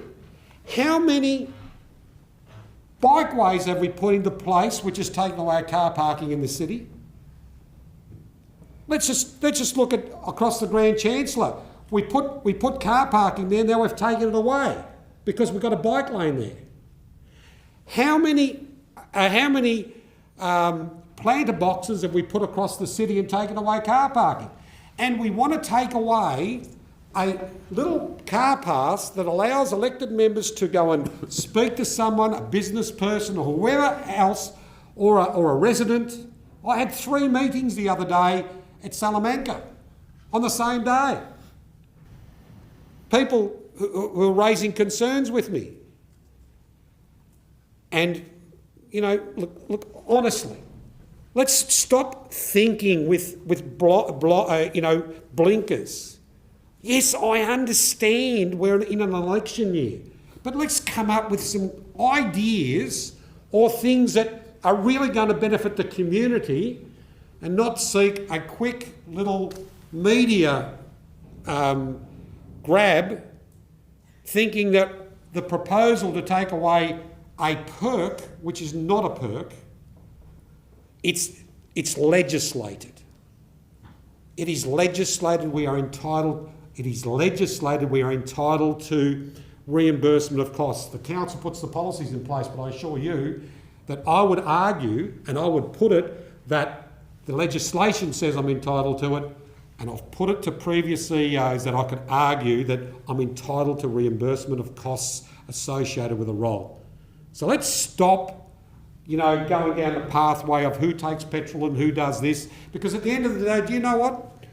I don't have to take petrol either, but I can get a taxi. I can get a taxi from home to the council, right? Every day. And I can take my taxi from home, from the council, back home. Do you know how much that will cost? You know how much a taxi fare is from my place to here? $65.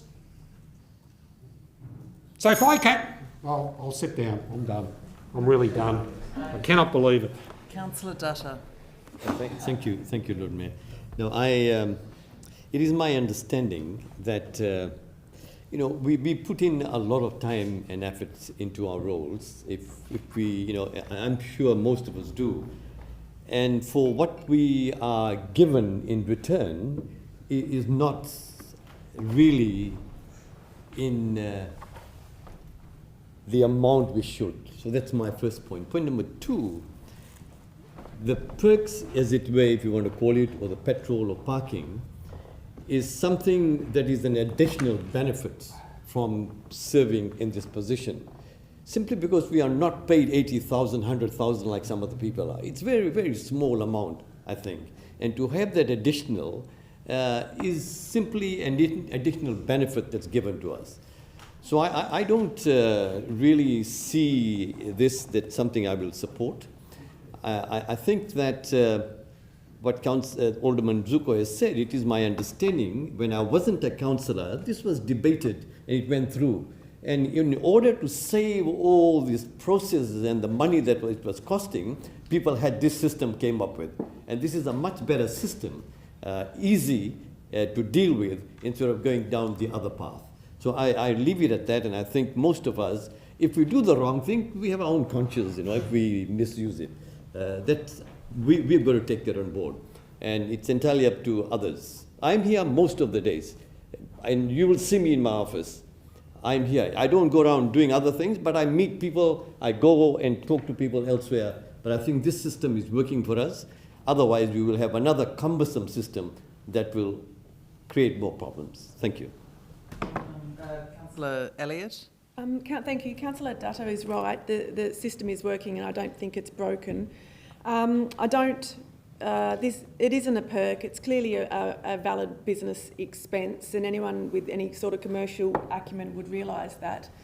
What it is, though, this motion, it really is a classic example of really shallow thinking and trying media headline hunting. I mean, if you just scrape even a tiny bit below the surface, you see that there's really inconsistent principles at play. Councillor Lohberg is arguing that, for example, this is about personal convenience arrangements and politicians making the rules and exempting themselves. Well, if that's the case, and this is why I was so excited about Councillor Harvey's amendment, the parking on the town car park deck should go then. But this is what I'm saying, the hypocrisy of the principles. If the principle is that it's unfair for the community for us to have that, then it's unfair for us to have the parking deck as well. And new spots, another 5 spots were just removed for permit use only however long ago, because they used to be available to the public. If the principle is that it's unfair to the community, then they should be returned. We should all, I'm actually totally fine with it, we should all give up the car parking deck and have it available to the community, because if that's Councillor Lohberger's principle, then it should be consistently applied. But that's not what he's proposing, because that's not what it's about. It's not really about these exemptions or being fair to the community. It's about short-sighted, shallow thinking and media attention. It's also, as my same thoughts, and we went through all this before, it's the exact same process that Alderman Zuko had mapped out. That was exactly my thinking. I do use the parking pass because I talk to a hell of a lot of people and I treat this pretty much like my full-time job. For some crazy reason I do. And I meet with a lot of people and I do use it. And okay, if this passes and I have to go and get receipts and reimbursements, then my uses, the real cost will be like times 20 to the community.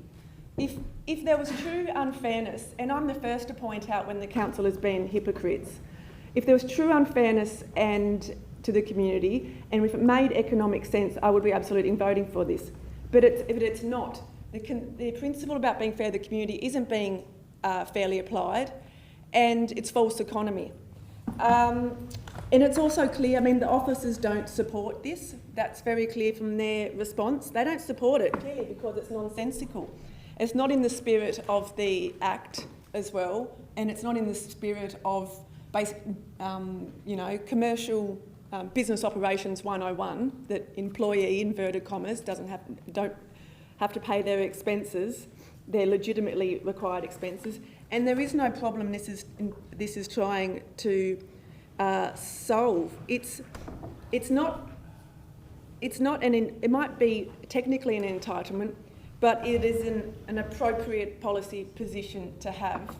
And it's just a shame we have to go around in this circle again.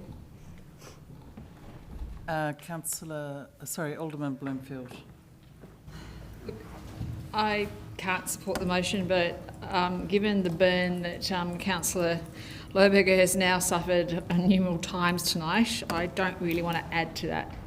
I just want to basically point out that the administrative costs, as rightly said by Alderman Zuko, far outweigh the system that has been evolved to do the job.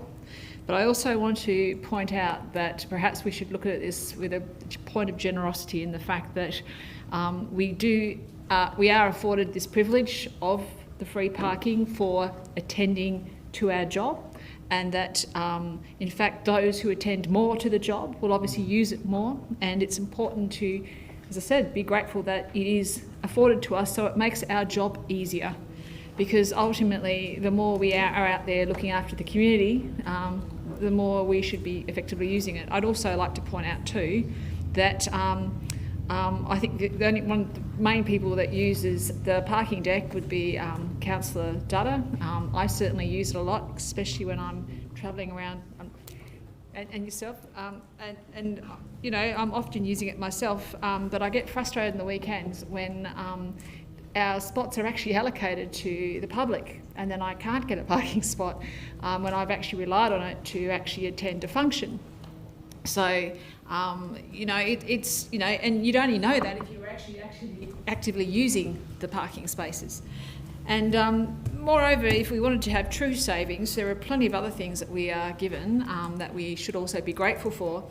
The access to mobile phones, not just our petrol, but also education. I was very grateful to receive the AICD course. That's worth $10,000. You know, the $10 on parking is nothing compared to some of these wonderful things that we are gifted. Laptops. All of us have laptops. We don't actually need them. We could supply our own. No, me too. Yeah, well, there you go. There's 2 of you at date. The rest of us do. And we also have private office space, of which I might add, we're probably one of the only councils in the state, possibly, I don't know, Launceston might have one, but where elected members actually get their own office space. Oh, you're the one that got us them. Wonderful. So, you know, so I think we have a lot to be grateful for, and these all come at a cost to council, and they all help us do our job. And the more of our job that we do, the more that we use these services. So while I appreciate the thoughts, what I would say is that I like to be active and do my role, and I am grateful for that pass, and I'd be grateful to continue to have it. Further discussion? Further discussion? Look, peanuts. Lord Mayor, I'm going to be very brief here because I actually... Sorry, Councillor Harvey, but you should never give Councillor Posselt an idea. And pickleball courts downstairs and activation of that space is actually genuinely an incredible idea that I think we should explore, because that space is really poorly utilised for such a central space. I know it's not central to the debate tonight, and I'll leave my vote to be seen. I'll listen to the debate tonight. But using some of these spaces, we have a plethora of, big words for 8 o'clock, for surface lot car parking in Hobart, particularly right here, whether it's down at the waterfront, as Jan Gell reflected, 300 empty cars enjoying the best view of Hobart, or Dunn Place, or our car park. There's so many places to park, and we do have to do a lot better with those spaces. So careful what you wish for, Councillor Harvey. You might just see a notice of motion for pickleball courts. Okey-dokey. I'm going to just quickly chip in here. I am not as critical of Councillor Lohberger's idea, but I do think there's a solution to this that deals with all the concerns that have been raised. Because ultimately, yes, this is an allowance we're entitled to. Yes, we should be accountable to it. No, it should not be a heavy administrative burden, but I have the solution, and that is called Easy Park. And the council officers can establish an Easy Park business account that is automatically deducted from a council credit card. And so when you go to an appointment, you get out your phone, you put your Easy Park in, and for your appointment, and you can have a home Easy Park account and you can have a work Easy Park account. You press work, you go into your thing. There's no administrative burden. It just gets added to the Easy Park bill for the council, but it provides some transparency about how much is being spent by councillors on parking. It allows for administrative staff to monitor, and if there was somebody who was overdoing it, maybe parking in a place, 20 hours a week or something, one of these ones, then it could allow for some accountability and some transparency and some discipline, I guess. And it also allows us to interact with our technology. I use Easy Park for personal use, and it's handy for us to know how these systems work. And so, in fact, when it came up a few years ago, that's how I had given back my pass, and I was using the Easy Park app with a separate work account. So administratively, it's not a burden. The Easy Park is fantastic.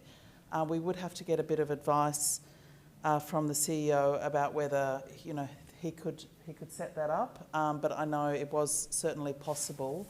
And it just does provide a little bit more accountability, a little bit more discipline, and a little bit more rigour to what is perceived by the public as something that feels like a sort of a free ticket to parking, which we know it's not, but I think the Easy Park app gives us a modern approach and it updates this to the current technology we have. So for that reason, I think if I can't move it from this position, but if it was done in the context of us still being able to claim back our parking for work purposes, but through the Easy Park app, then I would be very supportive. So it would be something like elected members transition to using the Easy Park app work account to pay for parking that's used for work. And I think that would be a more credible system of arranging our access to parking for work purposes. I have a couple of questions, Lord Mayor, through you to either the CEO or to our parking specialist. Currently, the elected members provide their registration plates to the council officers, administration, is that correct? When council officers see the pass, don't they go to the registration number and check that as well? So couldn't, under the current system, where we've got the pass and our registration in the system, monitor how many times an elected member parks in the CBD across the board? Only when they're observed by a parking officer. Okay. So the point is, could we ensure that any time there's a car pass, it's monitored and put into the system? Could that happen? No. Look, we'd only be able to do it when they were, when on their rounds, if they had, so they check the vehicles. Obviously, if there's an overstay, they'll infringe. That's right. So, but that would be the only scenario that would be into the system, though. So, you could implement that every time they see the pass, that they implement that in the system. Yeah. Okay. Just a quick question. The Easy Park fee, though, of 11.5% and the credit card surcharges would all still... So would they would all apply to So there is a financial cost. We'd be paying another 11.5% plus the credit card surcharges. I don't know. Yes. Yeah, because it's more expensive. If you pay on a metre, it's 11.5% cheaper if you pay directly rather than through Easy Park. So there is a financial implication. And I just have a question, please. Was this an option that, through you, Chair, to the CEO, did this option pass through? Why didn't the admin officers recommend this approach? Yeah. It's not something that has been considered. It wasn't suggested through the motion. Look, and obviously it's a good idea, but it still has to have the back of house process that was explained earlier in terms of the sign-offs to be, because it's still ratepayers' expenditure that we have to authorise to go back as reimbursement. So. Thank you. Thank you.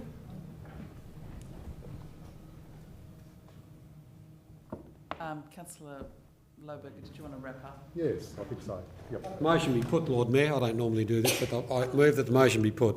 I don't normally do this, but I'm going to do it. There you go. Seconded by Councillor Elliott. All those in favour say aye. Aye. And say no. No. Show of hands. All those in favour. Alderman Zuko, Councillor Elliott, Councillor Kelly, Councillor Harvey. Against. Councillor Dutta, Councillor Coates, Councillor Basalt, Councillor Kitsos, Councillor Lohberger, Alderman Bloomfield, Deputy Lord Mayor, and the Lord Mayor. That's lost. Okay, would you like to sum up, Councillor Lohberger? Certainly, I'll be as quick as I can, Lord Mayor. So, after all of that, it turns out that there is a much easier reimbursement method than every single transaction having to be lodged separately, as suggested by some aldermen. Look, I did want to talk about the spaces downstairs in the parking deck. I'm not interested in removing that benefit from us because it is there for a safety reason. We have these meetings late at night. We don't want to be walking around the streets to a car park to find our vehicle. So the car is just there. It is much safer for us, and I think that should remain. Regards to Councillor Harvey's comments, I don't accept the petrol allowance either. So, well done. Yeah, and ultimately, look, talk about changing downstairs into a pickleball court. It's pretty silly stuff. Look, I've got support around the table. Councillor Harvey, Councillor Harvey, Councillor Harvey, stop interjecting, please. First warning. So look, I'm just going to repeat something that I said at the start there. Look, I know this exemption is convenient for many of us, but our convenience doesn't really justify excluding ourselves from the parking arrangements that we force upon everyone else. Now, the point was made by the Lord Mayor. I probably should have put something in. I never intended for this to sort of remove our ability to claim through the Easy Park Act because I know that you already do that. That you used to, okay. However, I can see that people are objecting to that. But still, at the end of the day, this is a convenience for us that looks super unfair from outside council. I've always thought it. I thought it from well before I was elected. That it just looks unfair to me. We shouldn't be exempting ourselves. We should just use the same arrangements. So I will stick by the motion, and I will again commend it to my colleagues, Lord Mayor. Thank you. Okay, all those in favour say aye. Aye. Aye. Against say no. No. Show of hands. All those in favour. Lohberger. Oh, sorry, Councillor Basalt. Deputy Lord Mayor. And the Lord Mayor. Against. Alderman Zuko, Councillor Dutta, Councillor Elliott, Councillor Coates, Councillor Kitsos, Alderman Bloomfield, Councillor Kelly, Councillor Harvey. That is lost. So the General Manager is going to get four passes thrown back at him. So we'll move on to item 20. Item 20, a motion from Councillor Sherlock. Thank you very much, Lord Mayor. I won't be long. The motion is there. Second. Second by Councillor Harvey. Thank you, Councillor Harvey. Sorry, it's there. I hope everybody read it. It's a really wonderful program. I do think that it would be valuable for us as the point 6 of the administrative response note notes that participation in the program is non-prescriptive, allowing councils to determine how, when and whether information and advice is applied in response to its own local context, priorities and resources. Accordingly, the council could elect to join the program and progressively determine the level of role it wishes to pursue over time. And I do also note there's been on the 14th of April, in conjunction with Anglicare, this particular alliance is also doing an information session at the Ricky prompting room as well, if people are interested in attending. And I commend the motion, and I hope that we around the room would consider being part of the Alliance for Gambling Reforms program that has been outlined here. Thank you to my colleagues. Discussion, Councillor Coates. Look, thank you very much. I sort of want to do a two-part contribution on this one. Look, I'm not professing to be an expert on gambling reform or this program and the merits or not of the council as an organisation joining it, but it's very difficult for me to be able to support motions like this one that sort of arrive without any consultation or process. You know, we do have a governance structure set up. I'm one of the co-chairs of the Health and Wellbeing Strategy. Tomorrow night, and I would encourage the Move and Second this motion to please come, talk to us. We're actually discussing a health and wellbeing strategy, and they're outlining the approach that they're taking, and also be identifying the community wellbeing priorities. We're literally doing that tomorrow. You're welcome to attend.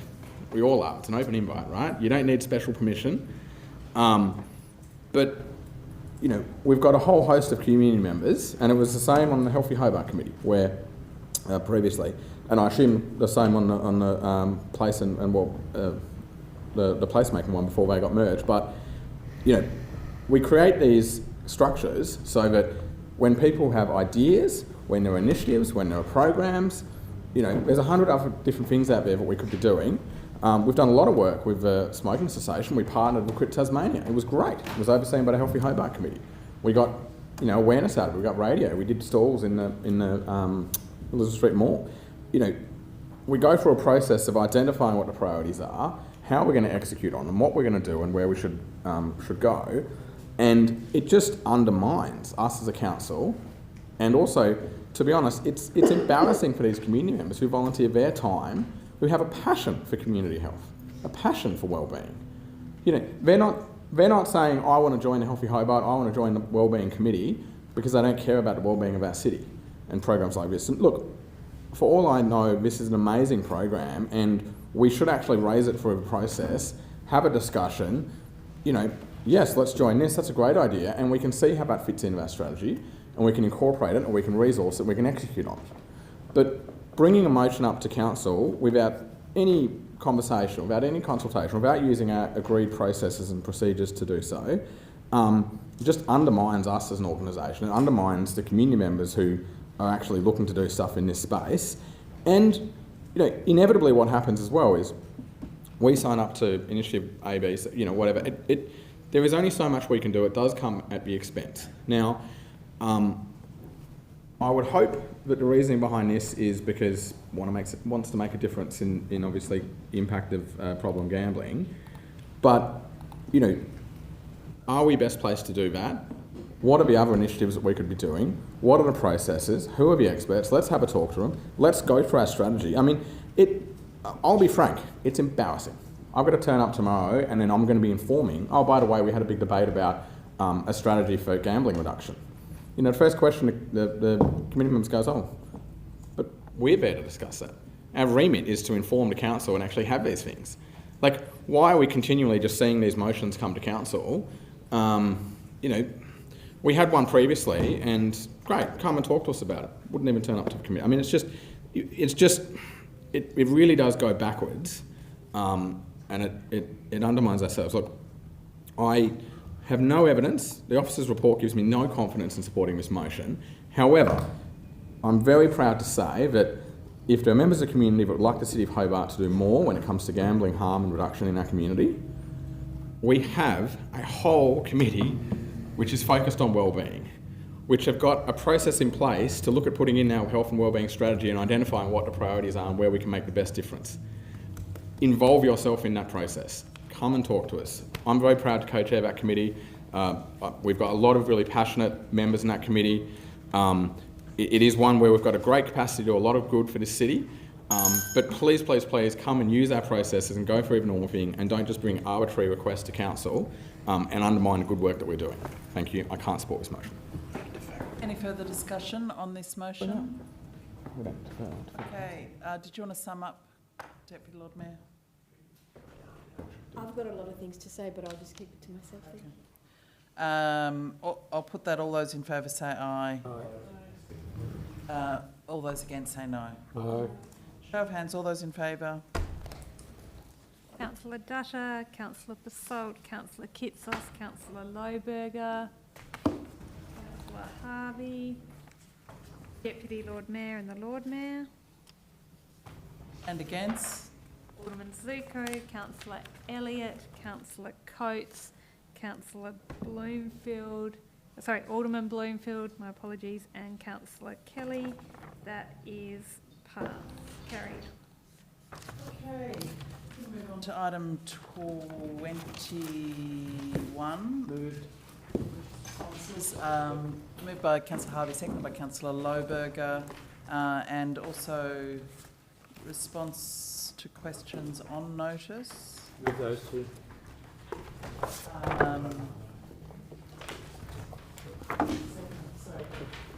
Harvey, seconded by Councillor Lohberger. All those in favour say aye. Aye. Against say no. Are there any questions without notice? Councillor Kelly. Through you, Chair, to the CEO. CEO, if possible, no big deal, but could we just get a bit better clarification, I think, on this unsolicited bid thing, where a regular contract, for instance, the example I quoted in summary, regular contract for whatever it is, removing garbage, whatever, that I just think we're leaving ourselves very, very exposed with the example we had tonight, where an existing lease arrangement was in place and regular, and then we're saying that can be open for expressions of for unsolicited bids. I just think we're going into murky, dangerous territory, and just probably better clarification, I think, so we can at least get a start on that. Yeah, so we can certainly, the policy is available online clearly, but we will provide an analysis of your question and response in terms of how the policy applies and put it on the next agenda. I just think that it's a nice example. I don't want to bang on too much more about it.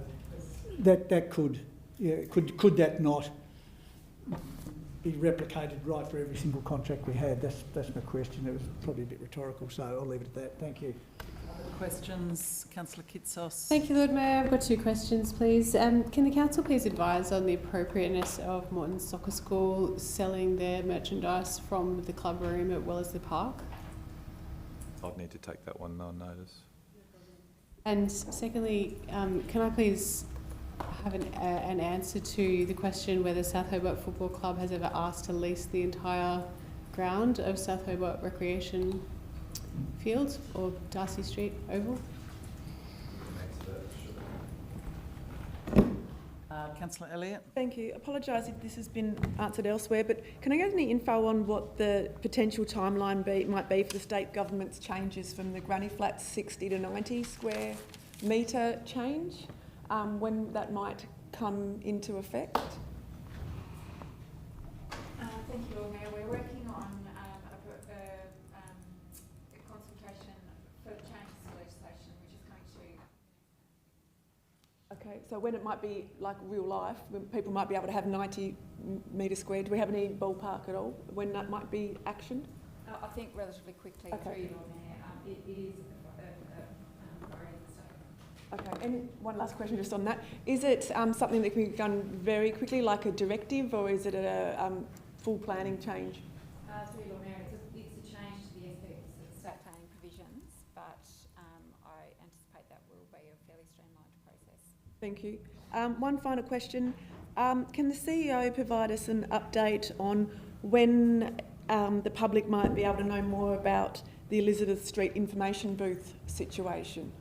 I know we talked about that in close, but there wasn't any decision from what I can recall around communicating it. Through you, Lord Mayor, we're just in the final negotiations of the lease agreement or the permit for Work Skills to take over that space, and I think their requirement, we're working to them being in on the 6th of May is the date that we're working towards. So, yeah, Thank it's you. happening. But when will the advice go out in terms of? To Work Skills. The public, we can put some comms out as soon as that agreement's signed with Work Skills, so that'll be completed in April. Thank you. Any further questions? If not, I will ask two. Do we keep track of council's average time frame for processing of a licence for a food and beverage business?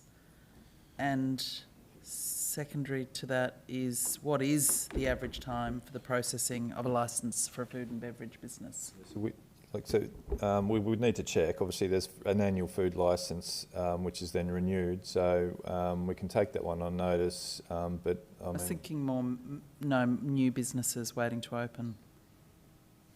So you need to frame it up a little bit more for me. So in terms of the time it takes to receive a registration for a food business to how quickly it's issued, we could find out. And yeah, I guess, no, that's licensing anyway. Thank you. There's no further questions. There's also register of questions arising during debate be received and noted. All those in favour, someone like to move that? Councillor Dutta, seconded by Councillor Sherlock. All those in favour say aye. Against say no. Carried unanimously. Can I get a motion to move into the closed portion? Moved by Deputy, seconded by Councillor Harvey. All those in favour say aye.